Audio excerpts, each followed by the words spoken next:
So, absolute Synchronität, Mr. Timmy Boy. Seht ihr noch fast? Fast, was ist was ist? So, jetzt müssen wir bloß schon die Kamera einstellen. Da machen wir jetzt so. Und schaut das gut aus, weil bis im Jahre 2025 gibt, da ist ein Tischkanten. Wieso ist dieser Tischkanten da? Wann ist denn dies? Glaubst du selber nicht? So, das ist schon her, ich seh mich selber, das ist gut. Oh, heute ist ein gemütlicher Kinder. Das ist ein Wochenende, Alter. Das ist ein Wochenende. Ich hoffe, jeder sitzt daheim in seinem Jogger. In seinem XXL-Jogger, obwohl er L gelangt hat. Da die sagen, das ist gut. Timmy Boy, Popowan, aber kriegst du dir daheim. Und den ganzen Rest vom Sauhaufen. So, passt. Muss für den Freitag gelangen. Simata schreibt, Frechheit, Scheißwerbung, Kruzifix, kann ich die Sache ich darf das einfach nicht umsonst schauen, Kruzifix nochmal, was für eine Frechheit! Kriegst mir jetzt mal in den Haufen hinein. Habe die Ehre an den Zamperl, an den Kali, an den Robert, den Ira, an den Nadine, an den Balschonmann, an den Nigelneder, an den Husky, an den Sam Wife und an den Rest der Mods, der nicht Battlefield spielt. An den Staudi, an den Raumsteiner, an den Simata, an den Gürtel, an den Balschonmann, an den Opa, an den Demetzger, an den Forest Quarter, an den Florian, an den Lorzit, an den Nadine. Und den legt mir mal schon den Adina oder die Adina, das glaube ich schon 80 Mal gefragt, aber ich glaube, dass es mir wurscht ist. Was ist da wieder los? Limzep! Habedere Birger, AF an China Gruselsträam. Sträam! Nächsten Donnerstag geht's spontan bis Freitagabend nach Rom. AS Roma spielt Europa Lügge. Raute Räuber Heigelbier Ho. Also ein Räuber Heigelbier aus Hohenwart, Kreis Kamm hast du noch nie gehört. Das ist neu. Wir speisen in Rom, Alter. Just mercy, Alter! Das ist wirklich eigentlich ein Insider-Witz, der zirkt sie seit wann? Seit wann zirkt sie denn der? Wann haben wir das erste Mal, ich möchte es gar nicht wissen, wann wir das erste Mal gesagt haben. Europa-Lücke. Ja. So, Kinder, wir haben ein kleines Problem. Aber es ist schon so gut wie gelöst. Nicht ganz, aber fast. Herr Roman! Aldrut, grüß ist der Reich! Mir ist 430 Monate, Kuss auf die Nuss. Also jetzt passt so acht. Ich habe letzte Woche meinen PC formatiert. Das Until Dawn Safe Game ist leider broken. Sperren wir die Scheiße auf keinen Fall nochmal. Also den Anfang da 3 Stunden lang. Das der wir nicht nochmal. Schlau wie der Bürger ist, hat er nach einem Safe Game im Internet gesucht. Er hat es gefunden. Aber, das kleine Aber, so tragisch ist glaube ich nicht. Es ist... Und das ist ein Arschloch! Dummi! Seit Minecraft ist wirklich saulang her. Ich kann mich schon nicht mehr gescheit darüber erinnern, wann wir Minecraft gespielt haben. Und wann ist 2019, 20? Was war das?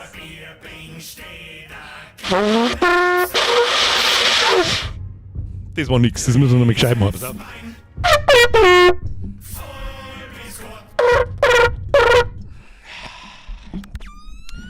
Mr. Benkai! Welcome to the Squad. Kuss auf die Nuss. Merci für die Mitgliedschaft. Ab in den Chat, da habe ich Herr Benkai, wenn ihr mitmacht. Kriegt meine Vollgnudel die Windel ins Gesicht. GWUSST, dass wieder was kaputt ist, Heid XD. Es ist immer was kaputt, Opa. Ja klar. Glaubst du, dass ich in die Donations irgendwann einmal in ein besseres System investieren darf, oder was? Das macht doch gar keinen Sinn. Wobei man nicht mehr recht viel mehr kaufen kann, glaube ich. Ja, gell, mittlerweile ist der PC ja schon 2,5 Jahre alt. Das ist absolut utopisch eigentlich. Wir haben doch den PC erst vor maximal einem Jahr zusammengebaut. Nein, vor 2,5. Okay, alles klar. Opa, merci dir. Rolli, merci für 10 Monate. Aber dritt Chef, Ende bin ich wieder da. 6 Mal Nachschau-Squad. Ausbildung zum Lokführer ist einfach wild. Grüß aus Salzburg. Ja, mich wundert es ja, habt ihr nicht Angst um einen? Wir haben mehrere so Lokleute in der Community, die den ganzen Tag Zug fahren. Habt ihr nicht einmal Angst, dass ihr relativ bald von einer KI ersetzt werdet? Ich frage mich sowieso, wieso muss in einem Zug nur jemand drin sitzen? Das verstehe ich nicht. Rolli, ich wollte nicht verunsichern, Entschuldigung, Kuss auf die Nuss, mehr als 14 Monate. Der Basti Hero ist auch Lokführer, weiß ich schon. Ja, ab und zu haben wir mal im Discord ein paar so Battle. Ich meine, wenn Leute Faszination für Autos haben können, dann kann ich noch mehr verstehen, wenn man die Faszination vor allem für all die Dampfloks und so weiter hat. Weil das finde sogar ich halbwegs interessant oder einfach schön zum Schauen, die alten Dinge. Ab und zu mal ein paar Battle drin. So schaut das. Terra Place! Du bist auch schon 1000 Jahre dabei, das ist auch insane eigentlich. Habe die Ehre zurück. Merci für 59 Monate, merci dir. Also, jetzt passt so. Mein Safe-Game von Until Dawn ist im Arsch. Aber ich war so schlau und habe mir aus dem Internet einfach eins runtergeladen. Da gibt es ein 100% Safe-Game, dass man halt Kapitel wählen kann. Ist jetzt nicht so weit schlimm. Wir haben ein Kapitel 3, glaube ich, wo es mit dem Ouija-Bredel anfangen und was war denn das letzte, was wir letzte Woche gesehen haben? Letzte Woche war auch wieder irgendwas hier, da war das Internet, das war vor 2 Wochen, wo wir das letzte Mal gespielt haben. So, warte mal, gib mir schnell Birger, Until Dawn. Until Dawn 1,5, genau, das war der abgebrochene Stream. Was war da das letzte, was wir gesehen haben? Lass mich schauen, ja, er fragt uns einen Haufen Scheißdreck da. Und in der alten Bude drin. Ja, da wurschtelt man uns schon durch. Also wir müssen auf alle Fälle nicht noch mit 3 Stunden einspielen. Mir ist es leider Gottes auch jetzt erst um 7:30 aufgefallen, so mit Moment, aber da war doch irgendwas. Oh shit. Status Speiser und dann schaue ich da so rein. Wie neue Geschichte, weil gerade mein Spielstand ist weg. Fick dich doch. Naja, gut. Waren die nicht beim Brudern? Ja, irgendwo, das war aber nicht ganz das letzte, was wir gesehen haben. So, jetzt halt. Wieselburger Beste, Messi für 64 Monate, Traumtänzerin, Messi für 85 Monate. Du bist mit unter anderem extrem lang dabei. Habe alles fit im Schritt, das ist immer alles fit im Schritt. Timmy Boy, Messi für 36 Monate, Steffi, Messi für 51 Monate. So. Warst aber schnell. Was? Ich arbeite bei Makita als Schulungsreferent. Das ist eigentlich auch ganz geil. Mr. Seeds!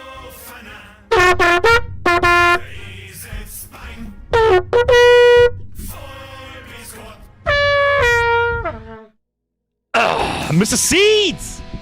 Ich weiß nicht, um welche Seeds das geht, aber meine hängen im Heizungsraum.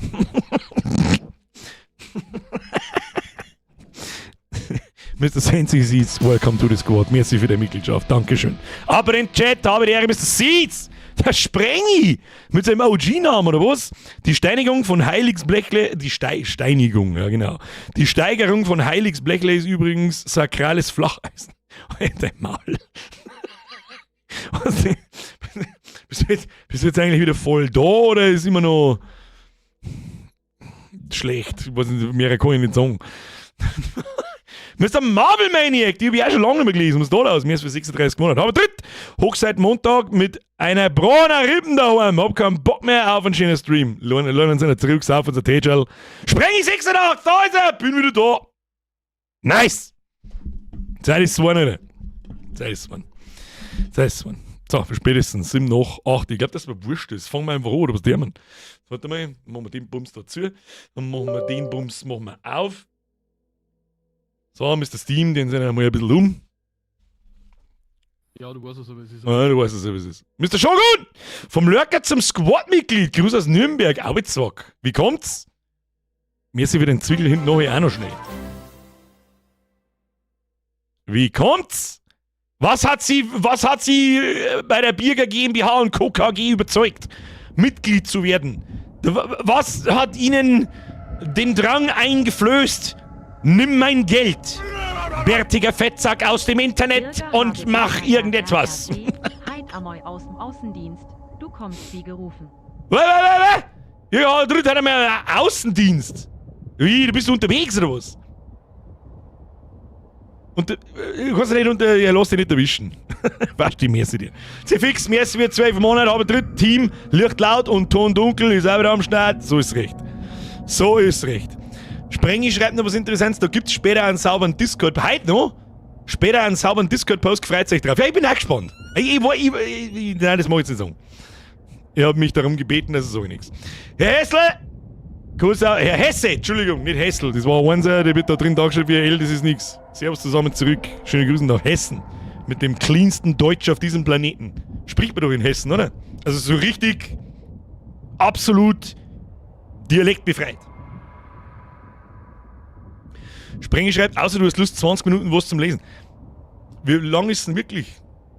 Wenn du möchtest, dass wir das im Stream lesen, dann hören wir halt so um 10, halb 11 auf und dann lesen wir noch 20 Minuten, warum du die letzten gefühlt 8 Wochen Iknerps geheißen hast. Aber der, ich bin auch wieder live dabei. Herr Weich, Zeit ist one. Don't hassle the Hof. Switchblade hat Ahnung. 14.000 Zeichen, um mich geht's hier nicht. Was? Was? Verstehe ich nicht. Was ist denn... Seit wann hagelt's denn so viel Mitgliedschaft am Freitag?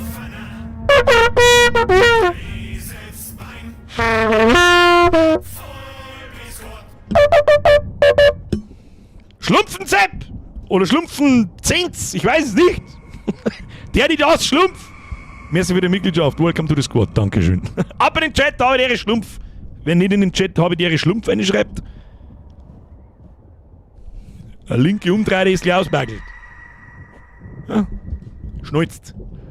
Und jetzt sollt ihr Fotz nicht spammen. So, da sind wir. Wie Sie sehen, sehen Sie nichts. Doch, Sie sollten aber etwas sehen. Wieso sehen Sie nichts? Sie sehen etwas. Wunderschön. So, wir brauchen das noch. Halt, stopp! Toni! Pümmel, auf geht's! Das war der Blatttiger. Wäre die ÖBB selber schuld und müsst selber zahlen, wen was ist sich an den Kopf fassende Person, helle Hautfarbe, sich vor Lachen auf dem Boden wälzen, wo selber bei den Verein I Can Me aus nichts sehen lachende. Warum müssen die eigentlich jetzt wieder die scheiß Emojis vorlesen, dass ja keiner kapiert, was er geschrieben hat? Toni, merci dir. KI geht nicht, weil dann wäre die ÖBB, das nehme ich mir an, ist ein öffentliche Bundesbahn, keine Ahnung, wie das bei euch da hinten heißt, selber schuld und müsst selber zahlen, wenn was ist. Achso, das heißt, wenn der Schaffner, also das heißt, 1000 Schaffner im Land sind billiger wie ein KI, wenn einmal ein Zug kaputt geht. Das kann ich mir nicht vorstellen. Ich glaube, das hat noch nicht jemand zu Ende gerechnet. War selber bei dem Verein, ich kenne mich aus, aber ja, ich konnte schon irgendwo nachvollziehen. Macht schon irgendwo einen Sinn, so ist es nicht. So, wo ist jetzt mein Gamepad-Kabel? Ja, ihr habt so viel scheiß Kabel überall! Kruzifix! Sag mal, wieso stecken die nicht so? Da steckt man noch, oder? Das ist der mal so. Dann schaut das gut aus. Hopp, hier. Eingeschaltet den Bums. Und da los. Mr. Cinnamon! Merci 24 Monate! Was tust du denn jetzt, du da? Maxi? Bruder, 50er, einer scheißt noch nicht einmal was dazu schreiben. Das ist die dekadenzte Form der Donation. Was soll ich jetzt da sagen dazu? Maxi! Da kriegst du die Privatroute, pass auf.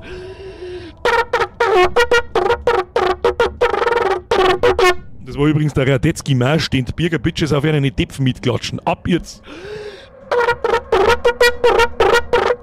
Aber so schnell kann ich leider keine unterschiedlichen Töne nicht blasen. Na, goddammit! Maxi, merci dir. Ich weiß nicht, was ich das war schon lange nicht mehr jetzt der Fall, als hätte man 50 einer scheißt. Weiß ich wieder nicht mehr, was ich sagen soll, außer stop it. Dankeschön. Das ist zwei. Ich glaube, deinen Namen vor allem mit die Cent dahinter, den habe ich in der Verbindung mit so einem großen Betrag noch nicht gelesen. Ein 50er ist zu viel für das, was ich da tue. Ich sitze am Freitagabend da und spiele einen cheesy Teenie-Trash-Slasher. Zu viel des Guten. Aber merci dir natürlich. Kuss auf die Nuss. So, Alert-Sounds sind jetzt aus! Wir drücken da mal auf einen Knopf und schauen mal, was passiert. Wieso geht denn da nichts? Hallo? Kruzifixen. Wo ist mein KPI? Ich weiß es nicht. Ich weiß es nicht. Was machst du jetzt? Da hinten liegt das Kruzifix. Seit wann liegt das auf der rechten Seite? Das ist ja Ding schon nie auf der rechten Seite gelegen. Sag mal. Hä? Ist das überhaupt angestiegen? Ja, Kruzifix, was ist denn?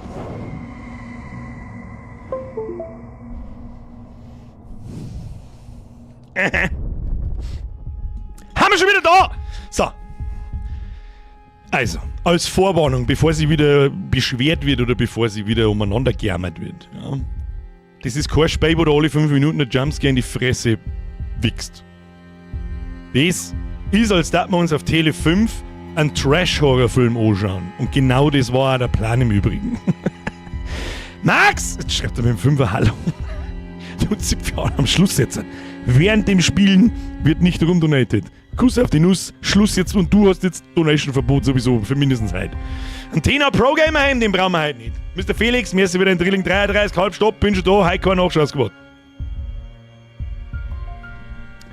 Es ist Teenie-Trash-Horror. Ich sage mal, der einzige richtige eiskalte am Bugel runterlaufen Horror sind die Dialoge. Und unser Problem ist halt, ich kann jetzt da nicht auf Fortfahren drücken und genau da weitermachen, wo wir vor 2 Wochen waren, sondern ich muss Episoden auswählen, weil mein Safe-Game kaputt war.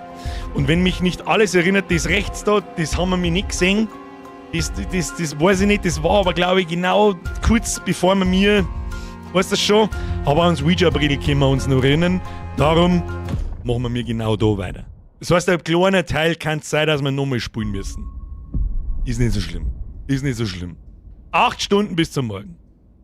Du willst Autowert? Also, hier steht drin, zum Kommunizieren mit der Geisterwelt müssen Sie Ihren Verstand befreien. Haben wir schon wieder Allen drin. Vorurteilen lösen. Haben wir schon wieder alle drin. Hemmungen fallen lassen und sich insgesamt Können wir das vielleicht rückhaltlos überspringen? öffnen für den Willen der anderen und alles unterordnen unter die Wünsche des Guck mal. Geistes. Nee. Na. Das bin ich. Das steht da nicht drin. Und alle Beteiligten werden sich nach meinem Ermessen völlig entkleiden. Chris, komm schon, jetzt sei mal ernst. Oh, ich bin todernst. Ach, sei still. Probieren wir es aus. Ja, bitte. In Ordnung. Auch wenn wir es schon gesehen ich kann es leider nicht überspringen, aber auch wenn wir es schon gesehen haben. Ashley, du, als gerade Bekehrte, du solltest heute unser Medium sein. Ashley, Washington Bibliothek. Ernsthaft? Ist da jemand flapsig? Ja, ich hab mit Sicherheit flapsig genommen, erinnert mich noch, flapsig. Abracadabra? Okay, ist jemand da? Hallo? Das hab ich nicht Soll ausgewählt. angehen. Geister, Anruf. Mikro weiter weg. Jetzt hinten Abracadabra. sehe ich, ist okay, ist okay. Falls ihr Deren nicht Sie noch, hören deren Sie könnt, gebt uns ein Zeichen. Schafflecken, Ja, jetzt wir sind wir ein 40 Monate. Peace-Zeichen oder ein Leute. Stoppschild. Wenn ihr das Ganze nicht ernst nehmen wollt. Okay. Ist jemand da? Egal Was wo. ist mit Da Soll und ist- 4 Summe hab ich gelernt? Ozean. Wartet mal bitte. Warst du das? Ich habe gar nichts gemacht. Er bewegt sich schon wieder. Ha? Was soll das heißen? Warte. Der Mr. White. Bist du da sicher, was du gerade sagst? Das probieren wir nämlich lieber gleich, bevor wir das ganze Kapitel nochmal spielen. Ja, waren wir bei Loyalitäten, probieren wir das schnell aus, ob wir das schon gesehen haben. Das merkt man ja sofort.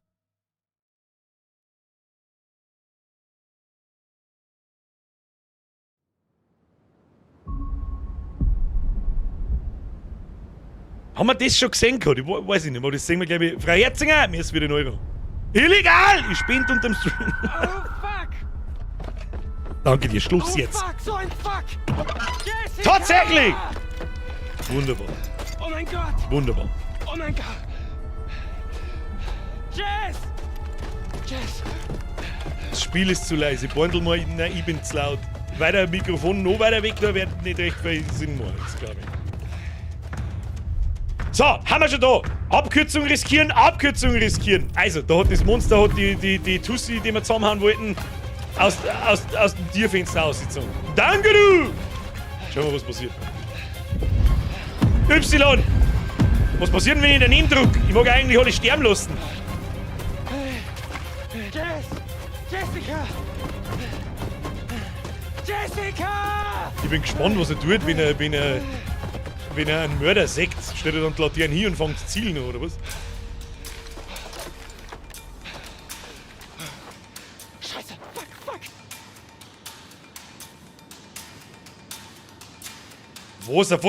Was genau soll denn da jetzt schießen?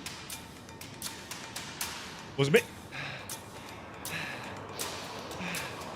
Jess! Nein!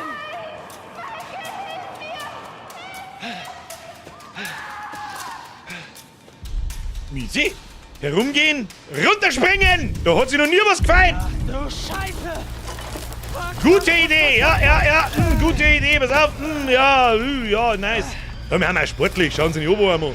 Wenn seine Oberarme haben so fett wie meine Oberschenkel. Ich hab ein blödiges Unterhose gesehen. Jetzt hätte ich gern gesehen, was passiert, wenn ich nicht druck. Du Vollidiot! Was passiert, wenn ich da nicht drück? Laufst du dann einfach dagegen?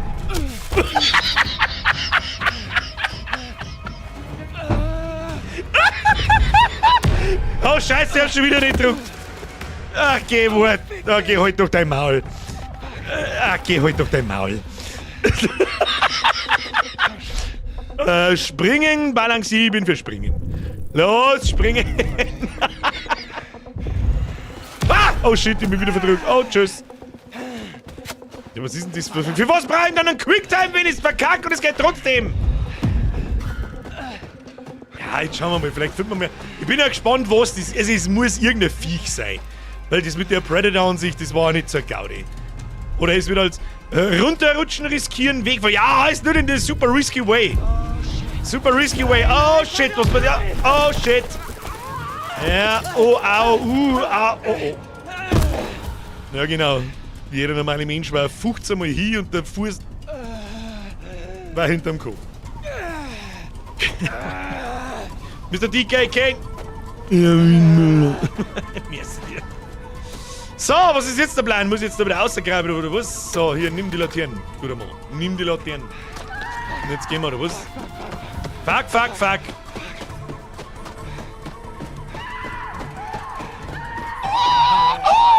Ich möchte sehen, wie es in der Mitte auseinandergerissen wird oder irgend sowas. Aber schön, dass es gleich richtig losgeht. Ja, wird gleich schon was los sein. So, wo muss ich hin? Jessica, ich komme! Jessica, ich kann dich nicht hören! Kannst du bitte ein bisschen lauter schreien? Ich geh da mal runter.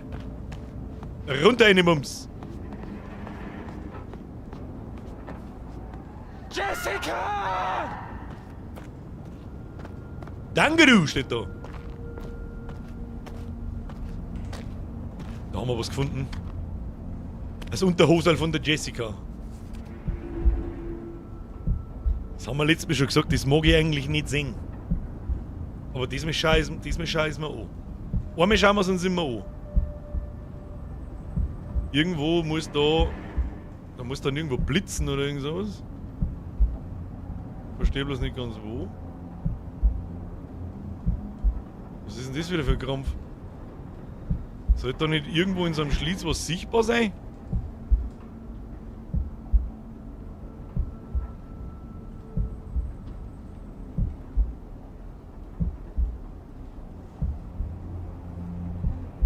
Ja dann halt nicht! Dann legst du mir am Arsch mit deinem Totemdreck!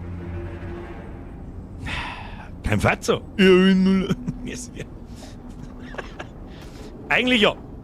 Aber wenn das jetzt nicht geht, wegen dem Kapitel-Cheat. Wo denn? Sagen kann ich Spoiler, sondern Hinweise. Also kann man Spoiler auch nicht, das ist richtig. Jess! Also das Monster ist jetzt ganz schnell mit dem Lift runtergefahren, oder wir verstehen das. Das Spiel ist echt ein bisschen leise, weil ich, wenn lauter mache, dann Birger extrem laut. Das hat alle sicher nicht Winsler. Das ist wirklich ganz aus. So, dann drehe jetzt mein Mikrofon auf -6 und du es 30 cm weit weg. So weit weg war es noch nie. Und jetzt dreht's die Scheiße auf. Los geht's. Oh, zerkratzt sie!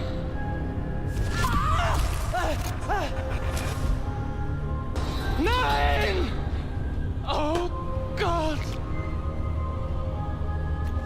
Jessica! Oh, Jessica! Nein, Jessica!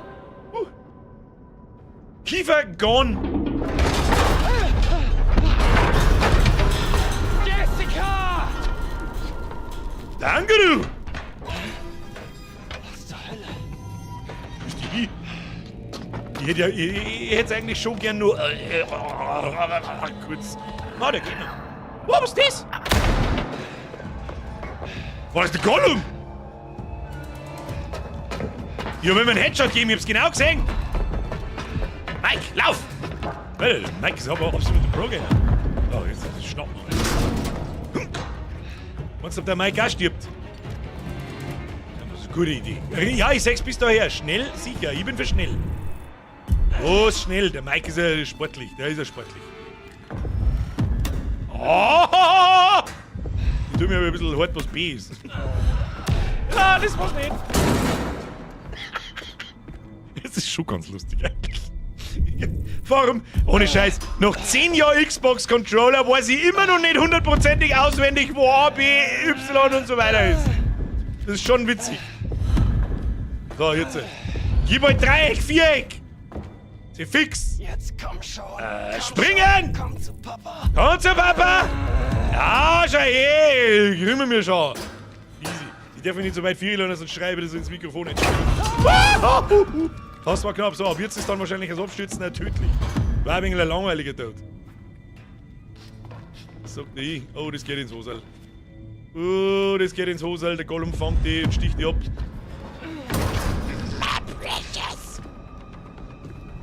Oh, shit! Da ist der! Was? Das war einfach ein ganz normaler Dude. Ganz Was mal, du, schieß mir hinten den Kopf ein, was möchtest du, das wartest noch lang?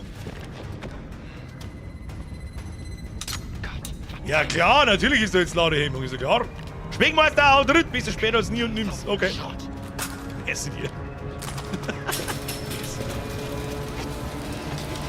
Scheiße, ich muss es schaffen! Scheiße, ich muss es schaffen! Das schafft man! Indie-mäßig, bloß dass du den Hut nicht verlierst. Was ist jetzt? So. Okay. Ja, gut. Ja, ist ja ziemlich sportlich. Na, dann nehmen wir jetzt eine Holzlatten mit und dann zünden wir einen die um mich. Auf alle Fälle eine gute Idee. Den vermeintlichen Mörder nachzulaufen ohne Waffen, der deiner Freundin gerade einen Unterkiefer ausgerissen hat. Richtig starke Idee, Mike.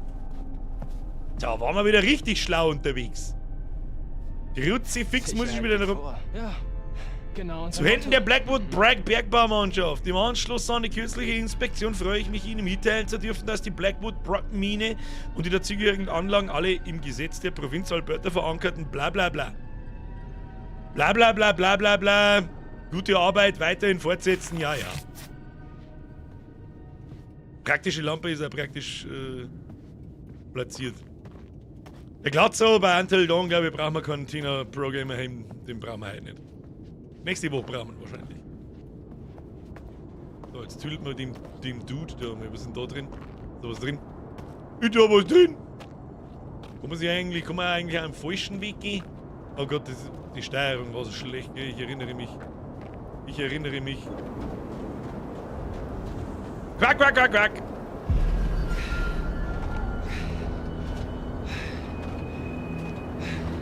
So, Mike, schaltest du dein Hirn selber ein? Merkst du selber, dass da keine Fußspuren im Schnee sind? Oder weißt du jetzt auch nicht? Mit dem Unterhemd im Januar umeinander reißen ist auch nicht die gescheite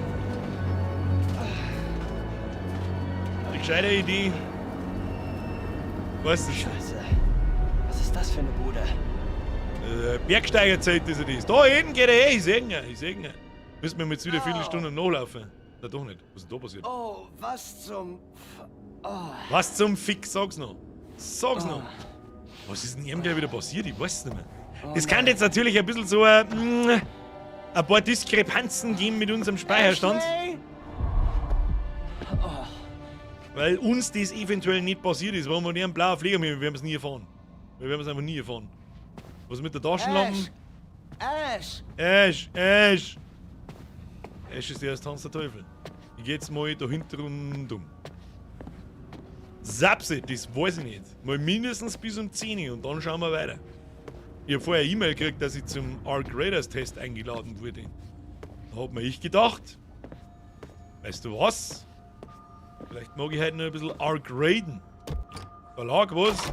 Was zum Teufel?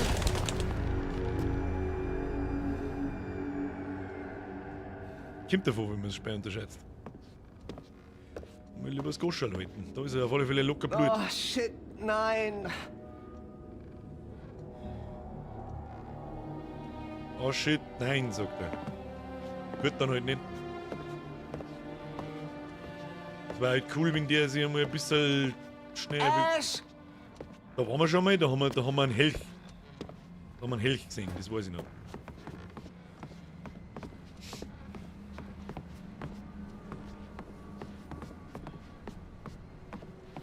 Da, wo sie mitkennt. Nö, sagst du irgendwelche Fußspuren. Ashley!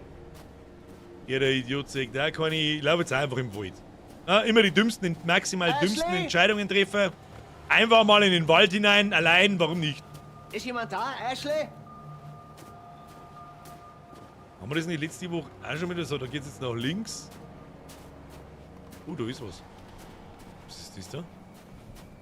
Wieso kann ich nicht schneller laufen? Was ist denn das? Wow!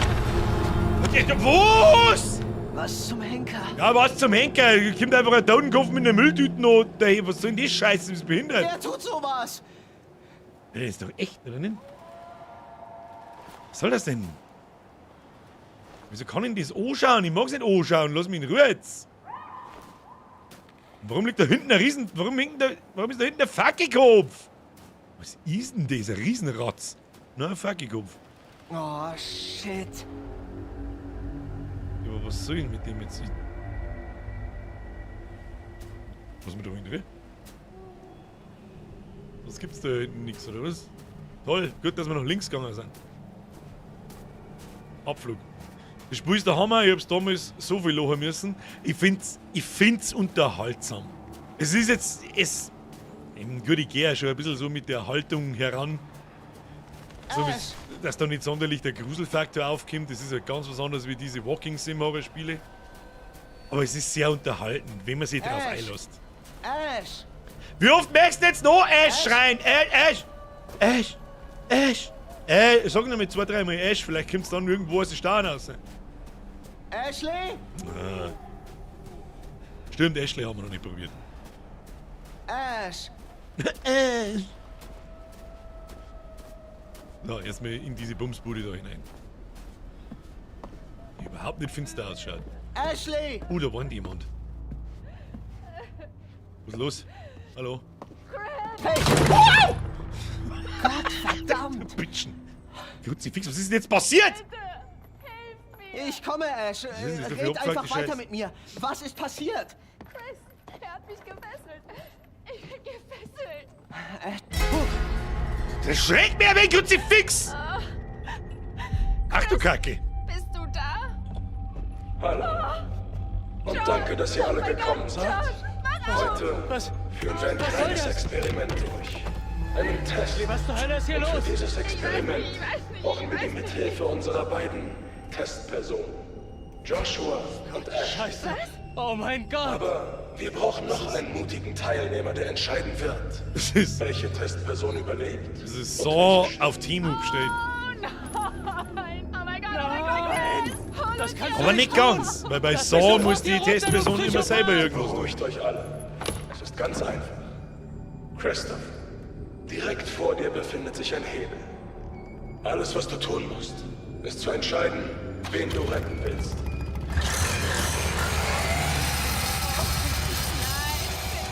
Das kann nicht wahr sein. Scheiße, nein! Das ist nicht fair. Okay. Alles ist bald okay. Oh, Kacke. Weiter. Kumpel, Oh mein denk drüber Gott. nach. Einen Moment. Lass mich doch nicht sterben. Gib mir eine Sekunde. Ich kann nicht denken. Links! Gott, Ash! Tut mir leid. Chris, bitte. Oh Gott. Das ist Wahnsinn. Beide ist nicht gegangen. Das bin ich mir doch ein, Chris. Bitte sag mir, dass ich mir das einbilde. Was da nicht wollte der? Was ist denn was? Josh, es tut mir so leid. Ich hab das wirklich nicht gewollt. Freunde, Mann. Ich dachte, wir sind Freunde. Warum tust du das? Ich dachte, wir sind Freunde. Was ist das hier? Was hab ich dir getan? Aufhören, das kannst du nicht tun. Bitte!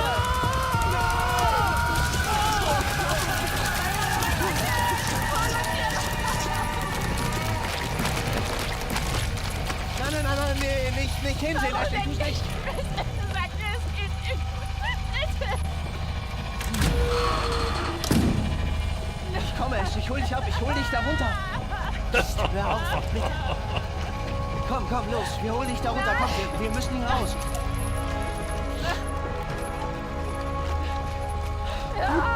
Wir müssen ohne Weg, zu. okay? Ja, ist gut gemacht. Das gefällt mir.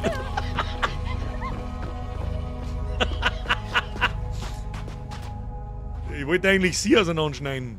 Ich hab nach links gedrückt. War Chris! klar, dass er dann in eine andere Richtung fährt. Ashley! Tja, was verzeihst jetzt da deine Spätsinn?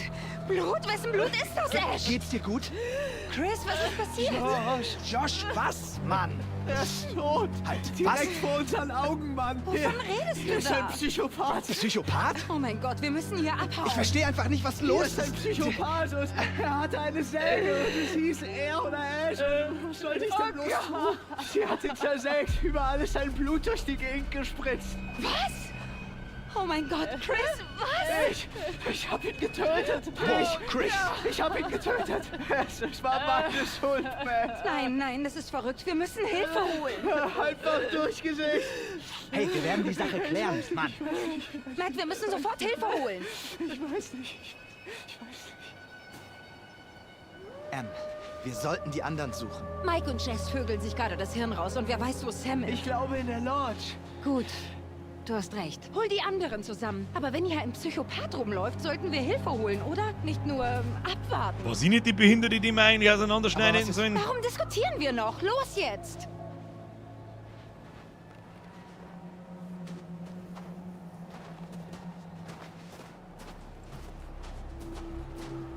Und gingen sie jetzt wieder getrennte Wege, ja?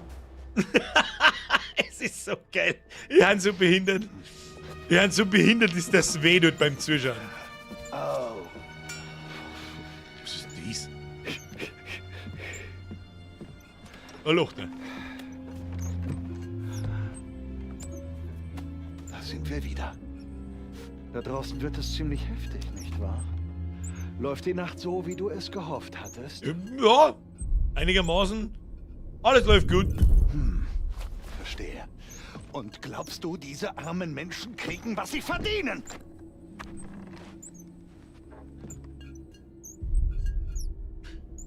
Ja, Ich will dir doch helfen. Und dieses Spiel, das du spielst. Dir ist klar, dass es nicht gut für dich ist. Nicht gut für irgendwen. sagst du das? Das ist nicht gut für euch, ist nicht gut für mich, ist nicht gut für euch. Realität in der Art, wie du spielst. Was soll das heißen? Lass uns damit Leute sterben. Der Doktor ist mir so suspekt. Schon ein wenig. Aber aus den anderen Teilen, aus die jüngeren Teilen, weiß ich, dass das nicht so eine große Rolle spielt. Du hast immer so einen Sprecher zwischen die Kapitel. Hast du jetzt vor, dich weiterhin an diesem Komplott zu ergötzen? Das hat jetzt nicht so gut funktioniert. Ich habe Angst, ja, ich mache weiter. Nein, ich habe keine Angst. Glaubst du überhaupt, dass ich echt bin? Wir haben 3 Wochen Horror-Oktober hinter uns. Hallo? Du musst schon mehr auffallen lassen. Sie sind real, sie sind nicht real. Freilich sind die real. Madrid, Der Kern Alter. des Problems, alles läuft darauf hinaus. Kannst du wirklich noch den Unterschied erkennen? Ich glaube nicht.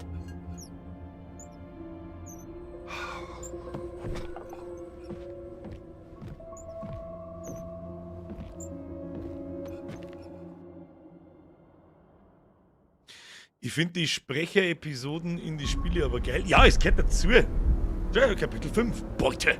6 Stunden bis zum Morgen. Anscheinend haben wir dann noch 6 Kapitel vor uns. Oh ja, da mag ich weitermachen. So, sie ist ja schon tot.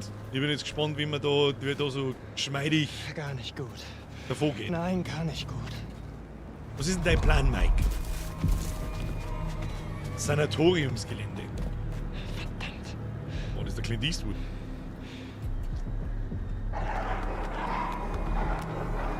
Das ist der Wolfsman. What? Sehen wir uns das mal genauer an.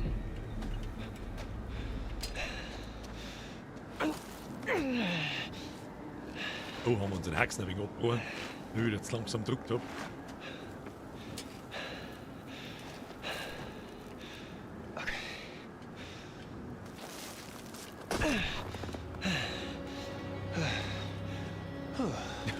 Clint hat sagen, runter von meinem Grundstück, ja, das stimmt.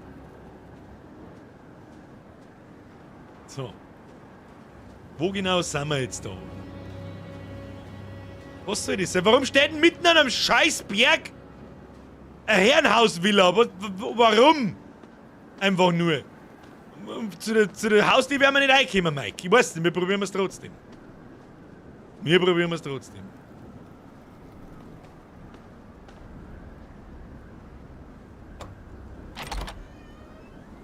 Gut, am Berg, um da jetzt mal Hütten vielleicht auch nicht zuspielen. Oh ja, Kirche, der hat schon immer geholfen.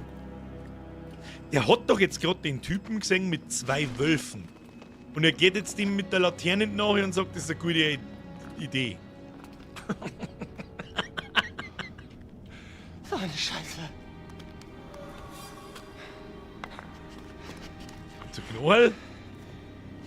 Also ich mag, dass uns die Hunde fleischen. Das ist nur ein Knochen für 2 Hunde, was ist das für Scheiß?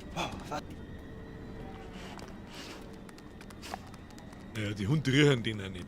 Niemals. Oh, Security Pass required. Das hört man auch wahrscheinlich nicht in der Hütten drin. Security, Multipass. Was war denn hier los?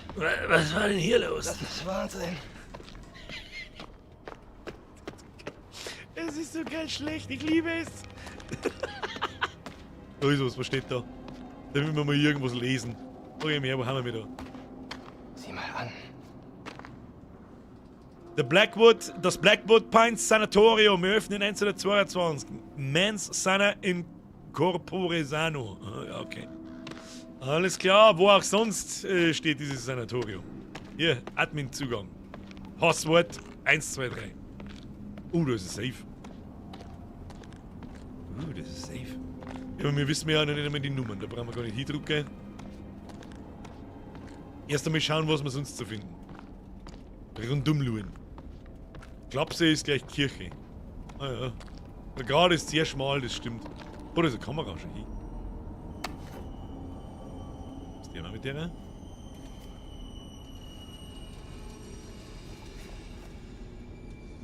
Was hilft mir das? Verstehe ich nicht. Verstehe ich nicht. Wird schon passen. Fuck, sehr, fick die doch an.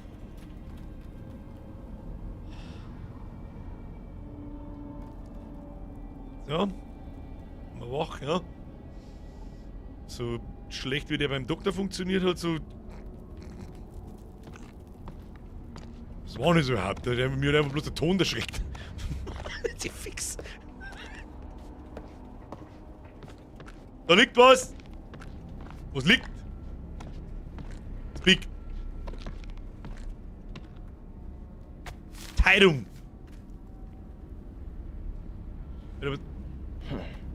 Verschwörung am Blackwood Mountain.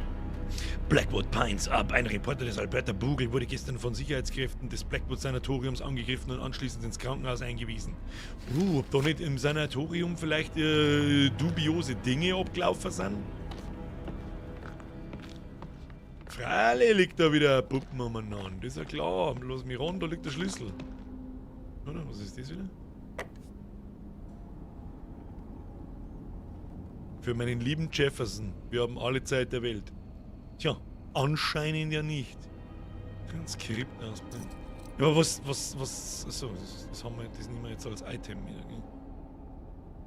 Das ist Zeitung zum Unterlegen. Die brauchen wir heute nicht. Da ist schon wieder Puppal.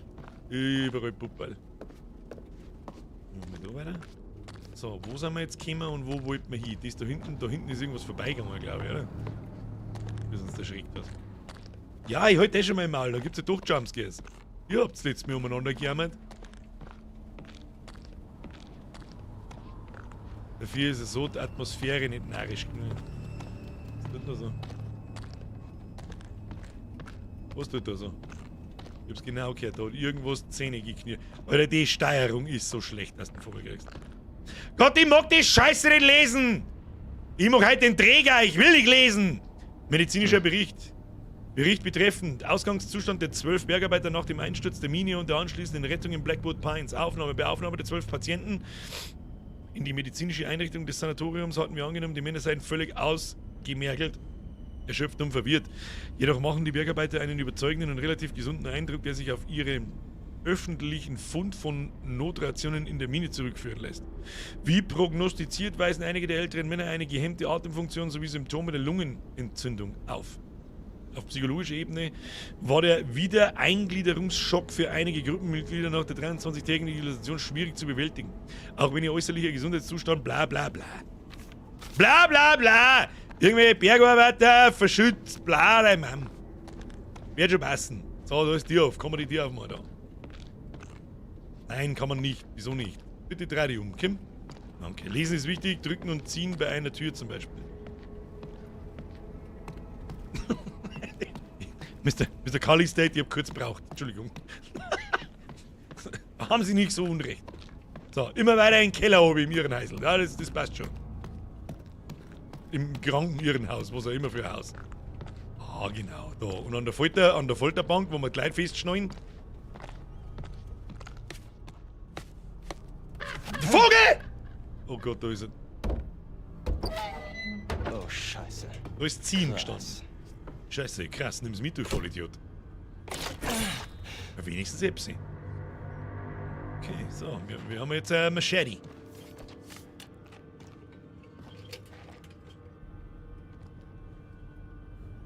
Wo zum Ficken den Fick haben wir da? Was ist denn da wieder los? Bei Mix ist ein Wichser, merci dir. Ich weiß, du machst keine Dollars im Stream, aber ich bin jetzt erst dazugekommen. Birger, danke für die geile Unterhaltung. Heute beim erstes Gustl seit meiner Hirntumor-OP dringen können. Sau geil, mach weiter so! Dann hat der Herz als beim was geholfen schon, ja? Merci dir, nichts zu danken. Passt schon. Hauen Sie rein. Merci dir. Und schön, dass der gut geht. Ja, der war zu hoch. Ach du Scheiße. Was ist denn das? Ein elektrischer Stuhl. Was war denn hier los? Lass dir der halbe schmecken. Was war denn hier los? Was wird denn los gewesen sein, du Vollidiot? Elektrischer Stuhl ist heute hier los. Sitzt man uns hier, Kim? Die kranken Schweine haben wohl gern zugesehen. Ist das Blut nur frisch oder nee? Klang nicht dann hier, du Idiot. Nee, der Mike ist ja nicht der Gescheiter vom Sauhaufen. Der hat so gerne ein bisschen schneller laufen. Ja, der hat so gerne ein bisschen schneller laufen. Ja, ich kann nicht.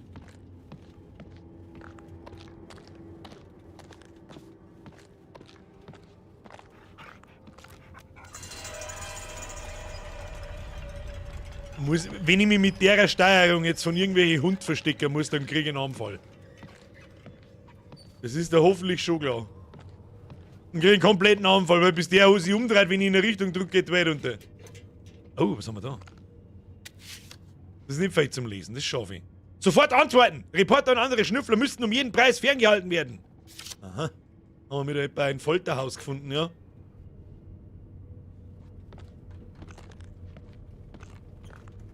Ich weiß auch nicht, wo ich hin muss. Ich gehe wieder raus. So, wenn die Steuerung ein bisschen besser war, dann darf es schon ganz cool ausschauen. Und die Grafik ist tipptopp, da gibt es überhaupt nichts. So, wie immer da der Hund da vorbeigelaufen ist, ohne dass ich ihn sehe.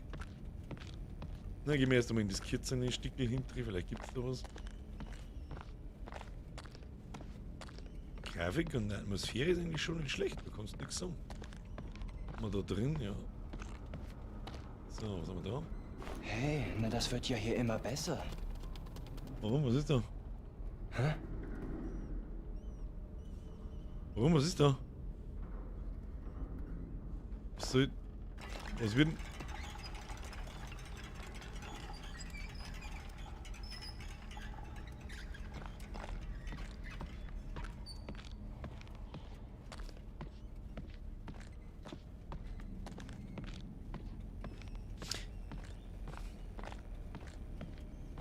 Wegen die Ratzen oder was? Scheiß doch auf die Ratzen. Irgendein Schäfer oder was? War bloß ein Ratz, scheiße in den Hosen. Müssen wir erzählen, in dem Nebenraum, da gibt's nichts. Huppel mit dem Dreirad, wo?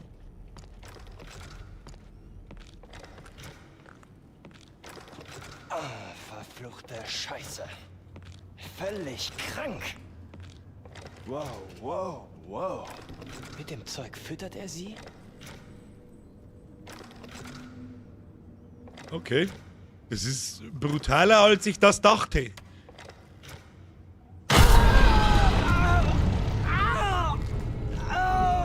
Oh shit. Warum klang ich da hin? Oh shit. Oh shit. Jetzt ab, jetzt hast du nur 3 gegen Willi. Oh no. Oh no, oh no. Ah, ich möchte singen. Ich möchte singen. Ich möchte es aber nicht singen.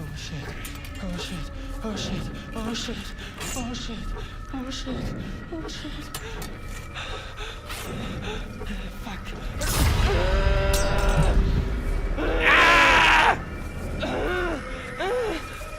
Der braucht schon Fingern. Okay. Jetzt kann er jetzt immer so machen. Peng, peng, Motherfucker. Ja, freilich, der Verbandskasten, der Desinfizierte, der steht natürlich 1 Meter daneben, das ist klar. Ah, unangenehm. Das ist auch, wie heißt der Film, wo der Biker in dem Festspalt drin stecken bleibt, wo es einen Film dazu gibt? 48 Hours oder 120 Hours oder irgend sowas. Weg bist. Der sich mit einem stumpfen Taschenmesser seinen Arm abschneidet. Was eine wahre Geschichte ist. Das ist insane, Alter. Diese Vorstellung ist so insane.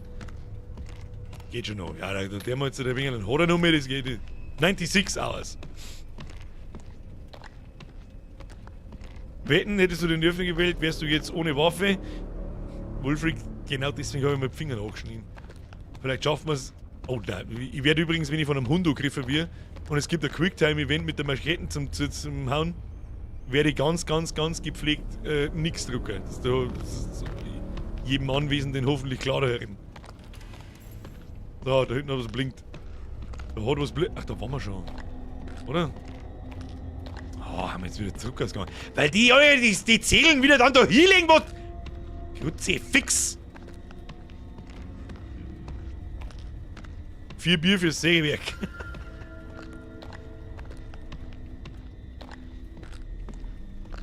Sag ich das richtig, dass wir mir jetzt humpeln, weil uns 2 Fingern fallen?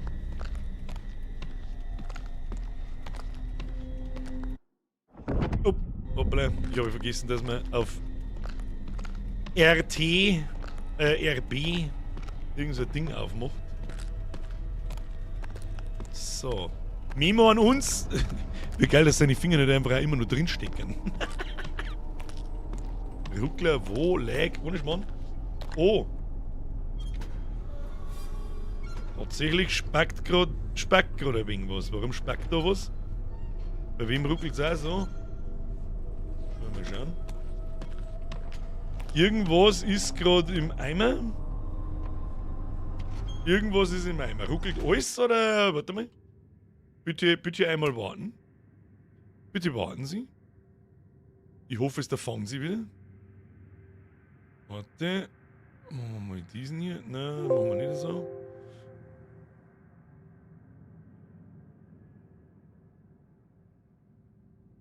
Das schaut nicht so gut aus. Warum nicht? Machen wir Default. Es ruckelt ein bisschen. Ja, bei mir zeigt es auch, dass 10% der Frames verschwinden und keiner weiß so genau warum. Warte mal. Können wir mal schnell was probieren. Rahmenlos, Bildschirm, Prozentsatz. Ja. Qualität. Weißt du was? Mit dem wir einfach mal Gesamtqualität auf hoch.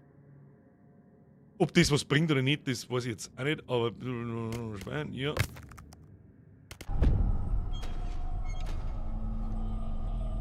Na, irgendwas ist jetzt Freitag immer lag. Ich merke nichts. Also ich sehe jetzt da bei mir auch nichts, aber anscheinend ist meine Verbindung scheiße. Ich krieg keine 24 Kbps hin. Warum auch immer. Sagt's einmal, aber in der Zeit einen Stream liken, ja. 10% Frames schiebt YouTube ein. Ja, ich war das gefällt. Ich tue jetzt einfach mal, ich kann nichts, ich glaube, dass das auch nicht an meinem PC liegt. Sondern eher an der Internetleitung. Ich der einfach mal weiter, der so, als wäre nichts gewesen.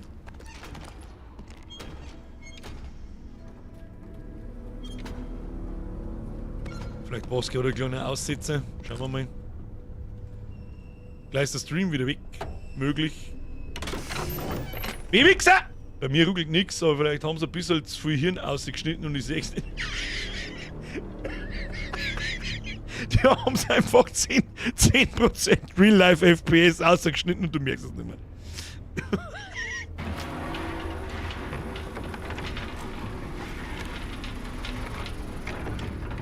Zieh's nur ein wenig langsam aus, ich weiß es jetzt auch nicht. Was haben wir jetzt da wieder gefunden? Medizinisches Notfalletikett. Name Nicholas Bowen. 52. Beschreibung: Angriff durch Insassen, tödliche Fleischwunde am Hals. Ja, hast du die ausgebissen oder was? Ja, irgendwas spackt mit meiner Internetleitung, weiß ich nicht. Aber eigentlich läuft's ganz gut. So. Von den Schubladen hat irgendwas geklappert. Ich mag ehrlich gesagt gar nicht wissen, was da klappert. Warum genau? Warum haben wir mir da und warum der mir das? Frag ich mich.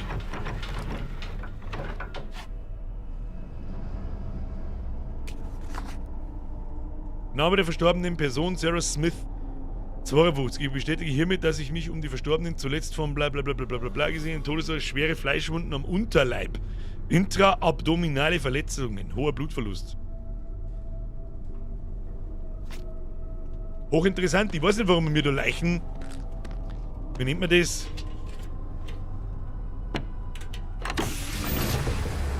Gefrierkammern, die keine Gefrierkammern sind aufmachen mit Leichen drin. Warum tun wir das? Scheiße, ist was krank. Asozial, was weißt du, der stinkt, Alter!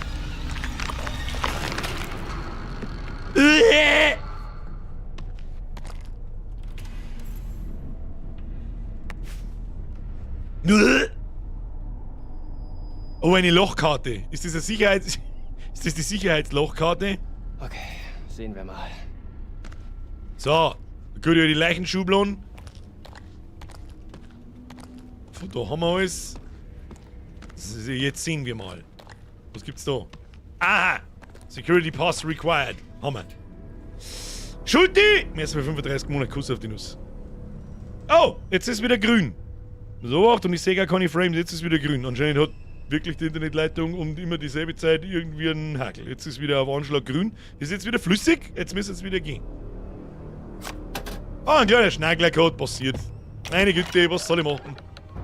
Das Kabel ist auf alle Fälle jetzt sauber verlegt und wunderbar und wird hoffentlich die nächsten 15 Jahre oder 20 Jahre keine Probleme mehr machen. An dem kann's nicht liegen. Madame Giftzeug macht sie eine Schüssel Rahmen. Jede Zeit Bock. Jetzt ist dann wieder Rahmenzeit. Ist gut. Ah. In Rahmen hört sich immer so hochwertig. Ich kaufe mir einfach die billigen Yum-Yum-Nudeln und schmeiß dann 3 Pfund Scheißdreck dazu und sag, geilste Ramen ever. So mach ich zumindest.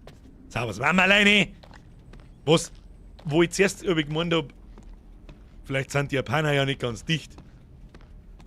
Bis ich dann selber irgendwann noch mit drauf, das schaut aus, kann die da reingehen. Mag da in das Loch reingehen. Oh, lecker! Oh, fuck! Oh! Okay, fuck off! Weh, du tust dem Hund weh! Oh Gott, Quicktime-Scheiße, incoming! Boah, Gott, sie fixt bin ich jetzt der Kind, Alter. Wenn ich irgendeine Geschichte von scheiß Rahmen erzähle, halt doch dein Maul.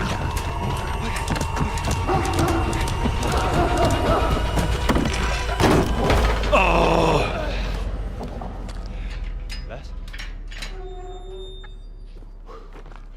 Was?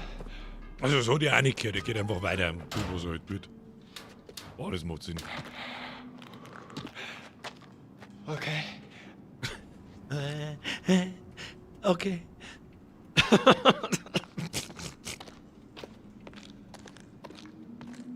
Puh! Ah, da hat's mir jetzt ganz schön gerissen, Kruzifix. Scheiß Viech, Kruzifix. So, was haben wir da? Wieder mal runterspringen. Zeit zum Hexenbrecher, gute Idee. Nicht nachdenken drüber, wenn man wieder raufkommt. Auf keinen Fall. Ich hätte es geglaubt, wenn er mit der Unterhosen an der Eisenstange fest. Blödsinn! Hast du eben im Spiel Fausen gehen? Gute Frage. Ich hab mich mit den Einstellungen nicht gespielt. Ist möglich. Tatsächlich habe ich die so, ja. Was haben wir denn da eigentlich? Kamera-Bildseitenverhältnis 16:9. Und übrigens können wir da auch wieder, warte mal. Zack. Können wir da auch wieder auf Ultra zurück. Das liegt mit Sicherheit nicht an der Leistungsfähigkeit meines PCs, sondern eher an der Internetleitung und die muss einfach über 25 Mbit zusammenbringen, ansonsten wird das WQHD-Format nicht in voller Qualität übertragen und dann verlieren wir ein paar FPS. Und das seht ihr natürlich als allererstes ihr.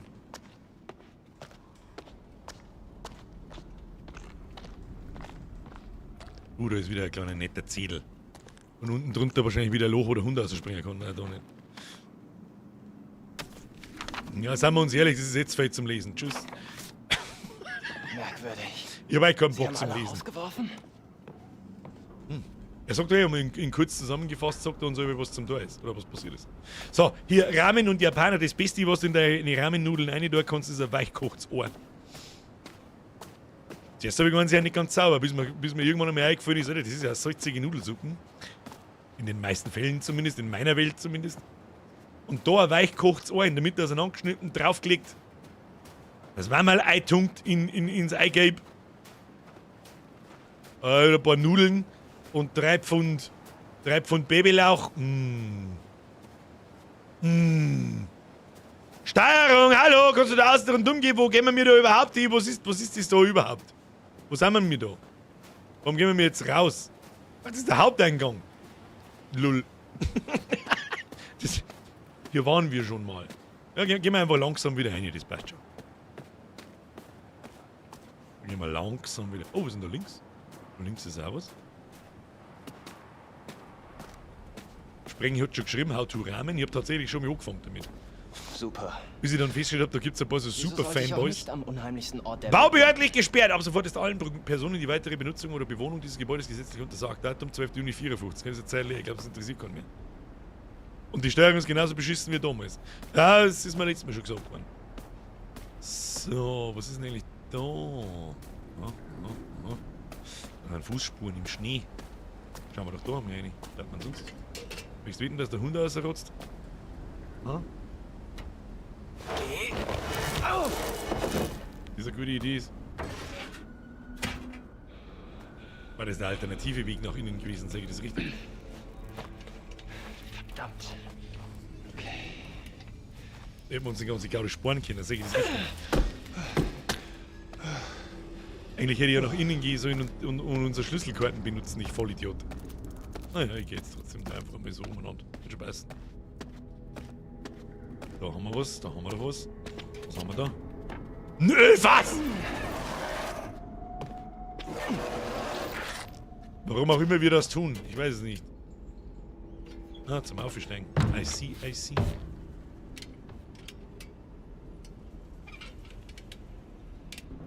Für unser Bizeps ist sogar nach oben gewölbt, wenn wir noch am Ausstrecken. Wir haben ein absoluter Pro-Gamer. Aber versetzt mal in die Lage von Mike. Die Alte, die ja gerade zusammenhauen, wollte da keinen Unterkiefer von mir. Ja, solange es noch warm ist. Muss ich da selber balancieren oder mit der Steuerung? Ja, ich weiß nicht. Was macht ihr da eigentlich? Sein Aldi hat einen Kiefer verloren und eigentlich wollte er doch dem anderen nach. Ja, wir gehen auch dem anderen nach mit seinen 2 Hunderl.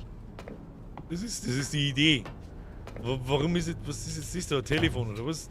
Nein, jetzt gehen wir da um. Und jetzt gehen wir oben in den Haupteingang hinein, sage ich das richtig? Wow. Schon besser. Schon besser.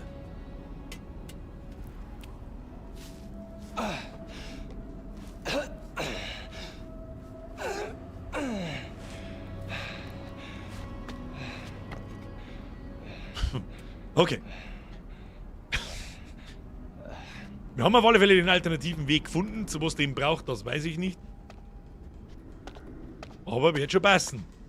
Wieso zeigt die Kamera jetzt da hin? Ich mag ja in die Chapelle hinein. Ich hab... So, jetzt können wir auf einmal wieder schneller laufen. Das ist ja interessant. Los jetzt! Steck dein Ding da rein. Und ab dafür. Ich finde halt so geil, dass er ihrer einfach dieser brutalste... Oh, lecker! Gib mal, Junge! Okay. Ich tue da gar nichts, muss es jetzt auf den sein Knackziel und... Ganz brav. Ganz brav. Lass ja den Hund stehen. Ja, Oder ganz ein Wolf oder was auch immer. Oh, jetzt kommt der zweite, hä?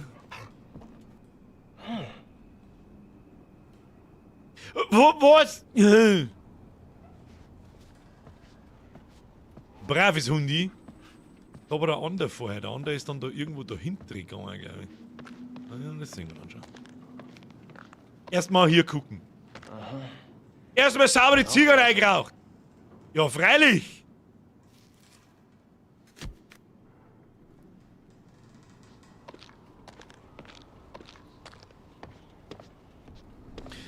hinten hat eine Jacken blinkt. So, was haben wir denn hier? Und jetzt haben wir eine Jackel. Oh, da hinten liegt eine Knarre. Ich habe eine Knarre gesehen. Oh, und ein Sauber Energy. Ah, da ist er her. Komm schon! Komm schon! Möchtest du wetten, dass jetzt gleich was Schlimmes passiert?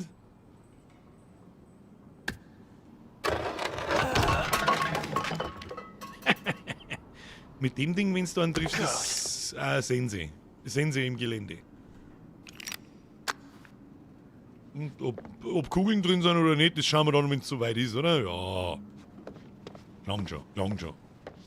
Kannst du den Wolf streichen? Weiß ich nicht, ist der Wolf noch da? Ich glaube, der Wolf ist nicht mehr da. Schauen wir gleich noch hinter. Da blinkt noch was. Mei, geh halt um die Kurven, du Spacken!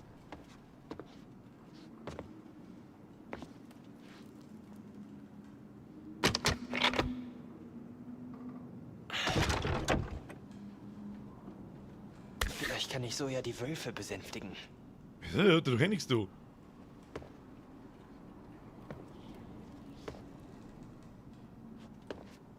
Wölfe besänftigen, aber der hat uns doch nichts noch. Liegt der da? Seh's nicht gescheit. Du bist der Gute. Ah? Ich mag da nichts. Ah ja. Status-Update. Ja, sehr gut. Ja.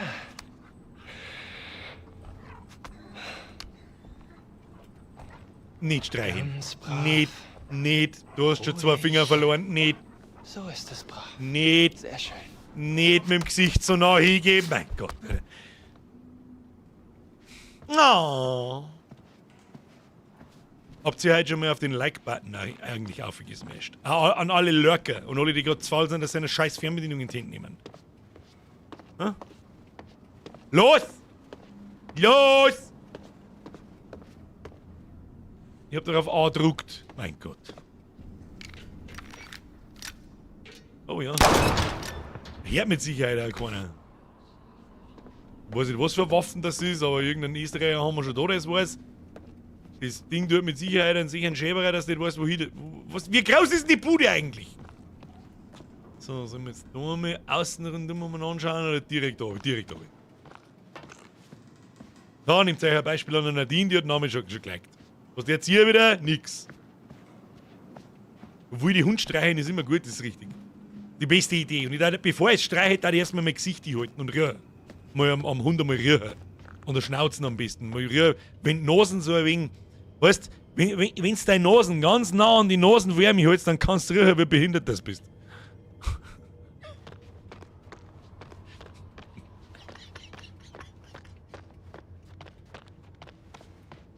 Was ist denn da alles? Überall liegt nur Schund umeinander.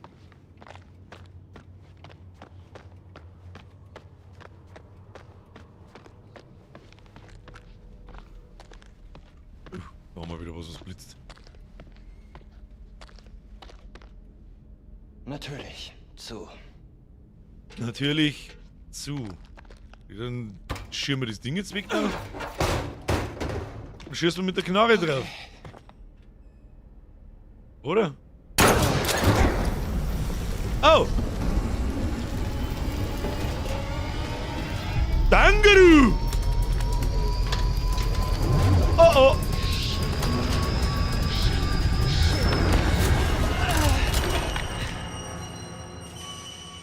Hoppala! Oh, wir werden beobachtet, oder was?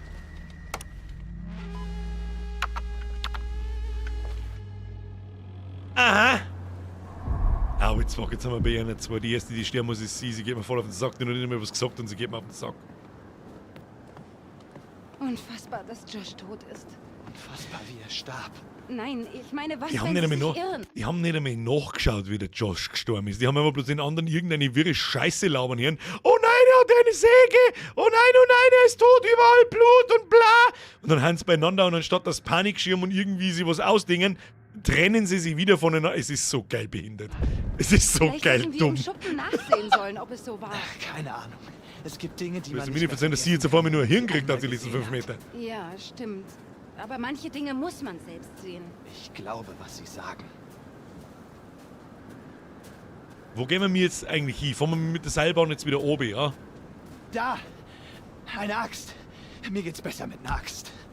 Mir geht's besser mit einer Axt, ja. Warum die hinter dir drin steckt, die Frage stellen wir uns nicht.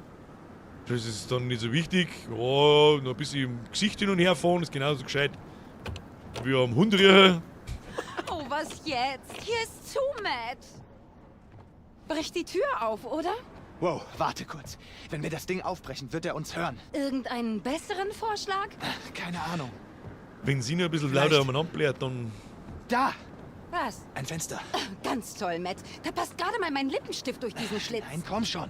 Du passt That's what she niemals da said. durch, du Schrank. Emily hindurchhelfen, Tür aufbrechen. Ich bin für weiterhin dumme Sachen machen. Hau auf die Tür drauf, ist wurscht. Auf geht's. Der Bösewicht Ich ist werde Dora, hacken hab ich gehört. Und werde... Los, mach jetzt! Leute, mach jetzt! Und das Hacke ist mir ganz nach links abgerutscht und steckt in ihrem Kopf drin.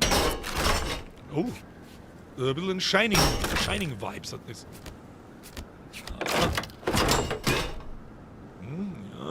Ja. So, nochmal easy. Die.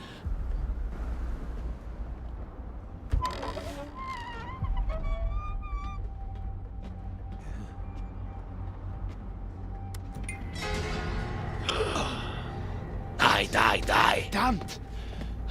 Was ist passiert? Das ist irre. Wir waren doch vor ein paar Stunden noch hier. Das muss gerade passiert sein. Was zum Teufel geht hier vor? Das muss der Kerl sein. Derselbe wie bei Chris und Ash und Er Josh. weiß, dass das der einzige Rückweg ist. Sag das nicht. Da, die Seilbahn ist ein ganzes Stück draußen. Na, ich meine, das ist nicht weit, oder? Kannst du springen?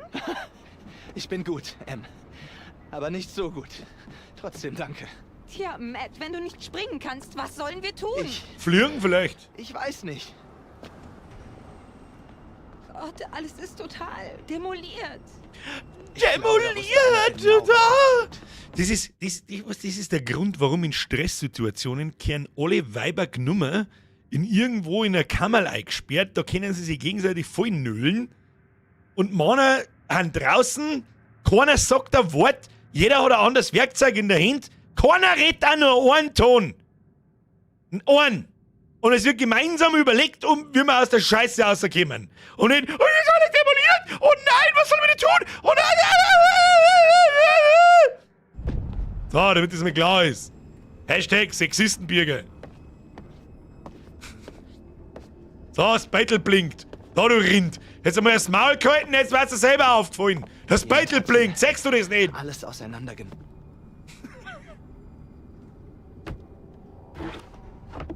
Das ist eine gute Idee, dass wir das wieder aufhängen. Also, da sind wir oder was? Dann gehen wir da, hier, Ranger Path. Da oben ist das Krankenhaus. Ja, da ist das Krankenhaus am Berg oben, das ist gut. Das ist gut, weil wenn man mal schnell ins Krankenhaus muss. Das ist das Cable Car.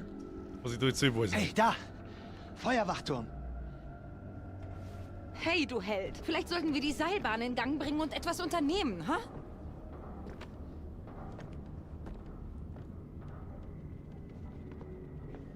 Ja, was ist nicht? Drück mal auf das kleine Knöpfel da. Ist gar nicht grün. Ja, hier Speed Control, ich darf auf Run stehen. Schade, dass da kein Schildkrötensymbol und kein Hasensymbol dort ist. Können wir es mir nicht einfach zurücklassen? Das ist eine gute, berechtigte Frage. Toll. Oh, wir brauchen einen Schlüssel. Keine Schlüssel, keine Seilbahn. Also, zurück auf Anfang. Was ist mit dem Feuerwachturm auf der Karte vorhin? Ach so, Tja, alle of a sudden doch, oder was? Vielleicht gibt's dort ein Funkgerät oder sowas. Ich meine bestimmt, oder? wahrscheinlich, ja. Matt, wir müssen zu diesem Funkgerät. Zustimmen, wir brauchen das Funkgerät, widersprechen, gehen wir zurück. Ja, los geht's, ab auf den Feuerwachturm, der feine Das News Funkgerät und rufen Hilfe. Irgendwer empfängt sicher das Signal. Ah, Oh, Butterfly wow. weg. Jemand hält sich endlich mal an die Regeln. Warte! Welche Regeln? Regel 1, Emily hat immer recht. Regel 2, alles andere ist egal, denn Emily hat immer recht. Aha. Na, leck Weiberleid, ohne Scheiß, hoffentlich darf ich die Entscheidung treffen, wer von euch zwei stirbt. Ich konnte mich da eigentlich ziemlich gut leiten, muss ich ganz ehrlich sagen. Oh, Moment. Tja, kleiner Stressstumpen, Riesenfotzen, nix dahinter, hm? Was geht bei dir, Süße? Ich hol uns hier raus, Mr. Blödbirne. Ja, genau. Du.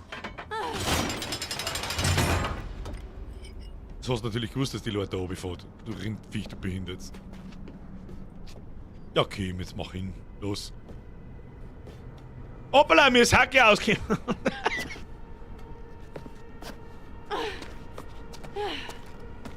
Was haben wir hier Schönes? Was haben wir hier Schönes? Baby. Was hat sie gesagt? Komm mit mir, Daddy. Und wie von Zauberhand. Komm runter, auf diesem Weg kommen wir hier raus.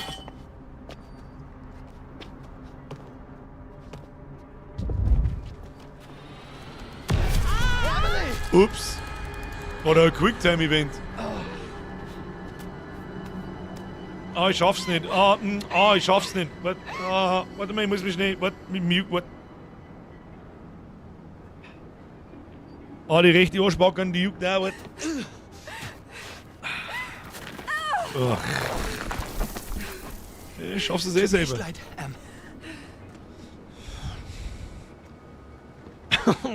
Schade. Okay. Okay, vorsichtig.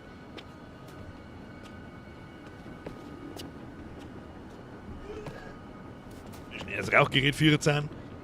So, los geht's. Schade, hier kommt. Hätten wir heute gedacht, was das eh ist. Was ich mir gedacht habe. Weißt du, zum Glück habe ich's überlebt. Und nicht dank dir. Shit, ich wollte dich doch fangen. Toll gemacht, Matt. Ich schaff's nächstes Mal. Ich schaff's nächstes Mal. Nächstes Mal. Und schubst, ups, doch nicht geschafft. Das war ein bisschen eine dumme Antwort. Ich schaff's nächstes Mal. Matt, da brauchen wir nicht schmerzen, das war ein bisschen eine dumme Antwort. Hättest du einfach gesagt, Kruzifix hättest du einfach auslassen. Hätten wir unsere Ruhe jetzt noch. Ich kann der Loa in Wohl reingeben im Hacke. Hätten wir weniger Hoffentlich Stress. Funktioniert. Was? Das Funkgerät. Das wird es. Aber okay, falls nicht, brauchen wir einen Plan. Vielleicht, können wir ja runterklettern. Wo runterklettern? Den Berg. Ist das dein Ernst? Wo ist das Problem, Miss? Wir sind ja nicht in einem Flugzeug. Ist fast dasselbe. Es ist stockdunkel. Hey, vielleicht müssen wir ja gar nicht. Glaubst du, der Psychopath gibt einfach auf und haut ab? Nein. Aber suchen wir uns doch ein Versteck. Oder warten ab. Und bis morgen früh finden wir bestimmt eine Lösung. Wir verstecken uns nicht in der Lodge. Das erwartet er nämlich von uns. Du weißt überhaupt nicht, um wen das geht. Ich sage nämlich, dass diese hundertprozentig ist, das irgendein Viech. Irgendwas, das ist kein Mensch, der da Kleidung bringt. Noch ein Wort. Das Gut, das mit der Sanatorium auf Sarg. Karte. Schatz, ich glaube, die Bude ist... Aber weißt du, was ich noch gar nicht nachgedacht habe, dass vielleicht einer von einer der Basie ist? Vielleicht ist ein Matt der Basie. Also der die Sarg aufbaut, vielleicht haben sie deswegen nicht nachgeschaut. Aber trotzdem hat man, letztes Mal, wenn wir vor 2 Wochen gespielt haben, hat man gesehen, Bauen doch so dass ein Ding, wir das so nicht auf einem beobachtet Berg werden aus einer roten Sicht Notfallkontakt mit... zur Außenwelt. Ja, vielleicht hast du recht. Deswegen sage ich, es ist ein Viech. Aliens? Aliens? Nein, das glaube ich Wir nicht. verhalten das als Zumindest nicht die, wo kleinen mir dann die Düse geht. Was haben wir da? Mr. Grave! Jetzt für 17 Monate. Reicht ja nicht, dass sie nervig ist, sondern ihre Stimme muss auch noch nachholen. Natürlich, ist ja klar. Das hätte ich als Entwickler aber auch nicht anders gemacht. Mike, geh halt auf Zeit, du behindert Stück Scheiße! Kruzifix! Pass auf, wohin du trittst. Danke, du Cliff! Ja, Matt, sofern du nicht vorhast, mich diesmal aufzufangen... Nein, ich fang dich nicht. den Abend lieber nicht damit, von einer verschneiten Klippe zu stürzen. Es war so schön, wenn sie ihr Fotzen halten, das war so schön. Es wäre so schön, Grave, merci dir übrigens. Ob irgendjemand übersehen? Na, Löwenzahn! Hast du Evelyn im Spiel Fausing gut? Nein, hab ich nicht übersehen. Das war übrigens ein guter Tipp, merci dir. Ich habe in die Grafikeinstellungen habe ich nicht. Oh! Helch! Triple Helch! Quadruple Helch! Matt, was ist das? Bist du jetzt leck gestanden?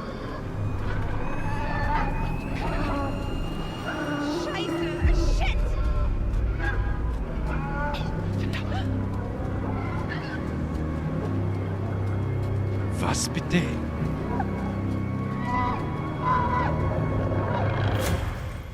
Aber wir haben doch eine Hacke. Stimmt, da ist ja noch eine im Whirlpool.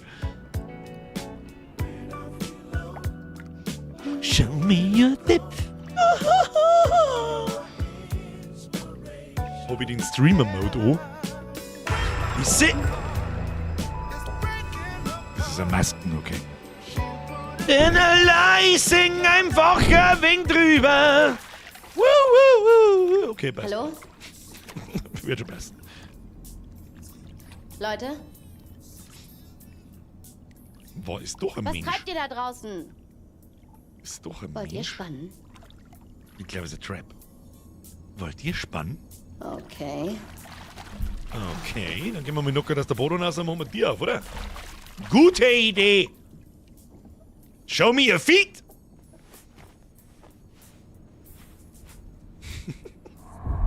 Sam! Washington Lodge. Okay. Ah, spazieren wir jetzt mit der Hand durch die Weggeschichte, oder was? Verdammt nochmal, meine Klamotten, wirklich? Geil, nur Wer Sicke. auch immer das war, bekommt von mir kein Weihnachtsgeschenk. Wirklich. Nicht cool, Leute. Nicht Überhaupt cool, nicht Leute. cool.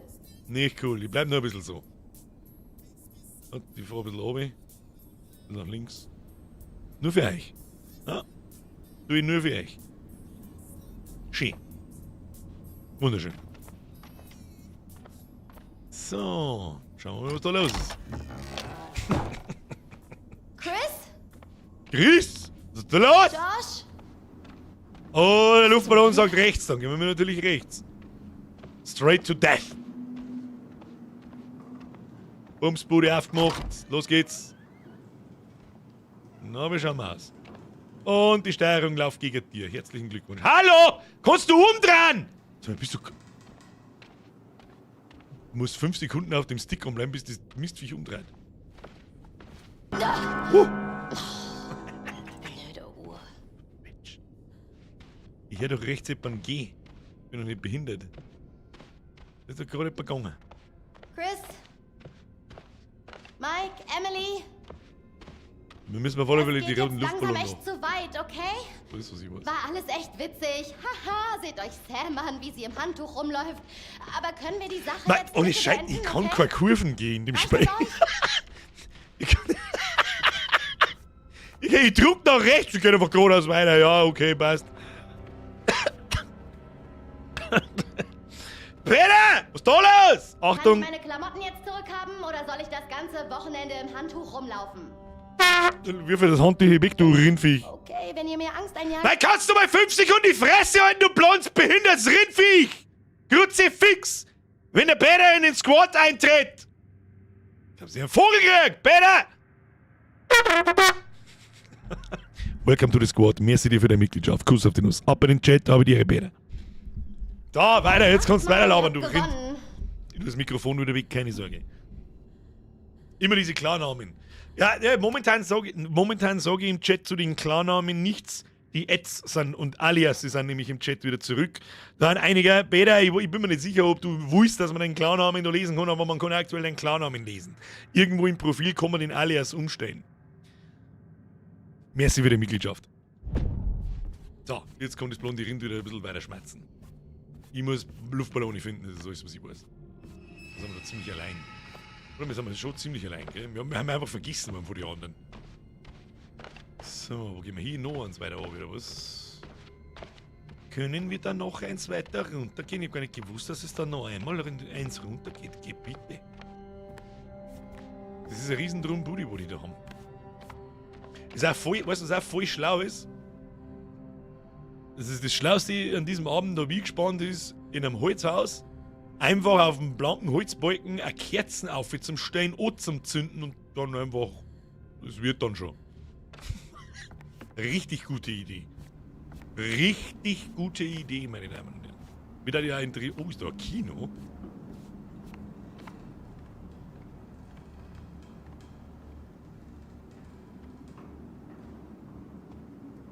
Was ist da los? Wo seid ihr bloß? Ja, da an der Wand stehen sie. Was du gerade hingelegt hast, du Behindi. Wow, das ist schräg. Oh oh. Hey, Leute, kommt schon, ich will nicht mehr. Jetzt hört gefälligst damit auf und redet mit mir.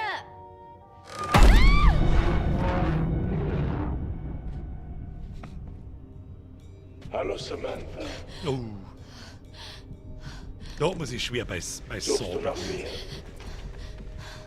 Ich glaube, deine Suche wird nicht sehr erfolgreich sein, Samantha. Du wirst nur das sehen, was ich dir zeigen will. Und ich habe dir eine Menge zu zeigen. Was ist denn hier los? Jetzt wird Öffne die Augen. Oh mein Gott. Eine wahre Augenweide, nicht wahr? Was treibt ihr da draußen? Eine hübsche Badin. Glaubst du, sie weiß, was ihr bevorsteht? Glaubst du, das waren die letzten Schritte?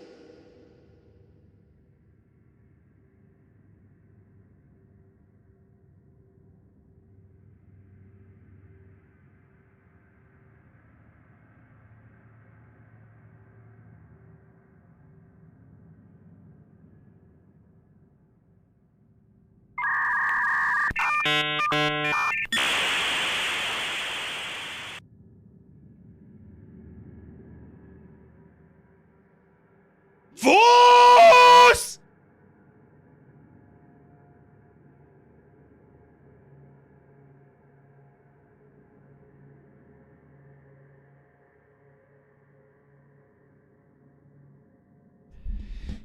Blödinger Wikinger-Sepp.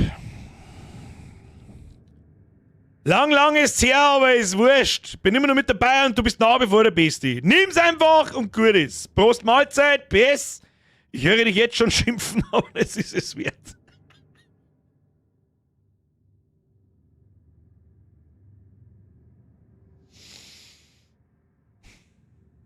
Phase 1. Jetzt 2 Pullis und ein T-Shirt dafür gekriegt. Phase 2. Während die Horrorspiele wird unterm Spiel nicht rumdonatet. Vielleicht bist du erst später gekommen, weiß ich nicht. Phase 3. Deinen Namen habe ich noch nicht in Verbindung mit so einem geistesgestörten Betrag gesehen. Ich weiß nicht, was ich sagen soll. Aber 3-stellig ist definitiv zu viel dafür, für das, was ich da tue. Bitte sag mir, dass du weißt, was du tust und dass dir 100 Euro nicht wehtun. 100 Euro ist ein verdammter Haufen Geld. Und das bitte in den normalen Chat hinein. Ja, nicht nur ein Nachwerfer oder sonst irgendwelche Späße oder was auch immer. Ich weiß nicht, was ich zu sowas sagen soll. Ich weiß nie, wie ich darauf reagieren soll, außer mit Guten Morgen! So, alle herzlichen Glückwunsch, die einen Sound auf hell gehabt haben. Mr. Viking, das ist sauber znarisch und sauber zwei, selbstverständlich, aber natürlich Dankeschön. Okay? Und wie der Jodelmark sagt, das sind 200 Mark!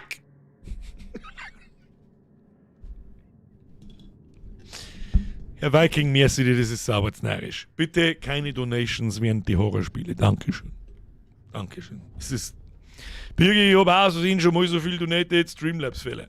Charlie, passiert immer. Das, wenn der bei Streamlabs passiert, ist nicht so tragisch. Da kann ich dann zurückschicken. Aber über YouTube kann ich dann nicht zurückschicken. Ich glaube, du kannst ihn noch nicht einmal mehr selber zurückziehen. Haben wir schon mit Code, ich weiß aber nicht mehr, ob es derjenige wieder gekriegt hat oder nicht. 100 Euro werden jemand nicht weder, wenn man spendet, jeder normale Mensch weiß dann, was er da tut. Ja, aber was weiß ich? Hat's ihr normale Menschen? Hä? Hat's ihr in diesem Chat, alle 900, die heute am Freitag um 9:30 auf Nacht nichts Besseres zum tun haben, wie wir alten Vollidioten beim Teenie Trash Scheiß zum Schauen? Da ich euch jetzt nicht als, wie soll ich sagen, rational denkende und Entscheidung treffende Menschen bezeichnen. Inklusive mir übrigens. Nö! Aber nö! Nö! Himmel! Blödiger Viking, merci dir, sauberznarisch. Und vorher haben wir schon was Ähnliches gehabt. Schluss jetzt damit. Es war so lange Ruhe mit so einer Eskaliererei. Schluss aus, pfui Teufel. Dankeschön natürlich trotzdem. Ja klar, was soll ich sonst sagen? So, weiter geht's. Schluss jetzt. Momente im Leben dieser Kreatur. Warum zeigst du mir das hier? Warum siehst du hin?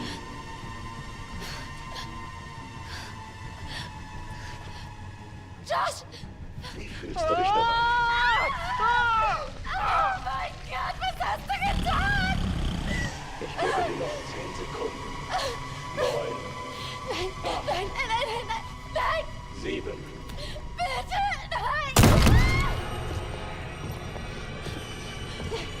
Hallöchen. Vase werfen weg. Na, ich bin für Vase werfen. Wirf die Vase. Das wird sicher gut. Oh, der Motorsack. Oder du, der Motorsack. Oh, das ist wieder der 5 km/h-Killer. So, springen, verstecken. Ich bin für Verstecken. Verstecken funktioniert mit Sicherheit. Der Mr. White. Jetzt hätte ich fast vergessen, da Schlamm auszuschalten, hätte ich mich wieder beschwert. Bleiben, weglaufen. Na, da bleiben wir. Da bleiben wir. Oh, shit. Oh, oh. Das war vielleicht gar nicht so schlau. Treten, greifen. Immer betreten. In die Kackel reintreten. Sehr gut. Auf der anderen Seite rausgerollt und ab dafür. Abdampfen. Rechts oder links, rechts oder links. Ja, auf alle Fälle oben. Gute Idee, gute Idee. Gute Idee, Madame, gute Idee. Ah, genau. Im Keller liegt da nie irgendein Stornteil oder Nagel am Boden. Weglaufen, verstecken. Ich bin für weglaufen, weil verstecken hat sich nicht so ausgezahlt. Timmy! Was haben wir gerade gesagt? Ich mach gerade einen Roadtrip und höre die alten Spätzewirtschaft-Folgen. Galligrü. Ziehen, aufdrücken. Ich bin für ziehen. Mehr ist wieder ein Drilling. Timmy, viel Spaß mit den alten Folgen. Ja, aber auf Zeiten geben. So. Wen uns jetzt? Ja! Da schlagen wir mit dem Kochlefe! Mit dem Kochlefe, da schlagen wir an! Oh. Und tschüss. Doch nicht tschüss. Hä? Geh raus. Lex jetzt das Handtuch gut. Warte schon die ganze Zeit, bis es endlich runterfällt.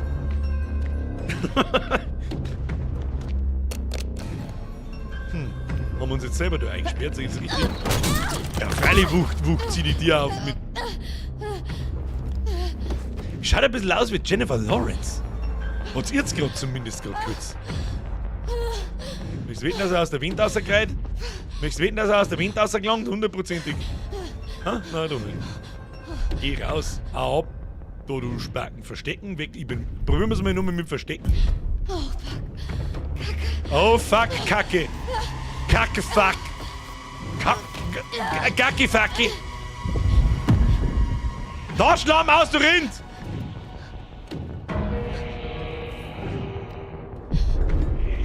Oh, jetzt muss ich das Ding da so drin halten. Was kosten?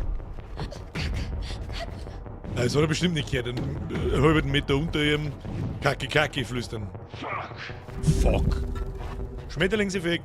Was hat denn da eigentlich dabei? Gasflaschen oder was? Tja, das lief ja offenbar nicht so ganz nach Plan. Hab ich recht? Ja, eigentlich schon. So reiflich brillant geplant und doch im Schlüsselmoment alles vereitelt durch deine Unzulänglichkeiten. Ich sagte, was? alles, was du tust, hat Konsequenzen. Glaubst du, dieser Fehler hätte keine Auswirkungen? Welcher Fehler denn? Was du tust und was du sagst, lässt die Dinge sich ändern. Ja, das passt Hauptsache alle sterben. Das ist meine Idee, oder? Ja. Das hast du noch nicht verstanden. All der Fortschritt beim Erforschen des Ursprungs deiner Angst. Und du setzt ihn einfach zum Schlechten ein. Deine überwältigende Angst vor der Dunkelheit. Du hast sie gegen die Menschen gerichtet, die du so verzweifelt quälen willst. Peter, aber was hab ich gerade gesagt? Was ist das denn wert? Merci dir, aber Schluss jetzt mit der Rundonetterei während dem Spiel. Dankeschön. Sie fixt das blöde Handtuch. Ja! Oh. Damit habe ich jetzt da allerdings kurz reingeredet, muss ich ganz ehrlich sagen. Merci dir. Schluss. Merci euch alle. Schluss jetzt. 6. Kapitel. Da schau her. Psychose. 5 Stunden bis zum Morgen. Oh, wieder beim Helchbukake. Was willst du tun? Sie, Viere schubsen. Zurechtweisen. Ruhig. Bleib ruhig, Emily. Ah, hier zurecht. Ich hätte mir sowieso einmal zurechtgewiesen. Reiß dich bitte einfach einmal zusammen. Überlege. Okay? Okay. Ich bin still. Steck mir erst die Alte ab und ich haben lassen wir gehen. Ja.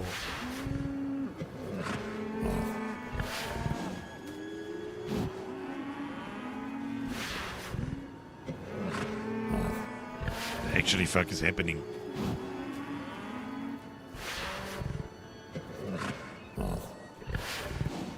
Das sind ja die Guten.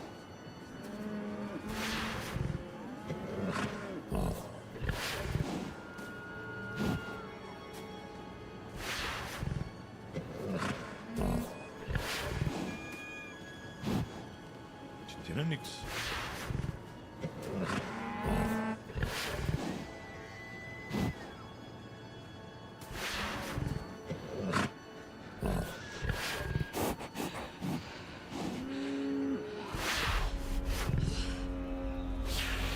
Ich hau doch dem Helch jetzt da keine ein, bist du besoffen? Ist okay. Komm weiter. Ist okay. Das ist eine nette, ich scheiß dich nicht an, du scheißt mich nicht an, Vereinbarung.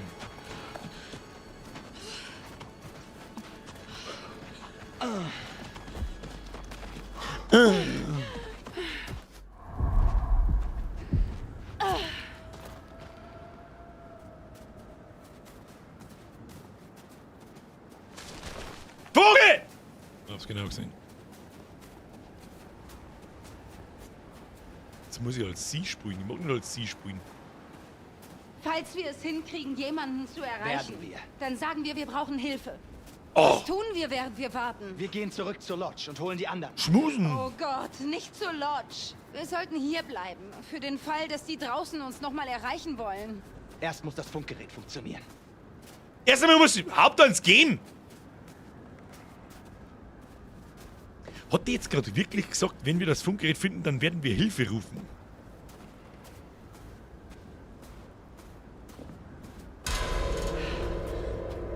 Was ist denn jetzt wieder? Ach, wirklich?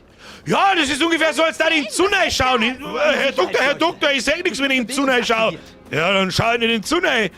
Die sind so behindert, das ist unfassbar.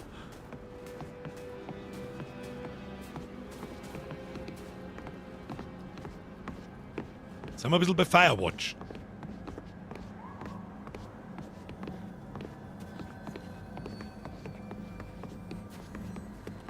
Weiß nicht. Ich war jetzt in den Feierturm aufgegangen und hätte mal in der Arbeit angerufen und gesagt, hey du, kann sein, dass ich morgen eine Viertelstunde später komme.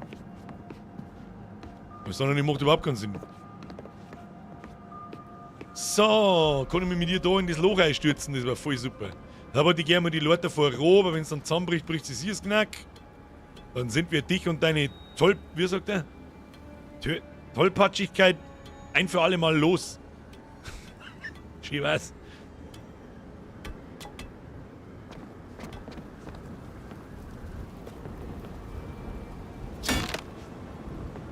Warum? Warum wird jetzt das Hacki da unten lassen? Wir wissen es nicht. Vogel! Double Vogel! Warum ist es hier plötzlich so windig? Windig? Wir sind schon fast drin. Naja, so fast ist es nicht. Wenn du auf den Turm versteigst, du rinnt, du behinderst. Das ist wirklich... Es ist ja, wenn das Absicht ist von den Entwicklern, dass man die so richtig hasst, dann schaffen sie es. Also mit Abstand die nervigste Person im ganzen Spiel. Mit Abstand.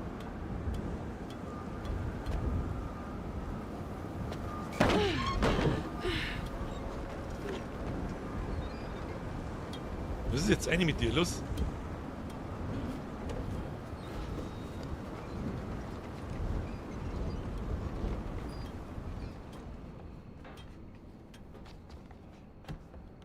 Blendet ihm erst einmal mit dem Flak-Taschenlampenscheinwerfer das Licht aus dem Gesicht aus, damit er ja nicht sieht, wo er hingelangt.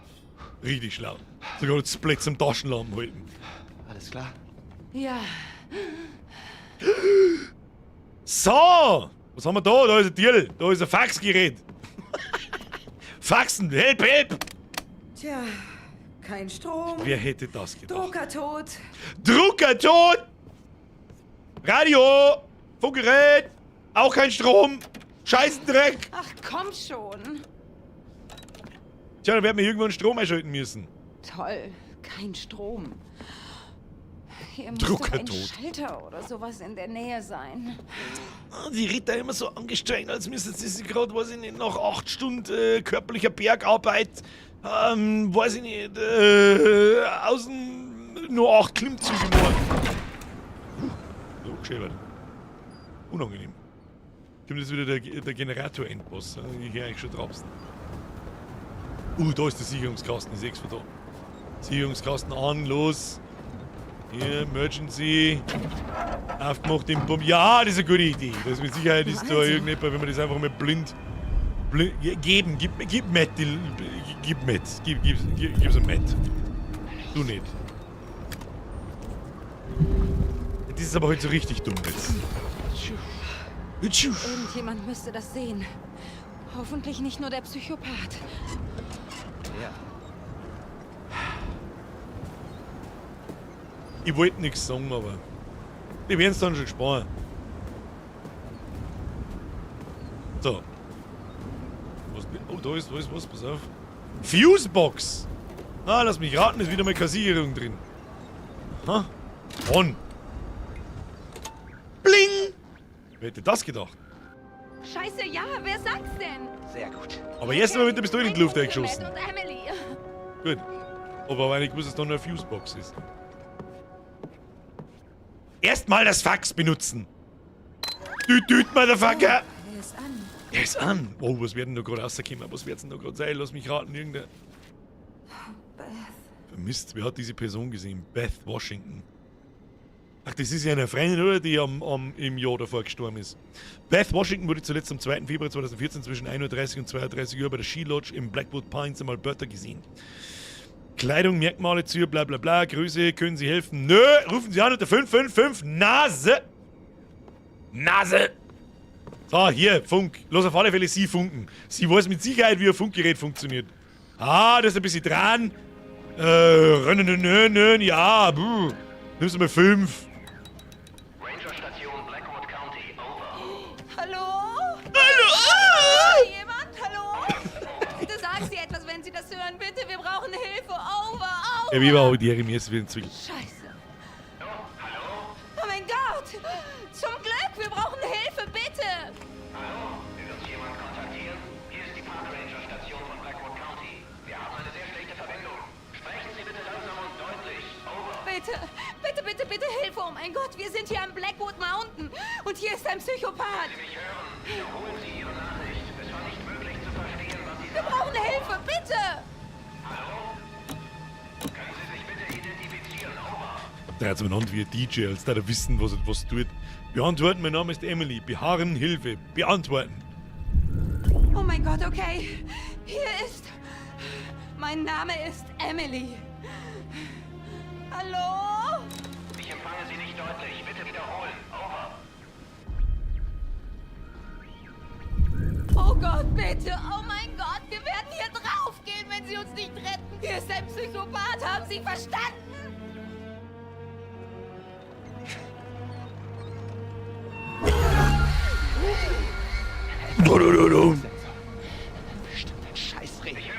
Ja, das hat er oben im Turm, 30 Meter oben, hat er gehört. Das unten im Schneesturm einer vorbeigegangen ist. Was? Wann? Wie lange? Morgen, so früh es geht. Over. Nicht vor dem Morgen. Scheiße! Oh oh.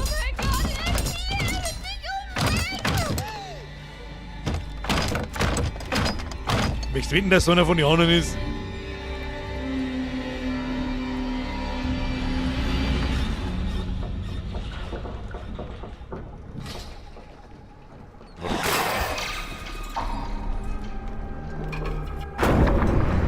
Ach du Scheiße, der kippt das Ding um. Ja, aber wieder miteinander noch an der Leute hängt. Was passiert hier? Oh oh! Nicht bewegen! Jetzt bin ich aber gespannt. Ach du Oh ja, das. Emily! Emily! Tschüss, Emily! Quicktime-Events, oh Scheiße! Was? Wieder. Jetzt das Telefon ist sicher. Bonk! Scheiße, shit! Ein Quicktime gib wieder! Ja, hättest du mir einen Druck auf Zeigen gestellt, du Ring. So, einen Quicktime gib ich wieder, den nächsten verkacke ich wieder. Oh, shit! Oh oh.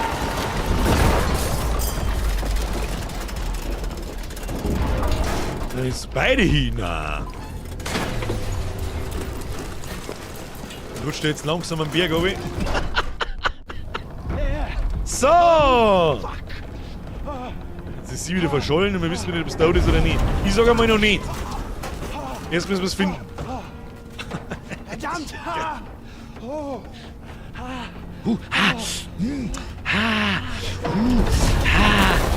Ja, wir hatten das Ding jetzt eigentlich zum Brenner angefangen. Spontane Selbstentzündung oder. Verstehst nicht. Oh Gott, nein, sie lebt noch. Ich kann dir nicht helfen! Ich komme! Nein, ich komm nicht! Das Ding ist echt verdammt wackelig! Matt! Du musst Matt! etwas unternehmen! Sofort! Worauf wartest du? Denke nach! Lass mich nachdenken! Ich denk noch. Du Idiot! Hol mich einfach hier runter! Hol mal, hast du mir letztes Mal einen runtergehalten? Stehst du deshalb noch auf, Mike? Er ist ein Denker. Matt! So ein...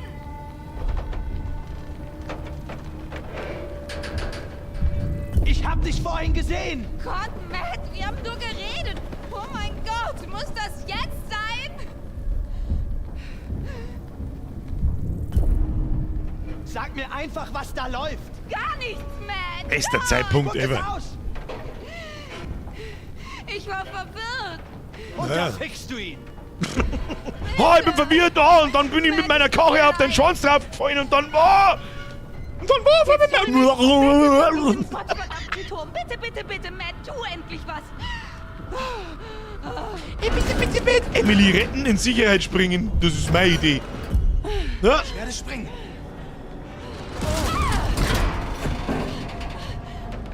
Matt, scheiße! Ich versuche nur den sichersten Weg zu dir zu finden. Du Idiot, jetzt hol mich endlich weg von hier! Oh. Ich bin für in Sicherheit springen, immer noch. Tschüss, Emily! Muss ja keiner wissen. Emily! Wo ist denn der Turm mit sie verschwunden? Möchtest du wetten, dass die noch lebt? Und die anderen dann verzeiht, dass wir mir sie hängen haben lassen? Weiß nicht, hab sie nicht gesehen.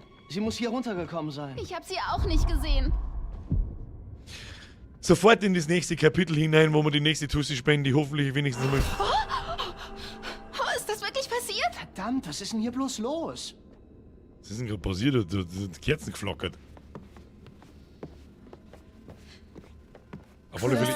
Was? Chris, ich wollte nur sagen, was da in dem Schuppen passiert ist. Ich weiß, wie schwer das war. Josh war dein Freund. Ashley, hör Und auf. ich will nur sagen, ich meine, danke. Danke. Ich verdanke dir mein Leben. Klar, Ash. Schon gut. Ich meine, Nur den Privat ich würde es wieder tun. Na klar. Ash, geht's dir gut? Ja, nur das... Ich weiß, du und Josh standet euch nahe. Chris! Los, suchen wir Sam, okay? Gib mir einfach Aber ich meine, oh mein Gott! Ashley, jetzt hör auf, okay? Ich will nicht darüber nachdenken, was da passiert ist. Chris! Was soll das?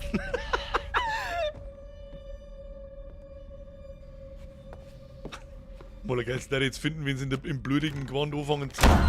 Das ist so abartig. Was war denn da jetzt? Da war einfach ein bloßer Blöder und den mach ich sofort die Tür wieder auf, ist behindert. Wo hab ich jetzt? So, jetzt ist er von mir zugesperrt, ja, das macht Sinn. Okay. Okay, jetzt wird's unangenehm.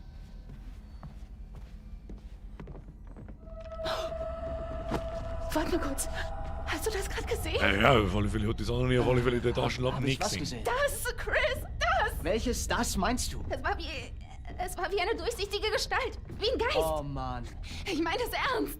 Warum glaubst du mir nicht? Ich hab das gesehen. Zählt das denn nicht? Das war die Hölle heute Nacht, okay? Du bist total fertig. Ich bin total fertig. Ich glaub nicht mal mehr, was ich sehe. Das war der Alf. Nachgeben, wer weiß, was das war.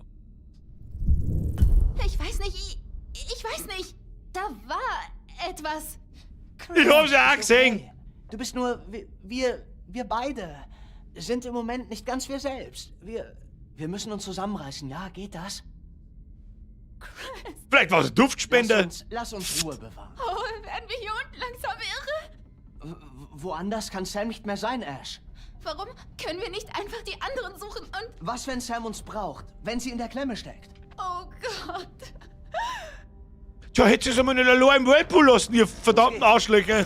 How about that?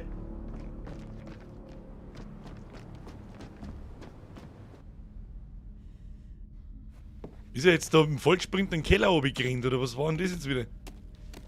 Und wir gehen jetzt mit 0,2 km/h hinten rein. Das macht wieder extrem viel Sinn, macht das wieder. Na? Taschenlampen flackert auch schon wieder ein bisschen.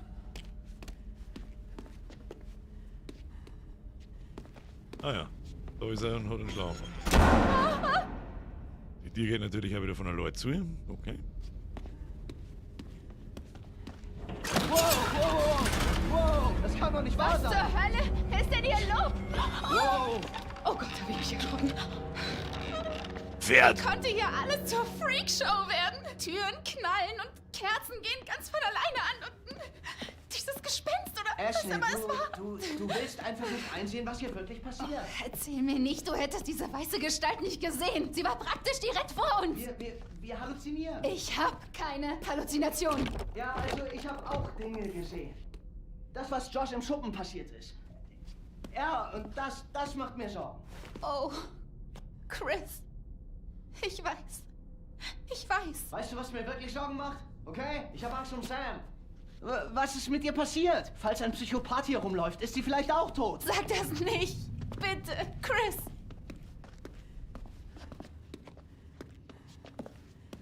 Wo zum Höllenfick müssen wir hin? Ich hoffe mal grob da lang. Was haben wir da? Oh, da war doch Sam und wollte das Ding. Also, ja. Ich erinnere mich. Sehen wir doch Sachen. Was sehen wir da? Zerpümmelte Holzbredel. Ja, wieso gehen jetzt wieder in die Richtung? Geh halt, mein Gott. Ach, das ist die Tür, die sie verschlossen hat, ja. Hier ist kein Griff dran. Sackgasse. Da! Der Tristan trifft dann, hat keinen Griff dran.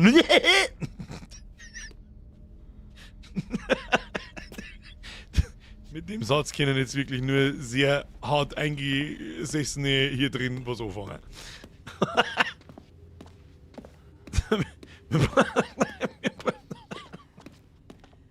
Wir brauchen einen scheiß Griff dran. Das trifft an. Da, tu mir. Wo soll ich jetzt da einen Griff herzaubern? Ah. Warte, Chris, der Geist. Was? Hast du es nicht gesehen? Nein. Oh, das war unser Freundin, die gestorben ist, hä? Du Depp, was twitterst du? Hashtag, wir werden von einem Geist verfolgt? Ash, komm runter, okay? Es ist kein Geist hier. Der Geist von wem? Du flippst aus wegen der Sache mit Josh Du hast und... einfach nicht auf, da war ein Geist und er sah aus wie Hannah. So wie Warte, Hannah. Oder was? wie Beth. Scheiße, Ash, was glaubst du, die verfolgen uns jetzt seit der Seance? Ich weiß nicht, Das vielleicht... tun sie nicht, weil es Geister gar nicht gibt, okay? Oh, okay, und wer hat dann mit uns gesprochen bei der Seance, Chris? Ich weiß es nicht. Oh, wieder Knädelbait. Was war das? Wie kann ein Bild einfach so von der Wand fallen? Aber ich bin allein daheim und der Knädelbait, das heißt normal nichts Gutes. Spielen wir das Kapitel noch fertig, dann gehen wir eine rauchen, dann spielen wir noch ein wenig und dann schauen wir, wie weit dass wir noch spielen. Ist das eine Idee? So, haben wir jetzt schon einen Griff gefunden? Wir wissen, wie wir den einfach rausreißen da.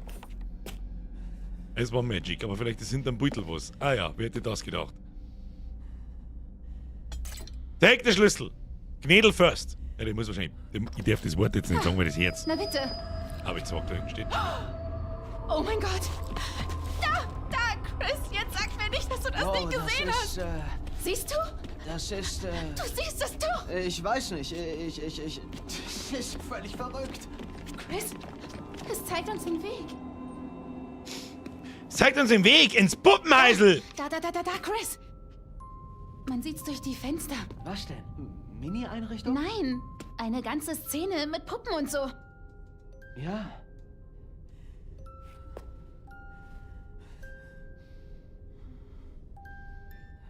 Und hier, der kleine Schlüssel.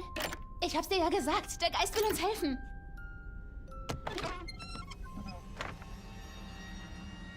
Wow, wow, wow, wow, wow, wow, wow, wow, wow. Was ist denn hier los?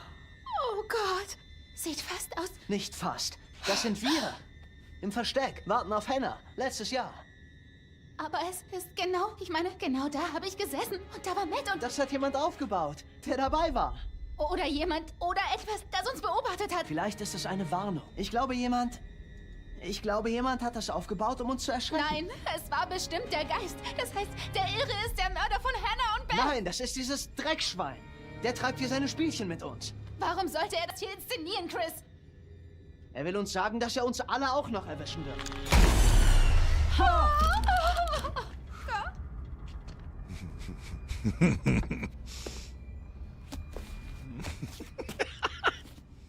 Was ist denn das wieder? Hannah! Ah, weiter! Das ist Hannahs Tagebuch.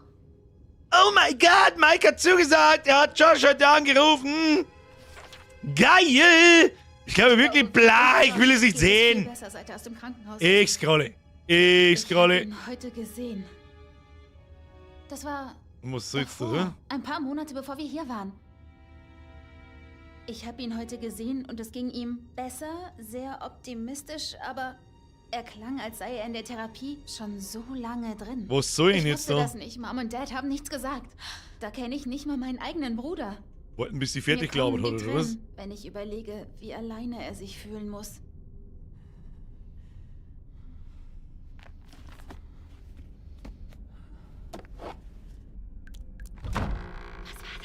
Ja, dir geht er wieder von selber auf. Was soll es denn gewesen sein, dass euch nur irgendwas wundert? Wenn der Geist umeinander, wenn sie Puppen bewegen, wenn Sachen passieren und dann beim 15. Mal immer noch so tun, als wird man überrascht. Ich weiß jetzt auch nicht. Ich weiß es ja jetzt auch nicht.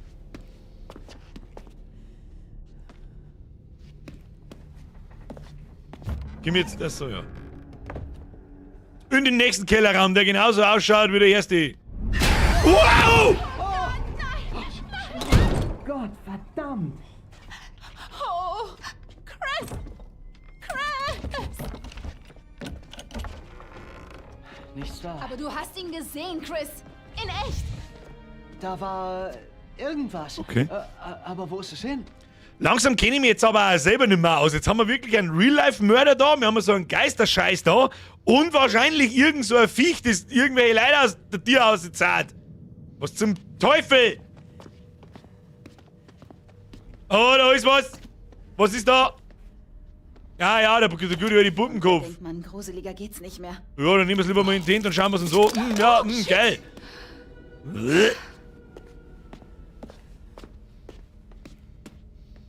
Ja, sie merkt, das kommt davon, dass wir schon seit 3 Wochen haben. Was war das?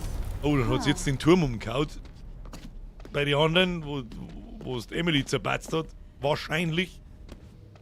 Ich sag, dass die Emily noch lebt und alle anderen verzeiht, dass der Matt sie runterfallen hat lassen. So sieht's aus. Ja, hier ist noch ein anderer Raum dahinter.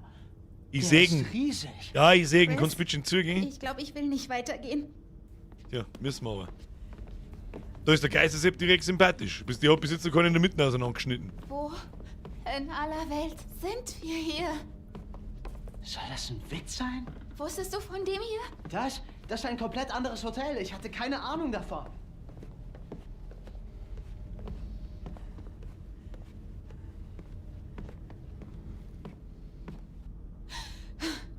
Ich glaube, ich halte das nicht mehr aus. Ja, ich habe mein Limit auch erreicht. Ich habe doch nur versucht zu vergessen, dass letztes Jahr je passiert ist und... Ehrlich gesagt, ich weiß nicht, was Hannah sich gedacht hat. Ja, tja. Du weißt, wie das ist, wenn man sich in jemanden verknallt. Toll. Also im Grunde sagst du, wir hätten eine verletzliche Freundin in eine schlimme Situation gebracht und deshalb konnte sie gar nicht anders als weglaufen.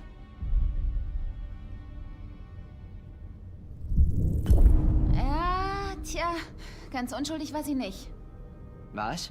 Ich meine, es war ja peinlich. Aber komm, sie musste doch nicht wegrennen, halb nackt und aufgelöst. Wir sollten nicht uns die Schuld geben. Du bist echt krass, Ash. Ich meine, sie war wirklich fertig. Ich sag ja nur, vielleicht hat sie da ein bisschen überreagiert, okay? Scheiße, was zum Teufel? Oh mein Gott, bist du okay? Soundladen to your face all of a sudden. Von der Seite. Haben wir auch schon lange nicht mehr gehört. Oh, einfach so, hoppala, der Soundladen umgefallen, mir ins Gesicht eingefallen, aus, scheiße. Wieder angerufen, durchgekommen, eine halbe Stunde später. Oder Horny Bonk.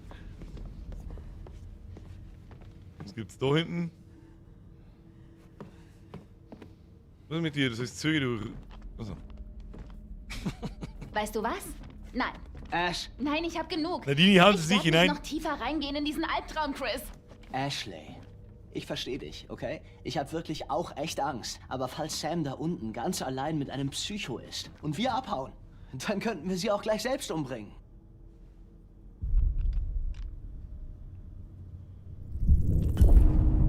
Rein in die Olga! Ashley, na los. Na Wieso los! hast du immer Ich recht? hab nicht immer recht. Tja, wo du recht hast, hast du recht. Ich will nicht recht haben. Ich will hier Nein. weg. Erst finden wir Sam. Gehen wir. Sie fix ist eine gute Frage, wie weit das dann noch runtergeht. Wie viele Treppen haben wir jetzt da schon runtergegangen? Das ist die dritte, oder? Das muss der weichste Berg auf dem ganzen Planeten sein. Oder der Erbauer der krassesten Zwerge aus Moria jemals. Chris, ich habe echt kein gutes Gefühl bei der Sache hier. Ach was? Es passt nicht zusammen. Ah, nee. Was passt nicht zusammen? Was? Alles davon. Der Psycho, all das verrückte Zeug, das hier abgeht. Ja. Ich habe das Gefühl, wir übersehen etwas. Sowas wie der gemeinsame Nenner. Ja, so ist die gemeinsame. Ich weiß, was du meinst, aber ich meine, wer weiß, was das ist. Ja, du hast ja recht. Ja, gut, dass wir darüber geredet haben bis dann. Die Zwerge haben zu tief gegraben, das kann auch sein. Das ist für mich die naheliegendste Geschichte. Bis jetzt. So. Freilich hängt da ein Puppenmann an der Kette irgendwo an der Wind im Keller im minus 3. Stock. Freilich ist die da an der... Ja, klar, sicher. Mein Gott, die Steuerung, Alter, ich rast aus.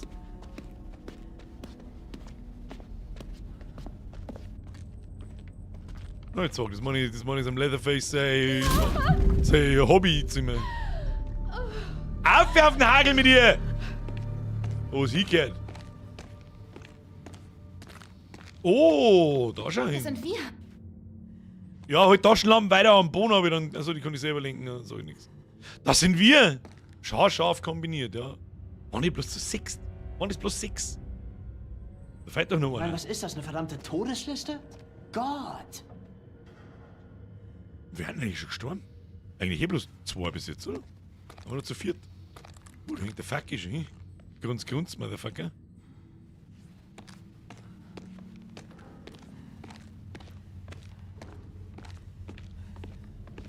Weiter geht's.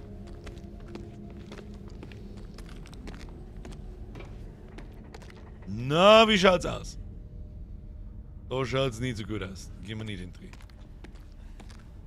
Aber waren wir da nicht schon? Oh. Sieh dir das an. Blut? Vielleicht von Sam. Okay, mal sehen, ob ich das aufkriege. What is this? Blood. Ja, ich hab's I hope aber- it's not Verdammt, Chris' ist das blood. Ding schwer. Vorsichtig. Wo ist das Komm her? schon Das durch, wissen nur Ashley, ich kann sie Programmer. nicht halten. Ja, komm schon. Chris! Was? Ich glaube, ich habe Sam gesehen. Ash, bist du sicher? Ich weiß nicht, aber komm, wir sollten nachsehen. Tja, also wer immer hier auch... Ui, ist habt hier echt durchgekommen, gesehen? okay? Bist du Das sicher? ist Nein, ich weiß nicht, aber wir los. sollten mal nachschauen. Grüß folgen, Bewegung untersuchen. Chris folgen. Nein, immer trennen. Trennen ist immer die beste Idee. Ich komme gleich nach. Ich komm gleich nach. Ash, Ah! Chris! Chris, Hilfe, ich steck fest!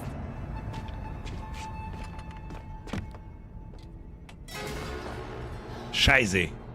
Scheiße aber auch. Jetzt hat der da gerade nur ein Motorsack liegen. Nein, das ist einfach bloß ein Holzbredel. Was hat denn dann? Ich hätte so gerne einen Kill mit der Gasflasche gesehen, irgendwie.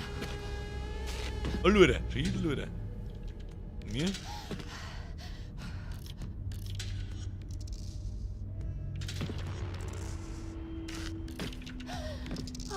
Wir werden ja nur gerade sein. am Boden graben ist immer leiser als Schleicher auf die Schuhe, ja. Da kommt rechts von den Holzbredel einer in 3, 2, und er steht rechts. Ja. Hey, ganz ruhig. Du hast mich zu Tode erschreckt. Ich wollte dich nicht. Na, so schnell kann er sich nicht umziehen. Super geklappt. So schnell kann er sich nicht Okay? umziehen. Mach dich locker. Wir haben größere Probleme als das. Was meinst du? Der Psychopath, Chris. Ich habe ihn gesehen. Was? Wo? Wo ist der hin? Keine Ahnung. Wir müssen leise sein. Wo ist der hin? Muss noch ganz in der Nähe sein. Super. Sam? Oh. Das war ein Tonband, ich hab's genau gehört. Das höre ich an der Soundqualität, dass das nicht echt war. Mein Gang halt bitte hin. Oh, Chris.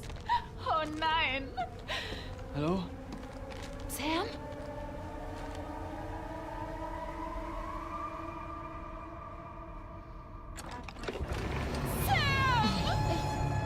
Ich raff das nicht. Das ist doch nicht Sam. Ja, nein, das ich auch. Wieso ist sie wie Sam angezogen? Keine Ahnung. Warum zieht jemand eine Puppe an wie Sam? Chris, ich weiß nicht und ich drehe hier gleich durch. Wo zum Teufel ist Sam? Es ist verrückt, es ist verrückt. Aufwerfen, Hagel! Oh shit. Oh shit! Ich spuck den ins Auge! Hätte jetzt was tun sollen. Oder Gasmari. Ich kann nichts tun. Haben wir jetzt beide gekillt, oder was? Oh. Okay. Jetzt müssen wir wieder ein Spielchen spielen. Oh Mist. Ash? Ash? Nö. Shit, ich mach den Wichser sowas von fertig. Ja, freilich machst du den fertig, du Trottel. Das ist Kasper, du Traurige. Das ist der Typ, der Josh umgebracht hat. Oh Gott, nein. Du perverses Stück Scheiße! Du Monster! Zieh dich um, wir werden sterben. Da ist eine Knarre und wir haben auch einen Arm frei. Niemand wird hier sterben. Ich wollte dir nur sagen, es ist so unfair. Was? Mir was sagen? Chris, es ist zu spät. Chris, was soll das Hör bringen? auf, sag's. Wir reden immer drum herum. Und jetzt, ich meine, wir haben so viel Zeit Ashley. verschwendet. Nichts davon war verschwendet. Was soll das heißen? Jede Sekunde, die ich bei dir war. Ich hätte meine Zeit nie anders verbringen wollen. Was meinst du damit, Chris? Tut mir leid. Ich hätte sagen sollen, was ich fühle. Chris. Ashley, ich schwöre, wenn wir hier rauskommen. Oh Gott! Ashley, ich hol dich hier raus! There is the saw! Oh, Scheiße. Hab keine Angst. Oh, das solltest du auch, Ash. Denn hier kommt der Clou. Chris hat schon eine tödliche Entscheidung getroffen. Und die nächste wartet schon auf ihn.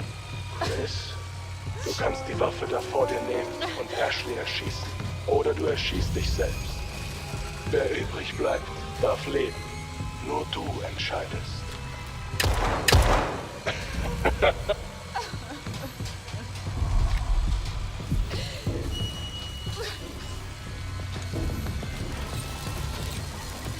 Oh mein Gott, nein! Nein, nein, Chris! Chris! Chris! Nein, Gott, nein! Chris! Oh mein Gott, nein! Chris! Nein!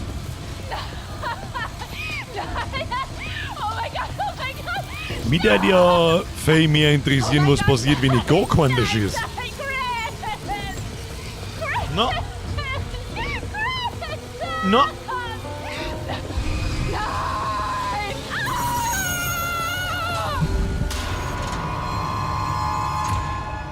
Diesmal bist du zu weit gegangen. Siehst du das nicht? Hä? Siehst du nicht, dass dieser Folterporno zu weit gegangen ist? Hä? Also, was gibt dir das Recht, hier Gott mit diesen Leuten zu spielen? Was macht dich zu was Besonderem? Hä? Hat man den Kill jetzt nicht gesehen?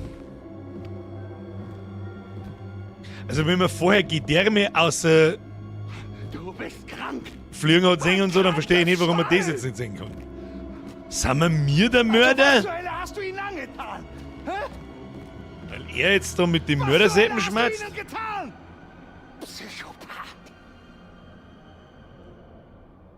Psychopath.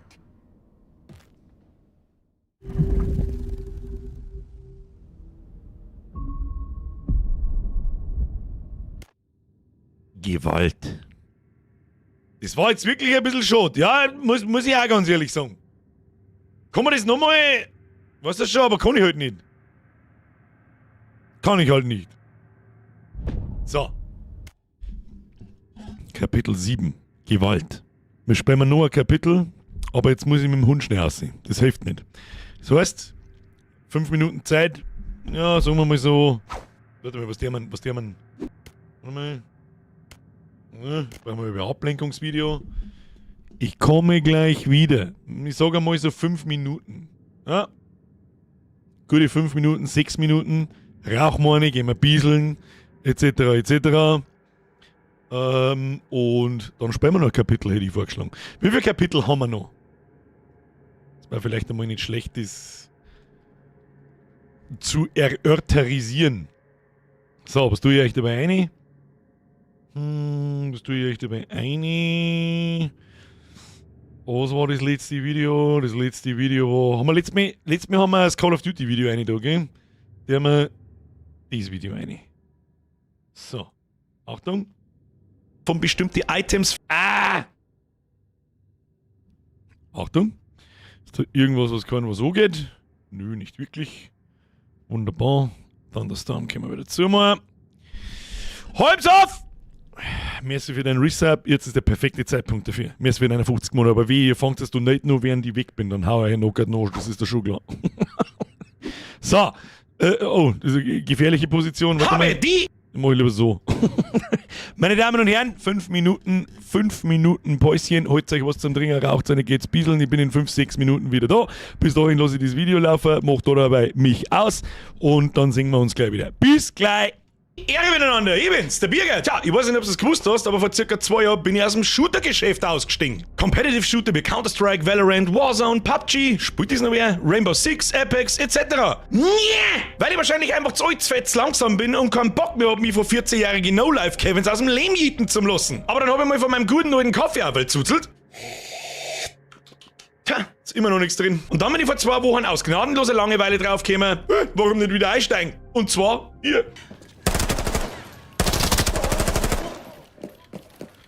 Ha, jetzt sagst du vielleicht, Alter, Birger, wie kommst du drauf, dass du mit Escape from Tarkov anfängst? Der Hardcore-Extraction-Shooter, wo du nicht vom No-Life-Kevin, sondern von ausgebildeten Navy Seal KSK-Russen auf Crystal Meth Wodka aus dem Leben geurgelt wirst. Nur Pro-Gamer wissen, was mit dem Urgel gemeint ist.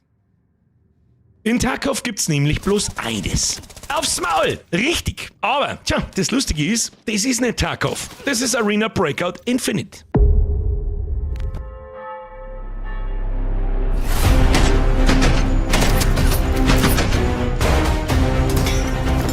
Was das ist, um was da geht und wie sich da ein eingroßter, zu alter, fetter, schlechter bis mittelmäßiger Spieler schluckt? Sie, Senor, damit bin ich, meine Ahnungslosigkeit und meine Kartoffel eben gemeint. Das zeige ich dir heute.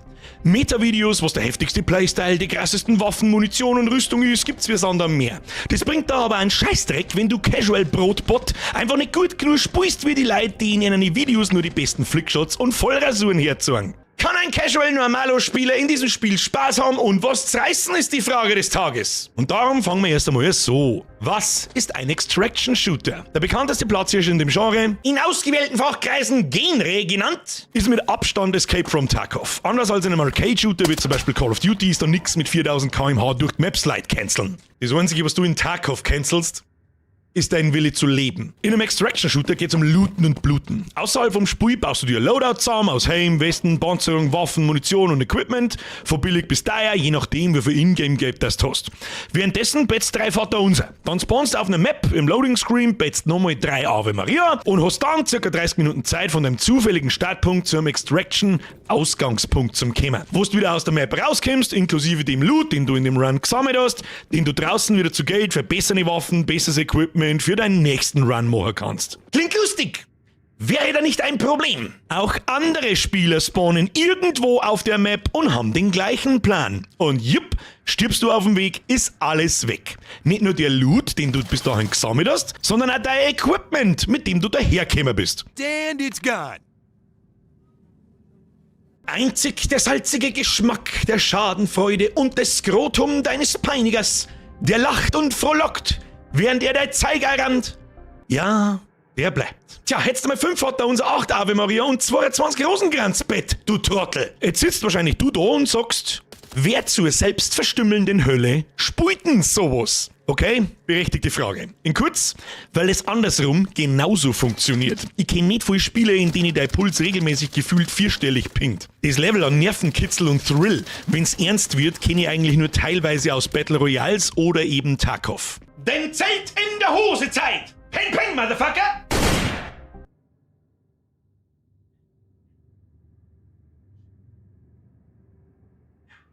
Geistig behinderte Witze aus der Lebenshilfe zum Abos und Likes der Geiern.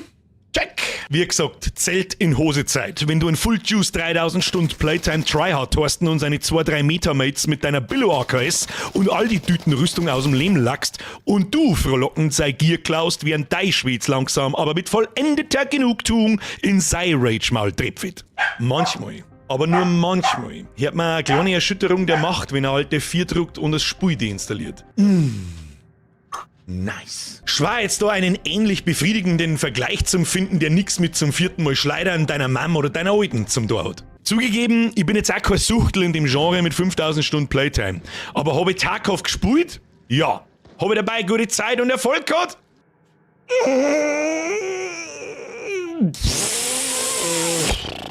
Warum ich aber dann überhaupt auf einmal mit sowas anfangen wieder, kann ich vielleicht mit dieser Frage beantworten. Was macht Arena besser als Tarkov? Besser ist vielleicht ein bisschen der falsche Begriff. Wieso schreibst du denn dann ins Kapitel ein, du Trottel? Arena Breakout Infinite, ich nenn's gern Arena, andere nennen's Abi, ist zwar auf den ersten Blick zu 95% der Tarkov-Klon, macht aber einige Dinge einfach anders und ist damit einfach weit zugänglicher. Als erstes ist es Feeling gegenüber Tarkov. Ein bisschen schwierig zum Beschreiben, aber als Movement, Laufer, Sprinten, Volten, Springer und das Gunplay fühlt sich weniger clunky und einfach flüssiger an als in Tarkov. Ohne dabei gleichzeitig das Hardcore-Feeling zum Verlieren. Man hat zum Beispiel genauso Ausdauer, die nicht unendlich lang sprinten, springen oder aimen lässt. Hunger und Durst gibt's, der zum Beispiel nach einer Runde anders als in Tarkov wieder voll aufgefüllt ist, genauso wie Schaden an deinem Char, ohne dass du nach dem Run aktiv heilen musst. Du hast ein ähnliches Schadensmodell, je nachdem, wo du der Gegner hinschießt, in deine Arme, Oberkörper, Beine etc., die mit verschiedenen Medikits und Schmerzmittel etc. mitten oder nach dem Kampf in-game behandelt wird. Ist dein Arm im Arsch, zieh das wie Sau beim Aimen. Ist dein Hax kaputt, kannst halt nicht mehr gescheit laufen. Schießt dir jemand in den Kopf, ist überall das Gleiche. Aha, okay, tschüss dann. Heißt, es ist noch Hardcore genug, aber eben nicht Todes-Hardcore. Der nächste Punkt, der wahrscheinlich noch wichtiger ist und der Grund, warum sich einige von Tarkov gänzlich fernhalten, Gear 4. Die kickt bei Arena an, aber bei weitem nicht so schlimm wie in Tarkov. Birgers 5 Noob-Sekunden. Was zur Hölle ist Gear 4? Gear 4 ist die Angst und Panik davor, dein Loot und dein Equipment zum Verlieren, wenn du stirbst. Was maßgeblich deinen Playstyle beeinflussen kann und wird, wenn du zum Beispiel eine Viertelstunde in der Embryostellung in einem Eck guckst, weil du irgendjemand irgendwo kurz Laufverkehr hast.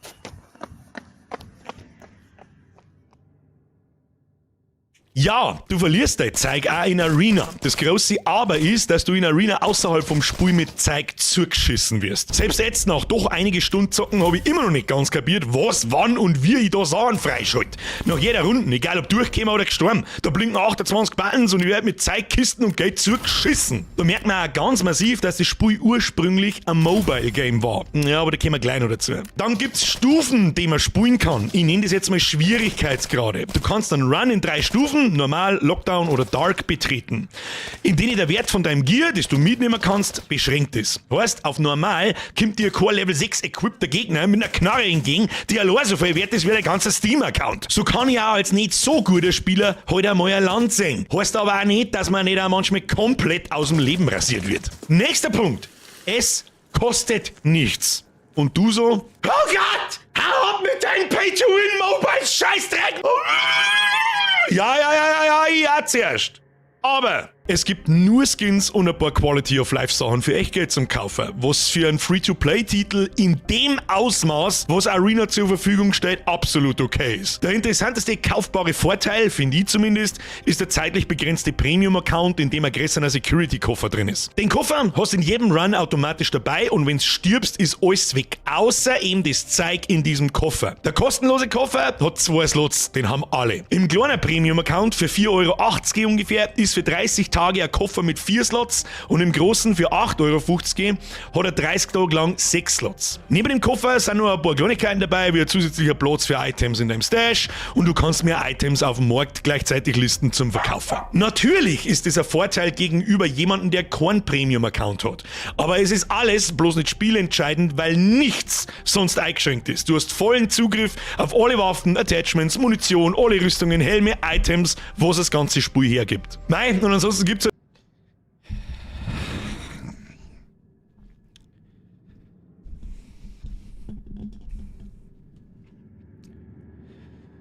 Woman. So, wer ist denn da? Ich bin noch da. Ein Kapitel geht noch. Wie lange dauert so ein Kapitel? So gute 3 Stunden, hä? Woman! Vorstand war kurz da. Ja, die haben gerade heimgegeben, wenn wir mir da Pause gemacht haben. Was ich wieder kann nicht, pass auf, schau, was ich gekriegt habe. Zeig euch, was ich gekriegt habe. Das ist keine Ahnung, wie dermaßen, was ich halt noch tue. Sag ich jetzt unter uns. Geh nachher nämlich in meinen Keller runter und zwicke mir da so ein kleines Ding, aber ist ja legal jetzt. So ein kleines rundes, grünes Ding. Dann tue ich das in meinen Wutzel rein. Dann werde ich den genüsslich am Balkon draußen davor tun. Und wenn dann der Hunger kickt, kriege ich Spaghetti Frutte di Mare.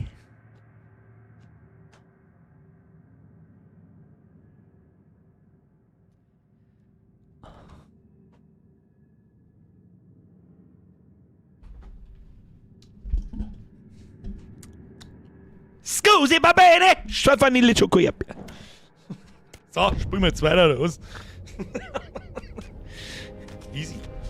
Ah ja, schau, Heat, Handtuch, Lady. Die muss jetzt sowieso sterben. Alle müssen sterben. Weiter geht's, Kinder. Merci fürs Supporten. Das Spiel hat Prolog plus 10 Kapitel. Du bist recht weit. Ja, dann schaffen wir es nächsten Freitag. Wie? Nix weh. Ich hab hier, ja, mit den nackten Bohrfürs ans rostige Glander ohne Trauschen. Freilich! Ja, das Handtuch trotz untenrum jeglicher Schwerkraft, so hab ich schon gesehen. Was ist denn da los? Franziska! Leute, diese Woche haben wir 2 Fragen möglicherweise geklärt. 2. Frage 1. Heiselfabrik, wo ist Heisel, haben wir am Mittwoch gesehen. Aber Franziska! Hast jetzt du eigentlich schon mal mit deinen Leuten geredet?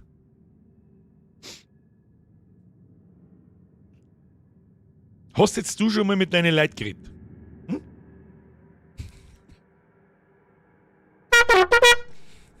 Franziska! Kuss auf die Nuss, welcome to the squad. Da, grüß dich, gingen schon von der Lord. Community lernt. Community lernfähig.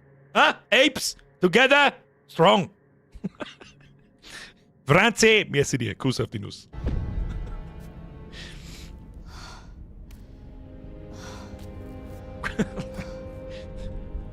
Aber die OG Franziska, sie konnte es nicht wissen, weil die OG Franziska hat 13 Rs. Das ist damals festgelegt worden. So, jetzt haben wir mit der Handtuch-Lady auch im Keller. Sicher doch, wo auch sonst. Alle in den Keller. Auf die Streckbank. Oh, was liegt denn da? Was ist das da? Bearcoat. Hat nie jemand hergenommen. Oh, da ist was. Ich hab was gesehen. Oh. RT? Never forget. First Special, was ist denn das für Käse? Gruselig. Gruselig? Geht so. Ist das blau?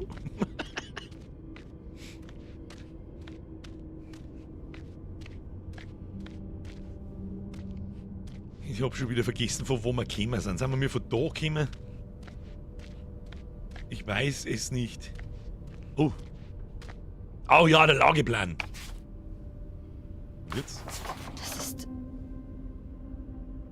Das kann nicht sein. Oh mein Gott. Was? Peek in...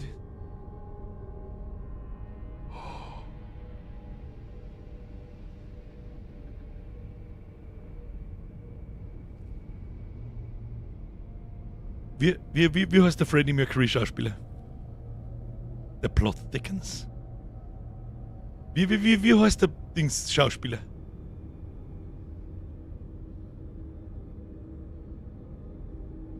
Also für alle, die es wieder nicht kapieren, weil sie nicht gescheit aufpassen. Rami Malek, Dankeschön. Den haben wir mir auseinandergeschnitten. Das hier ist ein Plan, wo so ein Puppen dort hängt, da hängen Schweineinnereien unten dran. Mit Schweineblut und er steht dahinter und wird gar nicht auseinandergesägt. Ich sag trotzdem, es ist ein Trap. It's a Trap!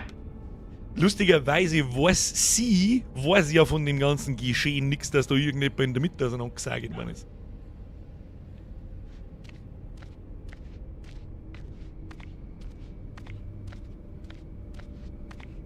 Jetzt bin ich aber gespannt, du. Ich glaub kein Wort. Weil liegt da ein Handy. Was er sonst? Geil, erstmal Capture lösen. Nachrichten, Dr. Hill. Sage ich das richtig, dass das Beutel von dem Dr. Hill gerade oben von dem Sprecher ist? Dr. Hill, hi Josh, ich bin's. Alan, dir macht es hoffentlich nichts aus, dass ich dir schreibe, aber es ist wichtig. Ich habe deine E-Mail erhalten. Ich glaube nicht, dass dein Plan dir helfen wird. Du musst mit dem aufhören, was du tust und zu mir kommen. Dr. Hill, bitte geh ans Telefon, ich mache mir langsam Sorgen. Lassen Sie mich in Ruhe. Nimmst du deine Medikamente noch? Mir geht's gut. Es ist sehr gefährlich, die Medikamente mitten in der Therapie abzusetzen. Josh, ruf meine Praxis an und mach einen Termin bitte. Josh, antworte bitte! Legen wir das Handy wieder hin. Ja gut, wir haben auch keine Hosentaschen dabei. Muss einstecken kann, gell? Aber zwack. Oh, das ist sicher nicht so eine dermaßen direkte Fährte Richtung Josh, dass ich kein Wort glaub. Ich glaub kein Wort! Haben wir überhaupt? Von wo haben wir mitgekommen? Ich glaub, da haben wir gekommen, oder? Warum haben wir wohl nie einen Josh bei ihm gehen? Das stimmt bis jetzt, gell?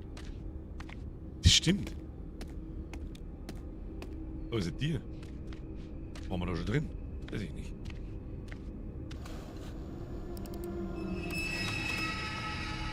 Aber der ist doch sauber zu groß für den Josh, oder? Dum. Sagt er gar keinen, wo geht er nicht hin? Und zack, steht er neben mir. Na doch nicht. Ich weiß nicht, wo ich hin soll und die Steuerung macht mir ein wenig fertig. Halt, stopp, da haben wir jetzt da gekommen oder da hinten gekommen? Ich käme nicht aus.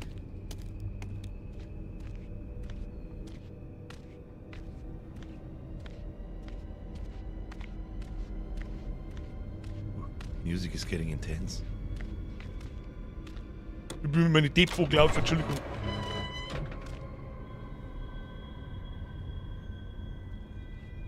Ah, das ist die Puppen.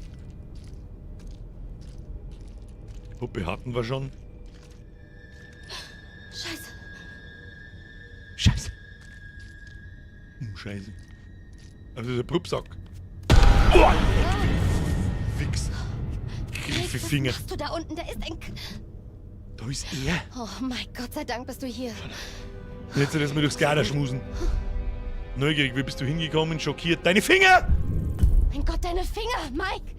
Ja, dabei habe ich noch Glück. Scheiße, was ist passiert? Ein verdammter Irrer läuft hier oben rum. Der Weckenmann, hauen Sie eine Eine, habe ich Ehre. Hör zu, dieser Typ, von dem du sprichst. Er hat mich angegriffen. Er hat mir auch Videos gezeigt. In einem davon wurde Josh ermordet. Er wurde zerfetzt von diesem riesigen Scheiß-Sägeblatt. Ich glaube, er lebt hier unten. Und wer auch immer dieser Verrückte ist, er ist besessen von Hannah und Beth. Mein Gott. Aber etwas stimmt da nicht. Da waren diese Pläne wie Blaupausen für eine Höllenmaschine. Verbot während die Genau Spiele. wie die, in der Josh war, aber ein Fake. Sie War für einen Dummy. Sam, langsam. Josh ist vielleicht nicht tot. Ich muss kurz was für die bereits anwesenden Leute im Stream sagen, die immer im Chat ganz furchtbar übermotiviert schreiben, nicht donaten, mi.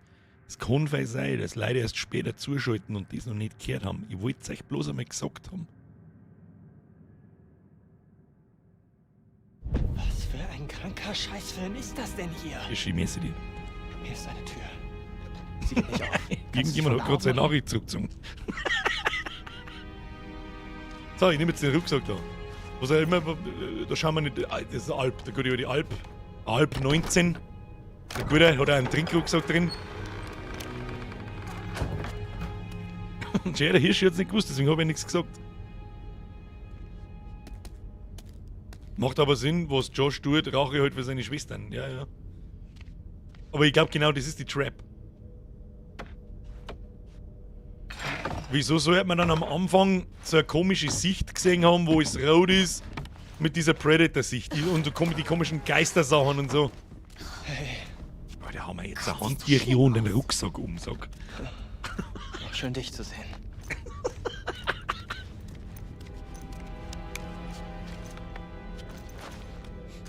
Was soll das werden? Tja, also ein Handtuch ist doch nicht das beste Outfit, um Psychokiller zu bekämpfen, weißt Nein, du? wir drehen uns nicht um. Also er schon, aber die Würdest Kamera du mal- nicht. Mike? Oh, ja. Klar. Boring!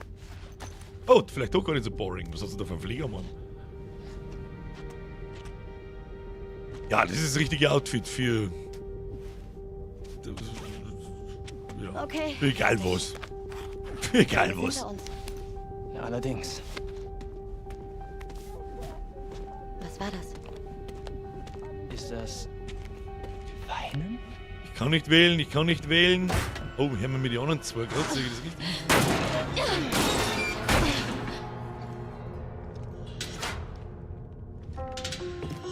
Nein, nein, nein, nein! Geh weg! Oh, Chris. Platzpatronen drin. Oh, Chris. Was zum Teufel? Du weißt, was Platzpatronen sind. Ich meine echt jetzt.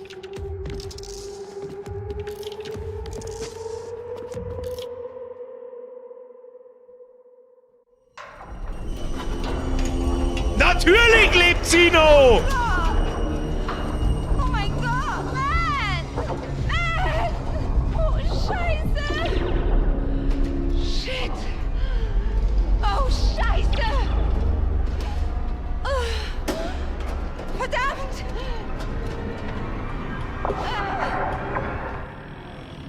Oh, ich muss schwingen. Und schwing. Schwing. Schwing. Schwing. Schwing. Schwing. Und stich die ab mit dem Ding, ja. Schwing, nur wing, ja. No. Oh, Scheiße, hab ich nicht gelangt. Das hab ich nicht gelangt. Nochmal Y, doch nicht an. Schwing. Sie macht da den sterbenden Schwan. Wo ist denn noch gerade dieser Turm runtergefallen? Was ist denn das für ein Loch unter dem Turm? Warum? Hat das da... Was kommt da? Zahnbürsten runtergefallen, der Brenner. Ah.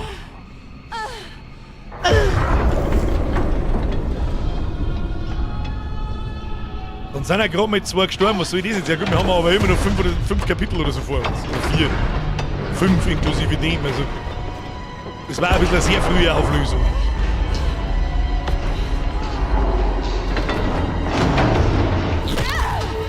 Na, Schienbeinbrucher, Scheiße! Scheiße! Scheiße, Scheiße, Scheiße!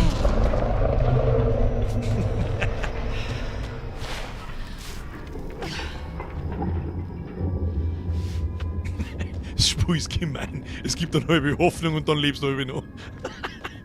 Mr. Julian, übrigens, merci für die Abo. Hat der ganze Rest eigentlich heute schon mal auf den Like-Button draufgedrückt, der Abo da lassen und seine Glocke Das geprüft. waren 600 Allerwichtigste. Mäuse. Wehe, das klappt nicht. Das war mein Lieblingsteil. Ja, das ist wichtig, du Rind. Blitzt aus dem Hirn aus, wie ein Stückchen Viech. Okay. Und auf einmal kommt es auf die Idee, sich eine Fackel zu gut bauen. Ja, aus. genau. Ja, ja, freilich schaut das gut aus. Sonst nicht so umgebunden, und 600 € Unterhosen, oder was? Mir ist der Tanga angerissen. War mal ein Vogel draus. So. Jetzt sind wir also da, wir zwei, Emily. Also wenn da jetzt auch komische Sachen passieren... Hallo?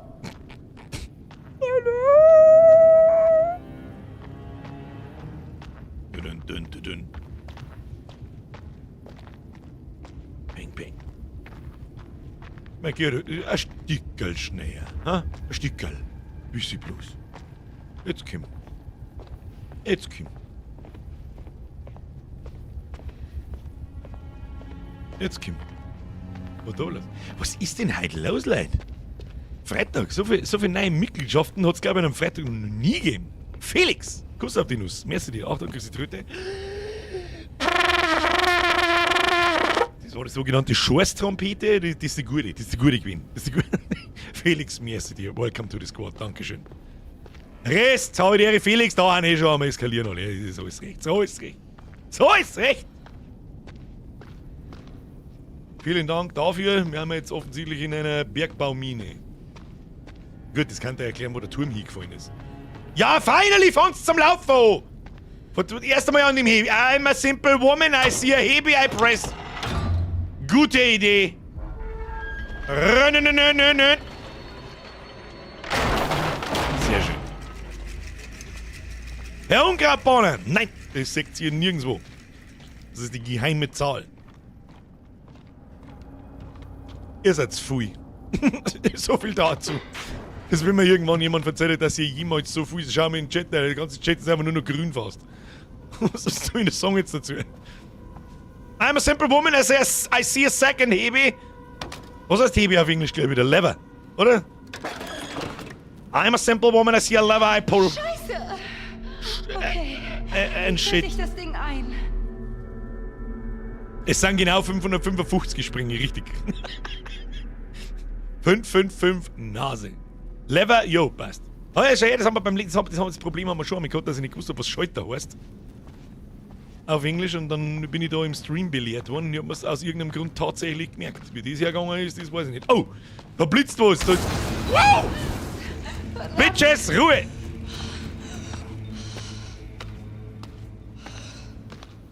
Oh, stimmt, Switch. Aber Lever ist der Hebel, Switch ist der Schalter, glaube ich. Glaube ich. Ja. In, out, 36. Was hilft mir das? Es ist auf alle Fälle 10 vor... Hä? Ich stimmt der Hintergrund nicht, da stimmt wieder gar nichts zusammen.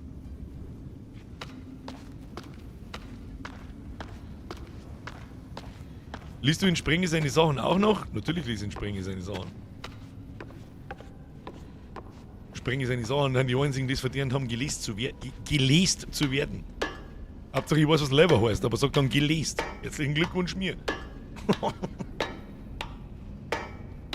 5er Kruzifixes, schreibt der Tobi. Warum denn das schon wieder?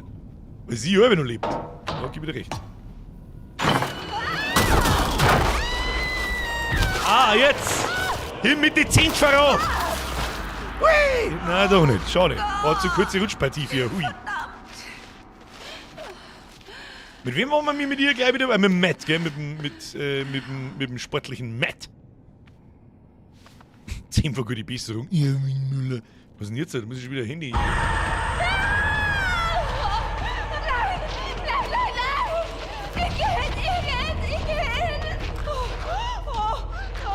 Morgen. Oh Gott! Six, da war wieder Hoffnung gewesen. Warum stirbt denn der nicht? Das ist der fucking Terminator, Alter!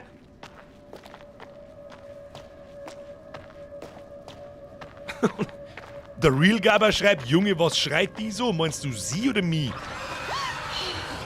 Oh. Ja, geil. Jetzt, ja, geil. Jetzt sind wir bei der Descent. Und da kommt jetzt dann irgendein komisches Tschernobyl-Viech aus, das so komisch sägt. Ja. Ich sag schon, kommen, alles gleichzeitig. Wir haben einen Mörder unter uns und so ein Viech. Das ist die einzige logische Erklärung, oder?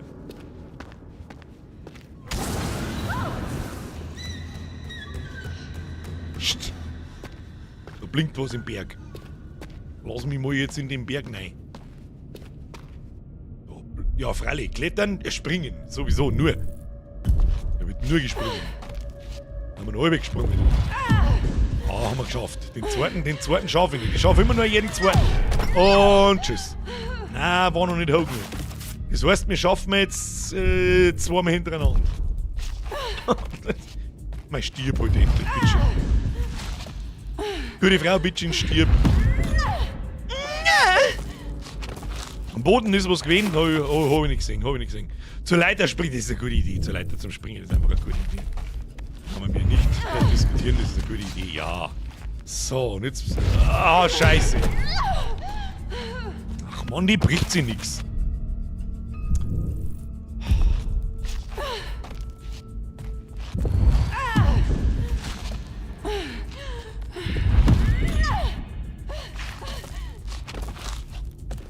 Los. Die Leute gibt es sowieso noch. Brauchst du nicht da wieder. Jetzt war es Y oder so, glaube ich. Nein, X war mal. X war mal. Häng die noch hin. Kannst du das nicht bitte umbringen, Herr Agrartechnik-Fan? Ich hab's gerade probiert. Ich war stets bemüht. Hab selber auch gespielt und probiert, die umzubringen, hab's aber nicht geschafft. Ist ein zaches Mistvieh. Hey, ich glaube, dass wir da in so einfache Quicktime-Events, da kann man, glaube ich, auch nicht sterben. Aber sobald uns jetzt da irgendjemand besser nachläuft oder sonst irgendwas, dann ist dir schon klar, dass ich kurz vergiss, was zum verfickten Höllenteufel ein Quicktime-Event ist. Hä, X, wo? Wo? X ist gleich beliebig Taste. Da ist schon irgendwas, hundertprozentig. Das ist nicht... Es war sauber zu früh zum Revealen, wer der Mörder ist. Sauber zu früh. So, hier, Vollsprint. Wo rennen wir eigentlich umeinander? Gibt noch Gelegenheiten, Chef. Komm schon, verfluchte Scheiße! Ah ja, alle Handys, wer kennt's nicht? Akku geht aus. Stark. Stark. Sounddesign 10 von 10. Mein geh halt zu. Steuerung auf alle Fälle 1 von 10. Tut sie fix, jetzt hör mir auf, mich die ganze Zeit anzumliedeln. Scheiße Shit. Was jetzt? Was passiert denn jetzt, wenn wir das so lang, wenn wir einfach 20 Minuten auf der Treppe stehen bleiben? Zünd uns dann das Feuer an. Würde ich eigentlich schon lustig finden. So ist es nicht. Hier, nimmst du mal den Fackel bitte? Hat sich richtig rentiert, dass wir da oben springen.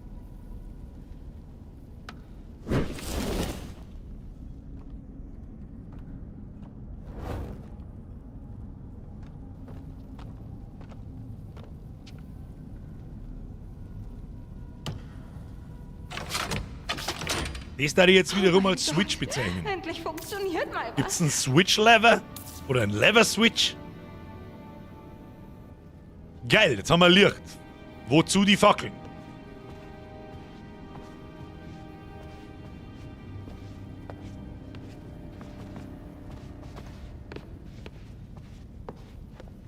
Das ist schon sehr verdächtig ruhig da. Was sind die Treppen da? Wo? Hallo? So. Lul. Was du meinst, wäre ein Toggle-Switch?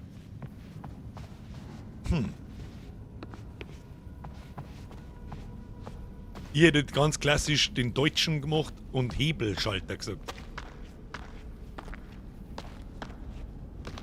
So. Ab nach Moria, meine Damen und Herren. Ich habe wirklich das Gefühl, dass die Zwerge hier zu tief gegraben haben. Das sagt ich. Und deswegen sind da alle Bergarbeiter tot. Das sagt ich. Und mir jetzt da dann irgendwo irgendein asoziales Viech langsam dann. Ja, hundertprozentig. Kennt jemand der Descent? Also nicht Spui, sondern ein Film, der ist gar nicht mal schlecht. Also er ist nicht Weltenklasse, aber er ist gar nicht mal schlecht. Das ist ziemlich unangenehm zum Anschauen. Und das erinnert mich da drin gerade so richtig narrisch. Ja, und sogar die Szene erinnert mich dran. Ich weiß gerade nicht, wo es das Descent zum Anschauen gibt oder gäbe.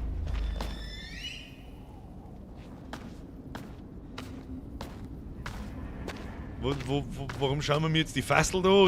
Achso, da liegt natürlich wieder der Hinweis. Also, spontanes, oh mein Schee. In einem Paralleluniversum lässt sich ein Schmetterling ein Schlampen tätowieren.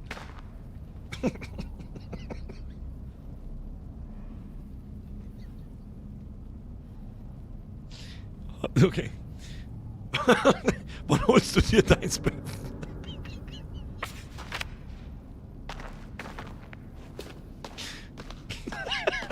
Wo müssen wir hin, sag? Da haben wir gekommen. Da haben wir da aus dem Loch gekommen oder haben wir da 4? Ich weiß nicht mehr.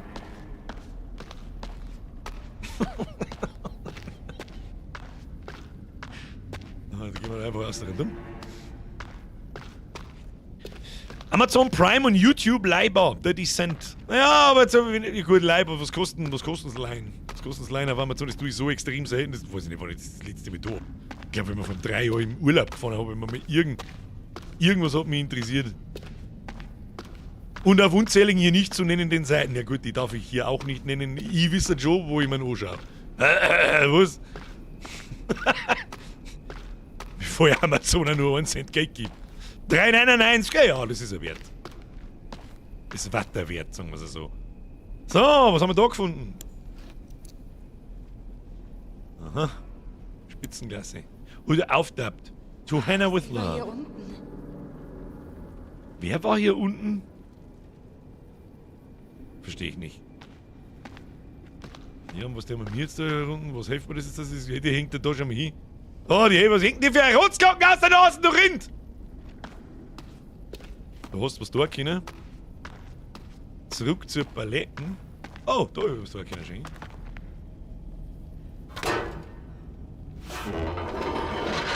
Das möchte ich sehen, wie du die Tier hebst. Oh, da hat was gezoomt. Hab's genau gesehen. Die ganzen Totenschädel und so weiter, die wir vorher nämlich gesehen haben, die haben da nicht so... Oh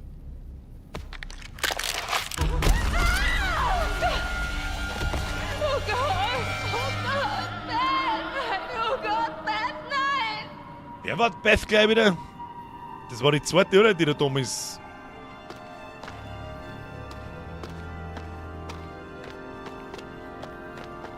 Die sitzt seit einem Jahr da, die da unten. Das schaut aber gar nicht... Für das schaut's gar nicht so schlecht aus. Zip. Oh Gott, heute ist es nie wieder extrem. Extrem on point, meine Damen und Herren. So. Geil, wir haben ja wieder am Anfang! Was ist jetzt? Das musst du vor allem Vollsprint.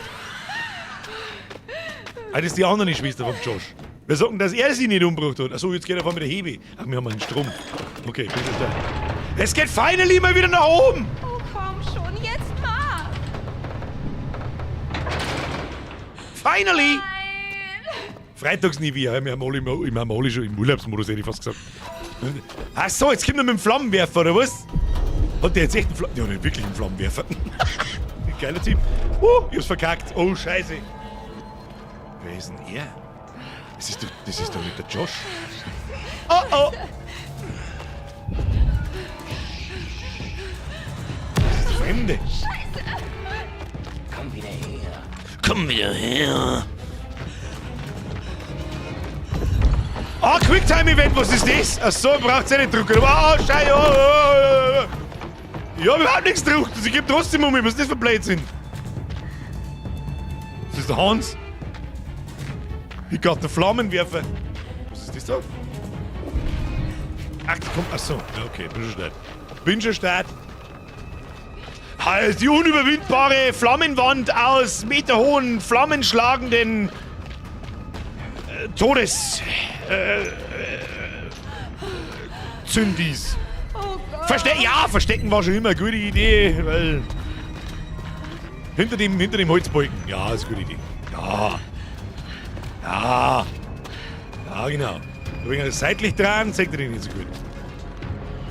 Gute Frau, du bist so behindert, wenn ich umbringen wollte, dann hätte er schon lange mit dem Flammenwerfer noch geschossen. Was laberst denn du?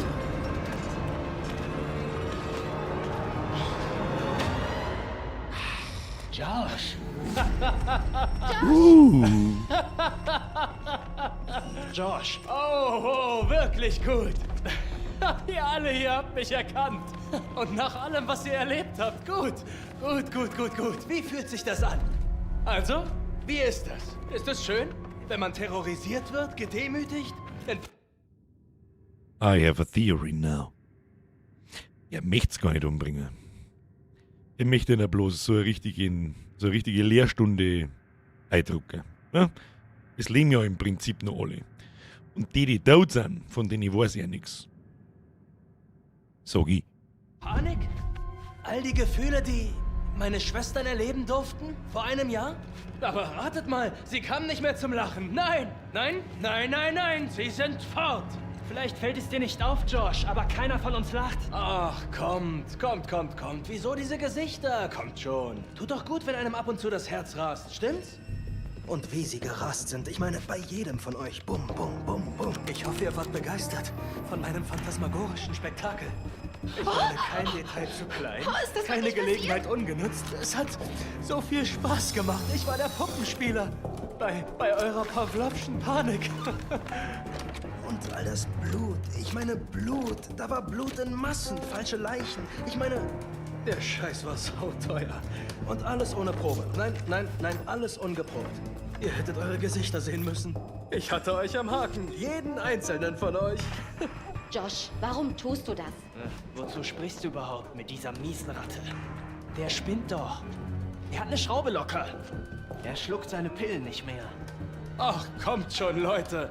Rache ist die beste Medizin. Das reicht. Mike, er ist krank. Was? Kommt schon, ihr werdet mir noch dankbar sein, wenn ihr alle bald Internetstars seid. Halt, was? Oh, ihr könnt mir glauben, dass dieses kleine Baby ein Riesenhit wird.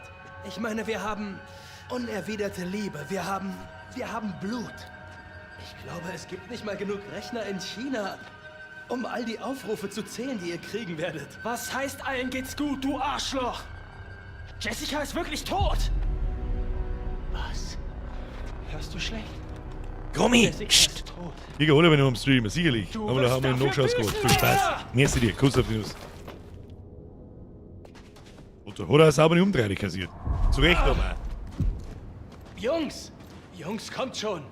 Wirklich, das ist doch völlig verrückt. Halt die Fresse. Chris! Bro! Ich bin nicht dein Bro. Wo gehen wir hin? Wohin bringt ihr mich denn? Wir sperren dich weg? Bro! Was? Damit du keine Dummheiten machst, bevor wir die Polizei rufen. Kommt schon! Ich hab gar nichts gemacht! Ist das dein Ernst, Mann? Du bist ein verdammter Mörder, du Arsch! Aber nicht gemacht! Aber nur ein Bier getrunken! Ich war das nicht. Michael, bitte glaub mir doch, Mann. Ich war das nicht mit Jessica. Ja, Simato, genau darum ist die Säge zu ihm gefahren, egal was ich ausmache. Abtun! Beschimpfen! Beschimpfen ist immer gut. Bist du irre? Ganz ernsthaft? Kriegst du nicht in dein Hirn, was du getan hast? Ich bin ein Heiler! Mann! Ich bringe Menschen zusammen! Nicht wie ihr, Arschlöcher. Es reicht.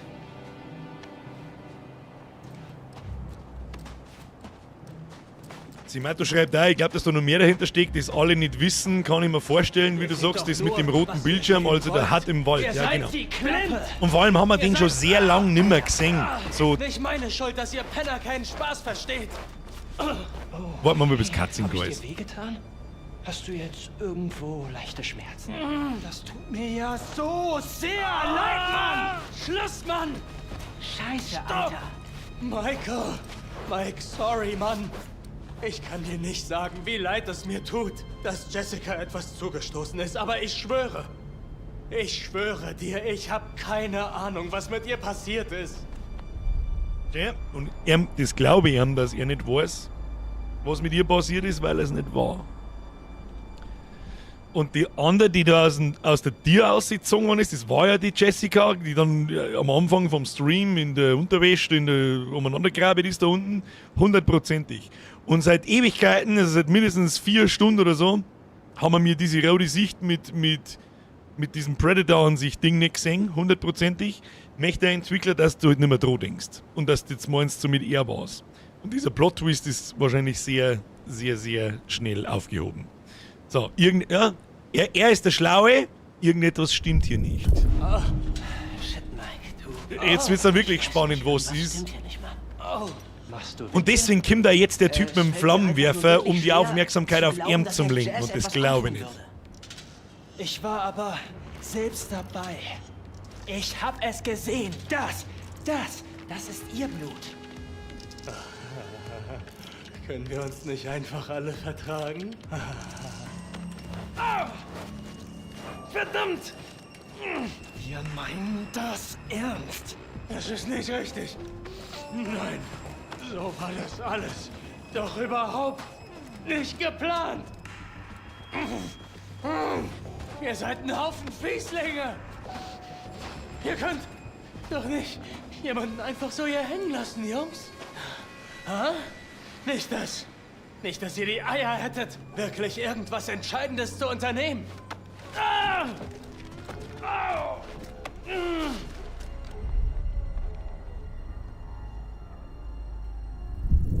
Alter, halt doch einfach nur die Schnauze, Mann. Oh.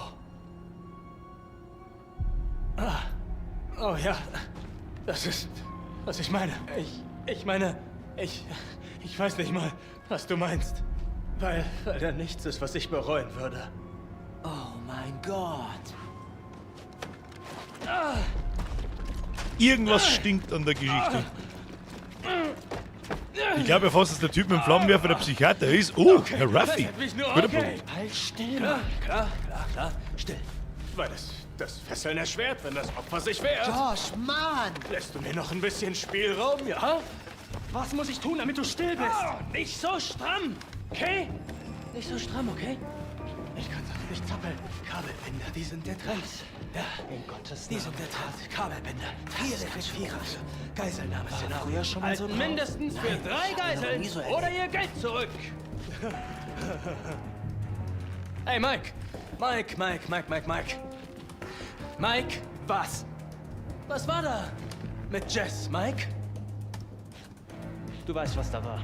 Nein, tu ich nicht. Ich hab ein Problem, Mike. Ich erinnere mich nicht an diesen Mord. So eine Scheiße. Ich meine, also ich denke, also daran würde ich mich sicher erinnern, weißt du?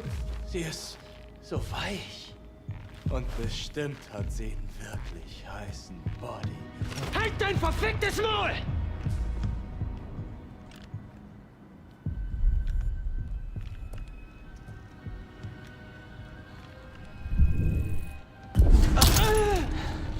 Echt jetzt? Na was? Dachtest du, ich erschieße ihn? Keine Ahnung. Komm schon, Chris. Du solltest mich besser kennen. Ja, Chris, du kennst mich doch auch besser. Ja, dann gib mir nächstes Mal ein Zeichen, okay? Oh, ihr armen kleinen Schweinchen. Bekommt ihr nicht mal die böser Cop, guter Cop Nummer auf die Reihe? Überlasst das den Profis, Jungs! Geh du zurück zur Lodge. Check, ob alles okay ist. Ich bleib bis morgen früh bei diesem Spinner hier. Oh ja, wieder aufteilen, das ist eine gute Idee. Bestell die uns Aber gut, jetzt ist es einigermaßen nachvollziehbar, weil jetzt alle meinen, es ist alles cool. Die anderen wollen sicher wissen, wie es steht. Du hast recht. Und um ganz ehrlich zu sein, finde ich die Szene da, wie das jetzt gerade alles gemacht und geschauspielert war, gar nicht mehr so schlecht. Hat mich gut unterhalten jetzt gerade. Hat mir jetzt gefallen. Schön, dass das Spiel jetzt einen Fahrt aufnimmt, also alles, was ich da letzte Woche gesagt habe. Oh.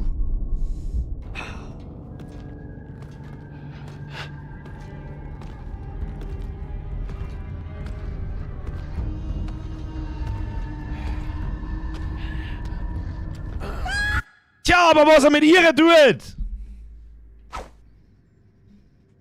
Werden wir nächsten Freitag herausfinden. Ich glaube, wir haben noch 3 Kapitel, sage ich das richtig? Die kriegen wir nächsten Freitag fertig. Hat Sauberotzung, muss ich ganz ehrlich sagen, ist Welten besser wie das, was ich heute erwartet habe. Welten besser. Hab letzte Woche schon so ein bisschen.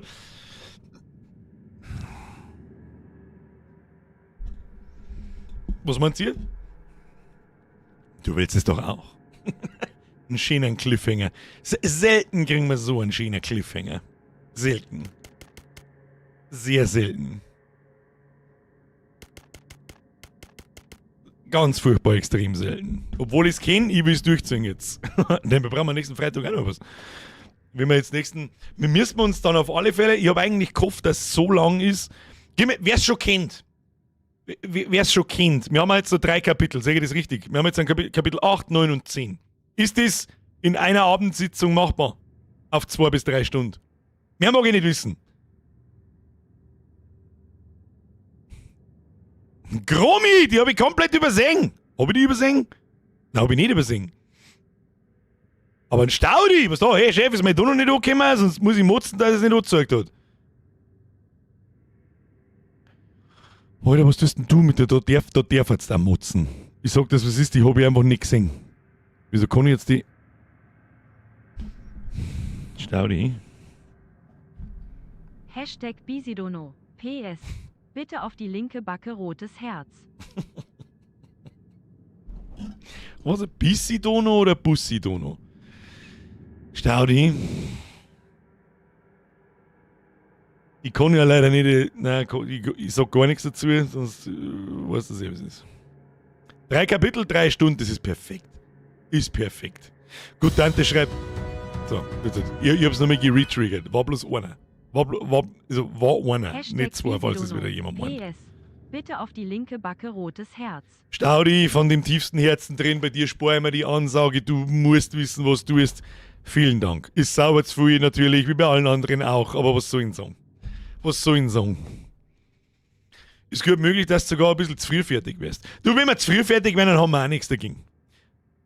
Passt, kenne ich mich aus, mehr mag ich schon gar nicht wissen. Merci dir. Staudi, merci dir, ich weiß nicht, was ich sagen soll. Wieso kommt denn der per PayPal und der andere nicht per YouTube? Und das ist manchmal, was ich mir da manchmal wünschen darf, ist, dass ich einen Dono-Sound her, aber ihr nicht, dass ich das irgendwie ausschalten kann. Dass ich das Monitoring noch her, damit ich keine übersehe.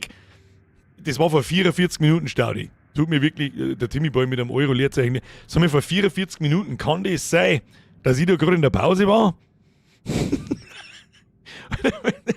Bist du besoffen, Alter? Ist das möglich? Ich weiß es nicht. Nächste Woche habe ich Spätschicht. Selbst ist nichts, aber es gibt einen Nachschau-Squad. 3 Kapitel, 3 Stunden, ja, ist machbar. Klar, Mizi schreibt, so wie du spielst schon, was soll das wieder heißen? Virtual Audio Cable. Ich kann halt den Sound von den Donations nicht auf 2 verschiedene Audiogeräte umleiten, ohne dass ich rechtfertig umstehe. Also plus den normalen Blade-Schmerz. Was? Kommt drauf an, ob Paulaner Spezi Psuffer macht. Also ich bin mir sicher, wenn du 15 Paulaner Spezi saufst, also 7,5 Liter, dann bin ich mir ziemlich sicher, dass du einen Zuckerschock kriegst und mit 200 km/h zum Einkaufen laufen kannst. Da bin ich mir ziemlich sicher. Wie findest du das bis jetzt in der Dark Pictures Reihe? Also ganz ehrlich, am Anfang habe ich gemeint, das ist schon ganz schön in die Jahre gekommen und ganz schön cheesy, aber gut, lass einmal, da muss ich mich auf die Art drauf einlassen, dass es halt trashy Trash ist. Aber heute war nicht schlecht. War wirklich nicht schlecht. Und um ganz ehrlich zu sein, die alten Dark Pictures Spiele haben schon eine Zeit her. Da kann ich jetzt keinen direkten Vergleich nicht ziehen, aber ich darf schon sagen, dass unter einem von den besten mitspielt. Natürlich ist die ganze Inszenesetzung, die Dialoge und so ist alles ein bisschen in die Jahre gekommen. Sehr schade ist, dass die deutschen Synchros nicht so geil sind, aber gut, das ist meistens so. Ja, weil du durchrennst, nichts richtig liest und viel mehr rumschaust. Und viel nicht rumschaust. Naja. Ich geh doch her in jeden Gang ab. Aber lesen tue ich nicht. Da steht ja immer derselbe Scheißdreck drin. Bisschen verwirrend noch, aber ich schaue einfach mal nochmal alles so, vielleicht check ich's dann. So verwirrend finde ich es gar nicht. Da sind einfach 6 Kids in diese Hütten gefahren. Der Josh, ja, der sich da gerade alle verarscht hat alle da hingelockt. Warum? Weil sie im Jahr davor seine Schwester bloßgestellt haben, die ist an der Vogelaufer gestorben und ihr möchte sie rächen. Und jetzt sind sie da dort, also sie sind dann nicht allein. Da ist erstens schon mal der Typ mit dem Flammenwerfer, den wir jetzt gerade gesehen haben. Ich glaube, das ist die zweite Finte, sagt der Ives ist, das ist die zweite Ablenkung. Und ich sag, dass die in dem Bergbaudings da unten zu tief gegraben haben und da irgendein Viech ausgegraben haben. 100%. 100%. So, oder was ist? Das werden wir nächsten Freitag herausfinden. Nächsten Freitag sperren wir es fertig. Da musst du verlesen, das Spiel leitet dich schon. Ja, das kommt halt noch dazu. Vor allem, wir haben ja ein bisschen was gelesen, da steht jetzt nicht wirklich was brauchbar Wichtiges drin. Muss ich ganz ehrlich sagen. Die Story erklärt sich noch besser. Ich finde die Story jetzt nicht sonderlich kompliziert. Normalerweise bin ich da der sich hart tut. Vor allem, wenn wir seit 2 Wochen nicht gespielt haben, die Story nachzuvollziehen. Aber ansonsten ist es eigentlich ganz simpel.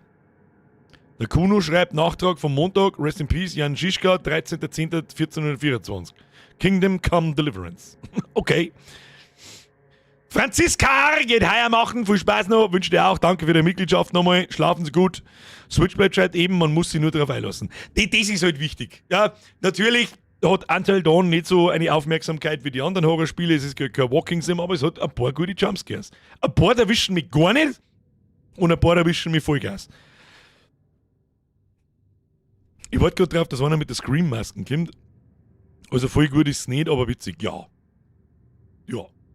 Ich darf ihm jetzt einmal eine solide 6,5 bis 7 geben.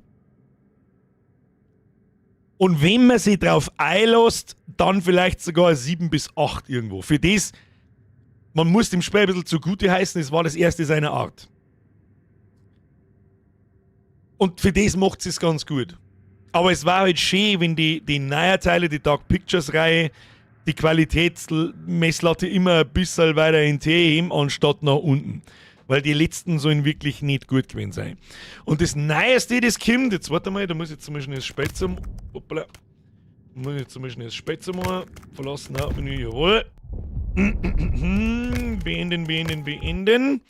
Jetzt muss ich schnell Order, das heißt Order 8020 oder so, also Order 8020. Wann kommt denn der Bums?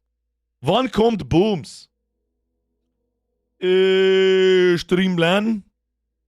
Release, COD ist am 14. November, Anno am 13. November, Unmond am 17. Am 30. kommt Arc Raiders. Jetzt warte mal, habe ich das nicht aufgeschrieben? Ach, das hätte schon am 2. Oktober kommen sollen. Das heißt Directive 8020, nicht Order 8020. Das ist der neueste Teil, der spielt im Weltall. Pass auf, Directive 8020, aber wenn das schon wieder verschoben worden ist, dann heißt das normal nichts Gutes. Und die Spiele haben, die haben nicht, das ist auf 2026 verschoben worden. Warte mal, gehen wir mal schnell in den Trailer hineinlunzen. Also das hier, Directive 8020, ist das neueste aus dieser Serie, die damals angefangen hat, 2014 mit Until Dawn. Schauen wir uns mal einen Trailer an, warum nicht? Lower the gun. Not until you move from the scanner. Those things can change shape.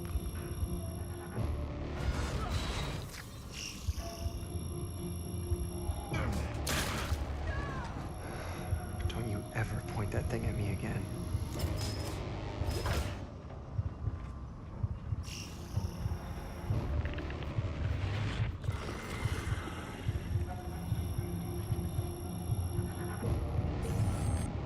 Ja, Real NKS, jetzt erzähl ich, was du schreibst. We need urgent assistance. Please. Help us. Sagt mir jetzt nicht viel. Aber ich kann jetzt schon die Story grob aussuchen, da ist irgendeine Crew auf irgendeinem Raumschiff oder kommt als Rettungsteam an ein anderes Raumschiff hin, wie es halt immer ist. Dann geht man da rein, dann passieren da komische Sachen, dann haben diese Viecher da, die man da gerade gesehen hat, und einer davon ist der Verräter. Aber es ist wieder sowas, so kleiner gemütlich wie ein Film schauen. Werden wir wahrscheinlich spielen dann irgendwann, vielleicht dann erst nächstes Jahr an Halloween. Aber es ist ja genau dieselbe Art Spiel wie in Until Dawn. Also es ist mehr Film, interaktiver Film mit Entscheidungen treffen und Quicktime-Events wahrscheinlich als wirklicher Spiel, weil dort zum Beispiel der Agrartechnikmann gerade Dead Space schreibt. Aber ja, der Flair und der Artstyle und so weiter wird wahrscheinlich sehr an Dead Space, Chronos und so weiter erinnern. Niklas, kurze Frage, kann man noch mit Silent Hill 11 rechnen oder eher nicht? Eher nicht. Ich sag schon, oder da irgendjemand, merci für den Resub übrigens, Silent Hill F gibt's hier darum nicht, weil ich ganz ehrlich, schauen wir es uns einfach an. Das schauen wir uns jetzt einfach nur schnell an. Silent Hill F. Endlich. 5. Beim ersten Durchlauf sehen alle Spieler dasselbe Finale. So. Kommen So, wir schauen uns jetzt ganz kurz zu Silent Hill F den GameStar-Test an. Ja? Herzallerliebste GameStar, bitte bannen Sie mich nicht aus dem Leben, bitte striken Sie mich nicht oder sonst irgendwas. Das wird ein kurzes Reaction-Video. Ich möchte meiner Community zeigen, wie dermaßen unterirdisch schlecht das Kampfsystem in Silent Hill F ist. Und wenn ich sowas spielen will wie, an was erinnert es mich?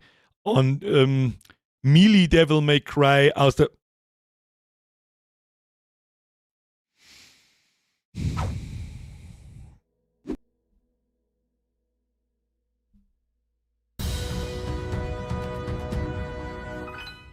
Shogun Sepp!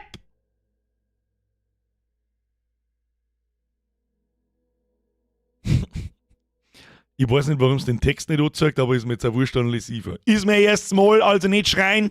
Danke für deine Streams. Hashtag geiler Wichser. Muss man übrigens immer Caps Lock schreiben. Hashtag deinen Namen lese ich auch, du schreibst das ja auch zum ersten Mal. Auch jeder bekommt die Ansage. Ich weiß nicht, was. Ja, du wirst schon wissen, was du tust. Ein 50er, ein 100, es ist einfach insane, Alter. Es ist absolut insane. Ich weiß nicht, was ich dazu sagen soll. Merci dir. Davor werde ich mir einen Kasten Paulaner Spätzle und einen Kasten Gustl kaufen. Den 10er, den ich wahrscheinlich noch brauche für den Pfand, den lege ich drauf. Herr Benkei, merci dir. Du bist halt ein Mitglied geworden, wenn ich das richtig in Erinnerung habe. Kuss auf die Nuss doppelt. Dankeschön. Es ist akzeptabel, ich habe nicht geschrien. Kurz mal. Kurz deinen Namen. Weil das wieder verlangt von mir. Das hat für mich den Horror-Faktor komplett killt, das Kampfsystem. Ich will in Silent Hill nicht lachen müssen. Danke, wenigstens jemand, der das ähnlich sagt. Ich will da einfach leiden. Richtig. Herr Benkei, Kuss auf die Nuss. Dankeschön. So, back to the last minutes of the stream. Schauen wir einfach mal hinein. Ja, eigentlich mag ich gar nicht das Geschmerz von der GameStar hören, weil mir das natürlich auch indirekt ein bisschen beeinflusst, aber der Rest schaut ja ganz nett aus. Aber ich lasse jetzt trotzdem einmal an, weil alles, was er sagt, eigentlich nur unter drin ist. Alles Negative, was er sagt. Aufgepasst, meine Damen und Herren, Silent Hill F. Im letzten Abschnitt aber noch zum eigentlichen Gameplay, also Kämpfen, Erkunden. Gesehen? Ich lasse mich zurücklaufen. Kommen wir im letzten Abschnitt aber noch zum eigentlichen Gameplay, also Kämpfen, Erkunden und Rätsel. Die ich beam mir auf Zeiten. Ausweichbeam. Oder so, Ausweichbeam. Bin wieder zurück. Ausweichbeam. Fechter haben aber das ist doch noch relativ schlecht zu erkennen, da kommt noch mehr. Vor dem Release schon für einen großen Aufschrei gesorgt. Aber kleine Entwarnung vorweg. Nein, Silent Hill F ist kein Souls-like. Es hat bis auf die Sagst du das? Bruder, wenn ich Hack and Slay spielen will, dann spiele Devil May Cry oder Dark Souls oder halt Elden Ring oder irgend sowas und nicht Silent Hill F, Alter. Und rennt da die ganze Zeit als japanisches Schulmädchen umeinander und verprügelt irgendwelche. Die Monster schauen geil aus, da brauchen wir nicht schmerzen. Das Art-Design ist super awesome, aber das Kampfsystem, Alter. Funktion und einem Ausdauerbalken wirklich nichts mit Dark Souls und Co. Und jetzt mal aufpassen, kurz bevor sie zuhaut. Aufpassen auf das Stuttering und auf die Pausen. Ich tue das jetzt da nochmal zurück, weil da sagt man es richtig schön. Achtung, wenn sie aufzieht, ist kurze Pause drin, Standbild. Funktion und einem Ausdauerbalken wirklich nichts mit Dark Souls und Co. zu tun. Nicht jedes jetzt mal, wenn sie einen Hit macht, bleibt das Spiel kurz stehen. Sonst wäre ja auch Ocarina of Time eins. Ja, Ocarina of Time oder flüssiges Kampfsystem wie das. An sich sind aber, und das ist dann eher eine große Warnung, der wohl schwächste Teil des gesamten Spiels. Ich haue mit verschiedenen Waffen durch zahlreiche widerliche Monster. Schusswaffen bleiben aus. Das System ist gleichzeitig super simpel und total überladen. Eigentlich kloppe ich mit leichten und schweren Attacken zu und weiche aus. Ja. Dabei behalte ich immer meine grüne Ausdauer im Blick und meine... Du hast in Silent Hill eine... Warte, da muss ich auf Zeiten gehen, sonst sagst du das nicht. Da herunten hast du eine grüne Ausdauer... Was? Eine Ausdauerleiste in Silent Hill beim Zuhauen. Sind ins Hirn geschissen? Wer zur Hölle hat sich denn das ausdenkt? Was? Ja... Verstand leiste, denn mit der aktiviere ich auch einen Fokusmodus, mit dem ich bestimmte Attacken der Feinde besser kontern und einen Spezialangriff ausführen kann. Und dann gibt's noch die Haltbarkeit meiner Waffen. Und Omamori, Glücksbringer für Buffs. Und haufenweise unterschiedlicher Heil-Items. Und Reparaturtools. Und Gegenstände zum Aufleveln von Gesundheit. Und ich möchte keine Gegenstände zum Aufleveln in Silent Hill. Ich möchte keine Gegenstände für irgendeine Scheiße zum irgendwas leveln in Silent Hill. Ich will es nicht. Ich möchte in Silent Hill leiden. Ja, Silent Hill F macht ein eigentlich total einfaches Gerüst unnötig kompliziert. Allein die Waffenhaltbarkeit wirkt extrem aufgesetzt. Das Spiel gibt mir zumindest auf den ersten 2 Schwierigkeitsgraden an wichtigen Stellen immer genau die Gegenstände an die Hand, die ich brauche. Selbst manche Feinde spucken zur Not neue Rohre und Co. aus. Warum gehen die dann überhaupt kaputt? das Real mit dem dazu hat und andere Waffen oder Haltbarkeit. Ja, 5 Sekunden, ich muss ja nicht jeder. Ich stelle mir immer das so vor, wenn ich so wirklich grundlegende Dinge erzähle und erkläre, stelle ich mir das immer so vor, als da das meiner Mama erklären, ja, die mit Spielen nichts zum Tor hat. Ja, du hast halt da Waffen, und zwar Nahkampfwaffen, ein Rohr, Messer und so weiter und so fort. Und die haben eine Haltbarkeit. Das heißt wahrscheinlich, jetzt mal, wenn du auf ein Viech haust oder vielleicht gegen die Wand haust oder sonst irgendwas, verliert das an Haltbarkeit. Und dann geht es irgendwann kaputt. Dann gibt es Items dafür, um die zu reparieren. Ja, dann kannst du die Stange wieder reparieren. Aber, was er jetzt gerade gesagt hat, wenn die Stange kaputt geht, dann kannst du den nächsten Gegner killen und der droppt einfach ein neues Rohr. Er lässt halt ein neues Rohr als Waffe fallen, das du zusammen glauben kannst und dann weiter durch kannst. Kann ich es gleich bleiben lassen, nicht? Aber was soll die Scheiße?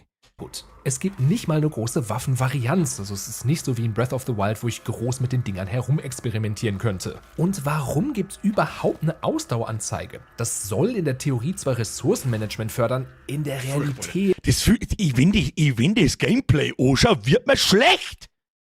Das gibt's ja nicht, dass da irgendjemand 90% hergibt für das Spiel. Das kannst du nicht bringen, Alter. Das kannst du nicht bringen. Jetzt nervt es aber einfach, wenn ich plötzlich den finalen Schlag nicht ausführen kann. Wer perfekt ausweicht... Ja, genau, auf das wollte ich... Und da... Ja, Mann, was ist das für ein Spiel, Alter? Der Bosskampf da gegen diese komische Hex auf der Brücke, jetzt schau dir mal das an. Weiß ich die Leiter was ist das? Nach hinten raus sowieso kaum noch Ausdauerprobleme.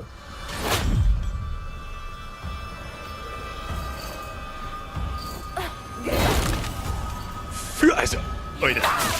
Das Schlimmste an den Gefechten ist aber, dass sie in sich nicht gut funktionieren. Ein Trefferfeedback ist bis auf diesen kurzen Freeze-Frame hier nicht vorhanden. Die Hitboxen der Gegner sind Kraut und Rüben. Also ich treffe oftmals auch, obwohl Hinako offensichtlich daneben haut. Hinako macht zwischen allen Aktionen komische Verschnaufspausen, die dann wiederum nerven, wenn ich einfach nur zuhauen will. Ich klopp immer wieder ins Leere, weil die junge Dame manchmal bei der Attacke einen Schritt nach vorn macht, manchmal nicht. Die Kamera macht trotz Anvisieren nicht automatisch jede Bewegung mit, weswegen ich manchmal so komisch auf den Boden schaue, bis ich merke, dass das ja gar nicht sein muss und manuell nachjustiere. So, und wie kommt man jetzt nach all dem, was er gerade gesagt hat, drauf, dass man dem Spiel eine 8 oder 9 von 10 gibt? Sag? Liegt's an mir? Dass ich was anderes erwarte oder keine Ahnung? Oder was soll das denn? Ich habe schon aufgegeben zu zählen, wie oft ich mein Rohr gegen eine Wand gehauen habe. Klingt blöd, aber ist so. Ja, das glaube ich. Die Monster reagieren zwar nicht auf meine Angriffe, die Wände aber schon. Ja, blöde Idee, weil ich auch immer wieder in engen Gängen gegen die Feinde kämpfen muss. Und dann gibt es wahrscheinlich keine Attacke, nicht die einfach nur nach vorne geradeaus charge, damit es den fetten schwingen, weil es bloß eine Attacke gibt. Ja, herzlichen Glückwunsch. Also ganz ehrlich, das brauchen wir nicht weiter anschauen. Bitte ersparen Sie mir die Frage nach Silent Hill F. Ich hätte mich auch darauf gefreut. Ich werde nie vergessen, wie das war nicht der GameStop, wie hat er geheißen? Straubing. Gegenüber von einem italienischen Feinkostladen, wo meine Mom früher die Besitzer kennt hat, und da waren wir oft, und genau die Straße gegenüber war nicht der GameStop, sondern ein Da war auf alle Fälle ein Spielegeschäft und da war ich halt immer drin. Immer, die ganze Zeit. Der war schon wahrscheinlich vollkommen genervt von mir. Da war ich vielleicht 10, 12 Jahre alt, was weiß ich. Und der hat mich natürlich kennt. Der hat gewusst, dass ich kleiner Hosenbamsler alles gekauft da drin, was ich haben will. Mama, wie alles gekauft hat. Und alles ab 18. Also, Mama, ich brauche Resident Evil. Ja, du bist noch gar nicht 18, das kriegst du nicht. Meine Mama steht da hinten, muss ich so hin. Ja, komm du mal, kauf Resident Evil. Resident Evil 2. Und irgendwann hat er mir dann gesagt, oh, da, geh mir her. Und dann hat es so richtig schlecht. Also nicht so richtig, eigentlich richtig geil. Genau wie du es so aus den Filmen kennst. Unterm Ladentresen ausgezogen so. Gibt was Neues, Leute. Gibt was Neues. Zieht so raus und legt mir Silent Hill 1 her. Oh, neue Grafik. Nicht wie bei Resident Evil festgerenderte Szenen, sondern da die Kamera geht mit und so, der neueste Shit. Und Horror und blutig und... Und er sagt, Mom, ich brauch Silent Hill! Ja, da. Und dann bin ich heimgegangen. Und dann bin ich fast gestorben vor lauter Enthosen scheißen, wenn die kleinen schwarzen Babys in der Schule umeinander laufen. So. Kleine schwarze Babys in der Schule mit einer Taschenlampe anleuchten und alle... Ja, und das mit... Wann ist Silent Hill 1 rausgekommen? Wann war das? 98? 99? 98? Oder war ich 12? Herzlichen Glückwunsch. Und dann das. Boah, geil! Ein neues Silent Hill! Am Ende fährt Silent Hill F die Gefechte auch noch spürbar hoch. Man kann sie nicht mal auslassen. Da bin ich noch eine ganz Schuldirndl mit einem Hacke, das zu hat wie geistig behindert. Es gibt zu wenig Varianz bei den Monstern. Ich kämpfe mich immer durch die gleichen Viecher und die es gibt nicht einmal recht viele verschiedene Gegner. Die schauen zwar cool aus, aber es gibt halt bloß 5. Toll! Herzlichen Glückwunsch. Das sind jetzt auch nicht gerade anspruchsvoll, nicht mal bei den Bossen. So. Und da, um Gottes Willen, ich möchte niemandem jetzt das Spiel madig labern, der es vielleicht schon hat, schon gespielt hat und nicht schlecht gefunden hat. Geschmäcker sind verschieden. Aber ich, für meinen Teil, ich habe einfach in meinem Leben so unendlich viele Spiele gespielt, Alter, dass wenn ich das sehe, na, da zahle ich jetzt 70 Euro dafür. Bist du des Wahnsinns? Kostet überhaupt 70 Euro? Ich weiß es nicht. Kostet 70 Euro. Silent Hill. Nein, es kostet sogar 80 Euro! Hau ab! Mach das zu! Mach das zu! So.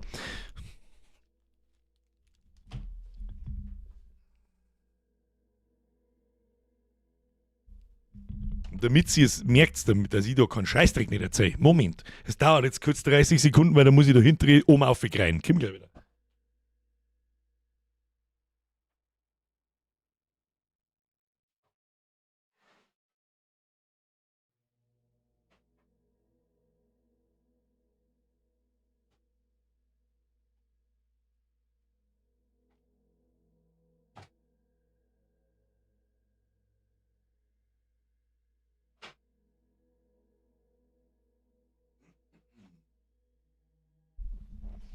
Aufgepasst, Kinder. Verzählt der Papa wie im Call of Duty Battlefield Video, verzählt der Papa ein bisschen was aus dem Krieg. Das hier ist eines der besten Spiele, die jemals gemacht worden sind. Ja? Doppala. Das war mein erstes PlayStation 2 Spiel, weiß ich noch. Habe ich vom Pap an Weihnachten zur PlayStation 2 gekriegt. Und damals, Kinder,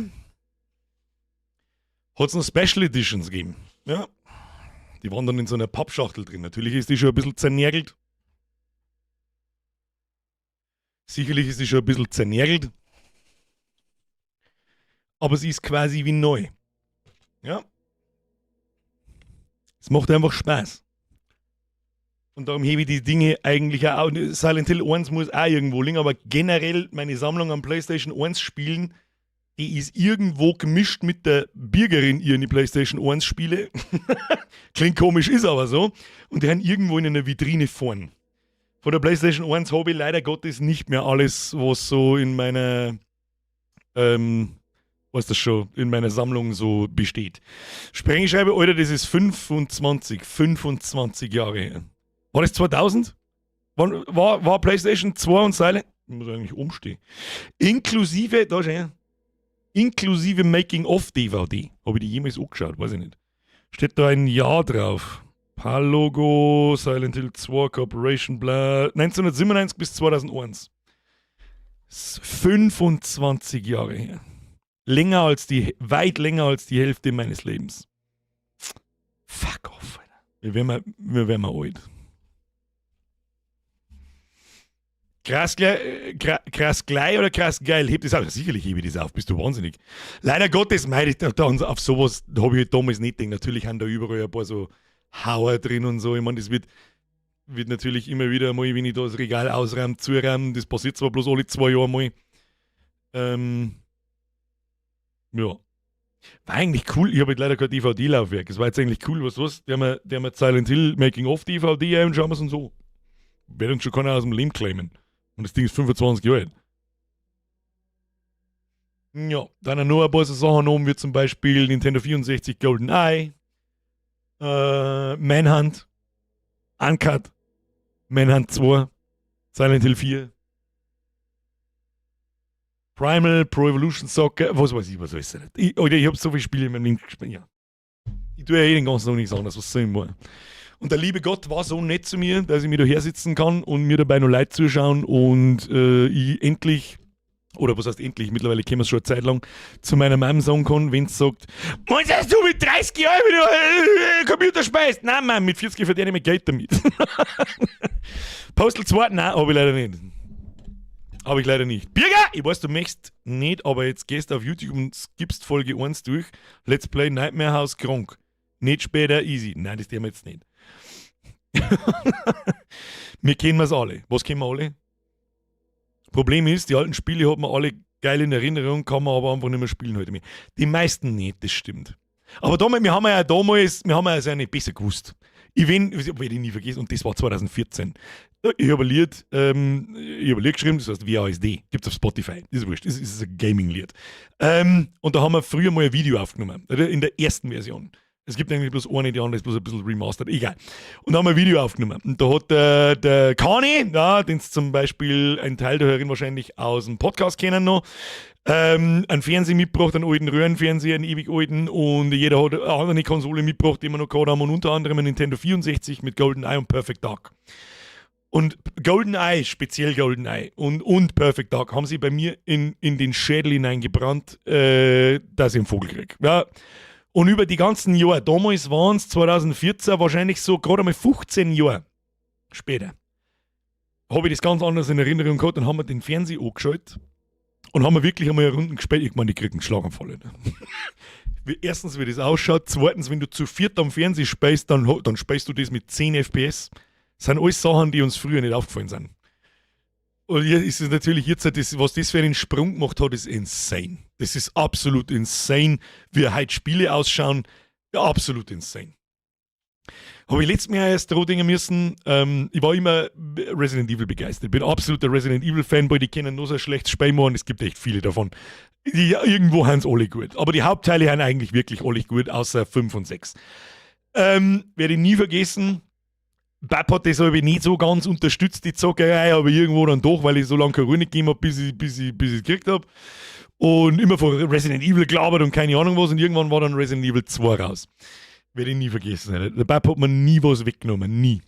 Und irgendwann sitze ich halt so da, dann ist die Szene nicht beim Helikopter. Wenn der Helikopter abstürzt und die Helikopterabsturzstelle, dann ist da so ein Gitter und du kannst außen vorbeilaufen, und dann glaube ich, musst entweder am Ende von dem Schmeuergang, musst entweder das rote Radl einsetzen oder du findest das da, weiß jetzt nicht, ist wurscht. Auf alle Fälle, wenn du vorbeigehst, haben innen vom Zaun haben so 4, 5 Zombies, oder 3, glaube ich, sind es, oder 4, ist ja vollkommen wurscht. Und die brechen dann hinter dir aus dem Tier raus, wenn du vorbeigehst, und dann musst du halt umdrehen und musst das da schießen. Und dann, dann bin ich zum Bab gegangen, und da vorher schon, Bab, das musst du anschauen. Da habe ich schon was ich mir oft durchgespielt habe. Das musst du anschauen, schau her, wie das super, dass das ausschaut, die Grafik und so weiter, ist saukrass. Dann habe ich mit dem Leon gespielt und mit der Schrotflinten. Enger Gang, 3 Zombies kommen auf die zu. Was tut man in Resident Evil 2? Bab, schau her! Warten bis auf 2 Zentimeter dran, schießen, pff. Alle 3 zerreißt den Kopf, liegen am Boden, zucken und das Blut läuft aus. Mein Bab so. Alles klar, das kannst du vergessen. Fernseher ausgeschaltet, Playstation ausgeschaltet, abgesteckt, weg. Und ich denke, alles klar, verdammt. Ja. Werde ich nie vergessen. Never. Das war so schön. Das war so schön, sich noch einmal mit ihm zu unterhalten. Über das alles da, das hat er alles nie mitgekriegt. Das darf mich so interessieren, was er da sagt dazu. Und ich darf ihm so gerne, ich weiß nicht, es ist halt Ruhe jetzt, ich muss was verzeihen. Es war halt. Ist mir der Dach also Ganga. Hob Fallout 3 nach langer Zeit wieder installiert und hob nach dem Fallout 3 wieder ausgemacht. Aber wieso? Fallout 3 habe ich oft durchgespielt. Ich kann Fallout 3 nicht mehr spielen, weil es bei mir, ich habe alle Versionen, ich habe sogar die kleine. Ich habe so ein Mini-Nuke da oben am Regal stehen, wo alle Teile drin sind, ist ja vollkommen wurscht, merci dir. Wenn ich aus der Wald rausgehe, dann stürzt es Spiel ab bei mir. Gibt es wahrscheinlich mittlerweile Patches und keine Ahnung. So, jetzt, um den Satz fertig zu hören, ich darf mich so gern noch einmal drüber unterhalten, über das alles, was er da dazu sagen darf. Und ich weiß nicht, was dafür tut, dass er im Februar zuschauen kann, wenn wir Resident Evil 8 spielen. Das darf ich einfach, und was er sagt, mit der Grafik und wie sich das alles entwickelt hat, der darf einen kompletten Vogel kriegen. Er darf einen kompletten Vogel kriegen, glaube ich. Und das Schöne ist. Und was ist mit den Resident Evil Filmen? Alle beschissen. Alle durch die Bank beschissener Trash. Wie es da jemals 6 Teile gegeben hat, das weiß ich nicht. Was er sagt, er macht den Rechner aus und schickt ins Bett. Das Allerbeste ist, ich da glaube ich alle 10 Minuten sagen, hey Pap! Das Problem ist, ich bin jetzt 40, du hast mir gar nichts zu sagen. Oh, es ist übrigens Resident Evil 9. Scheiße, bin nie verkackt, Noob. Nein, da braucht es gar nicht erzählen. Es ist mittlerweile schon eine Zeit her und man kommt darüber hinweg, aber trotzdem denkt man natürlich ab und zu immer, es war so geil, sich da nochmal zum was er sagen hat, weil es mich einfach interessieren hat. Das war mich einfach interessieren, was er davon halten würde. So! Wann ist jetzt 11:30 Uhr? Wir vor über eine Stunde eigentlich aufhören. Ich schaue jetzt noch, ich zwirbel mir jetzt die Fresse. Herr Löwensepp übrigens, merci für den Euro. Herr Jan, merci für den 5er übrigens. Ich hoffe, ich habe sonst keinen übersehen. Jetzt gehen wir ins Bett. Es war mir ein Fest. Ich wünsche euch ein frohes Wochenende. Wir sehen uns am Sonntagabend im Discord, wenn ich die Ankündigung schreibe. Was spielen wir nächste Woche? Also am Freitag auf alle Fälle Until Dawn.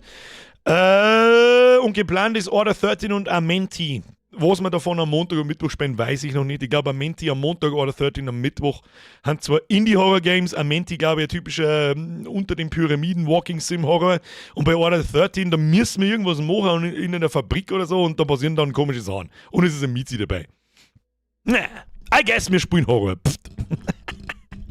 So. Meine Damen und Herren, vielen Dank fürs Zuschauen. Ich ziehe meinen imaginären Hut. Es war mir stets ein Fest, ein inneres Blumenpflücken, Sie belustigen zu dürfen. Ich hoffe, Sie hatten Spaß. Ich wünsche Ihnen eine gute Nacht. Good luck, HF in Battlefield 6. Wer immer noch spielt, die kriegt nur noch auf die Fresse und kein Mensch weiß, was das eigentlich soll. Danke für die ganzen Donations, danke für die ganzen Mitgliedschaften, da waren halt wirklich einige dabei. Schöne Grüße an den Nachschau-Squad, Triple F für die Moderatorin. Ich glaube, es ist bloß eine da. Wifin, merci, wie allebei. Dass du so lange durchgehalten hast, heute bis um 11:30. Respekt, sagt er ich. Und jetzt schleicht es euch davon. Haut sich! Nein! Habe! Pft. So, ich verstecke mich hinter dem Mikrofon, der Spreng ist wieder da, ich möchte nur wieder Fotos machen. Okay, tschüss!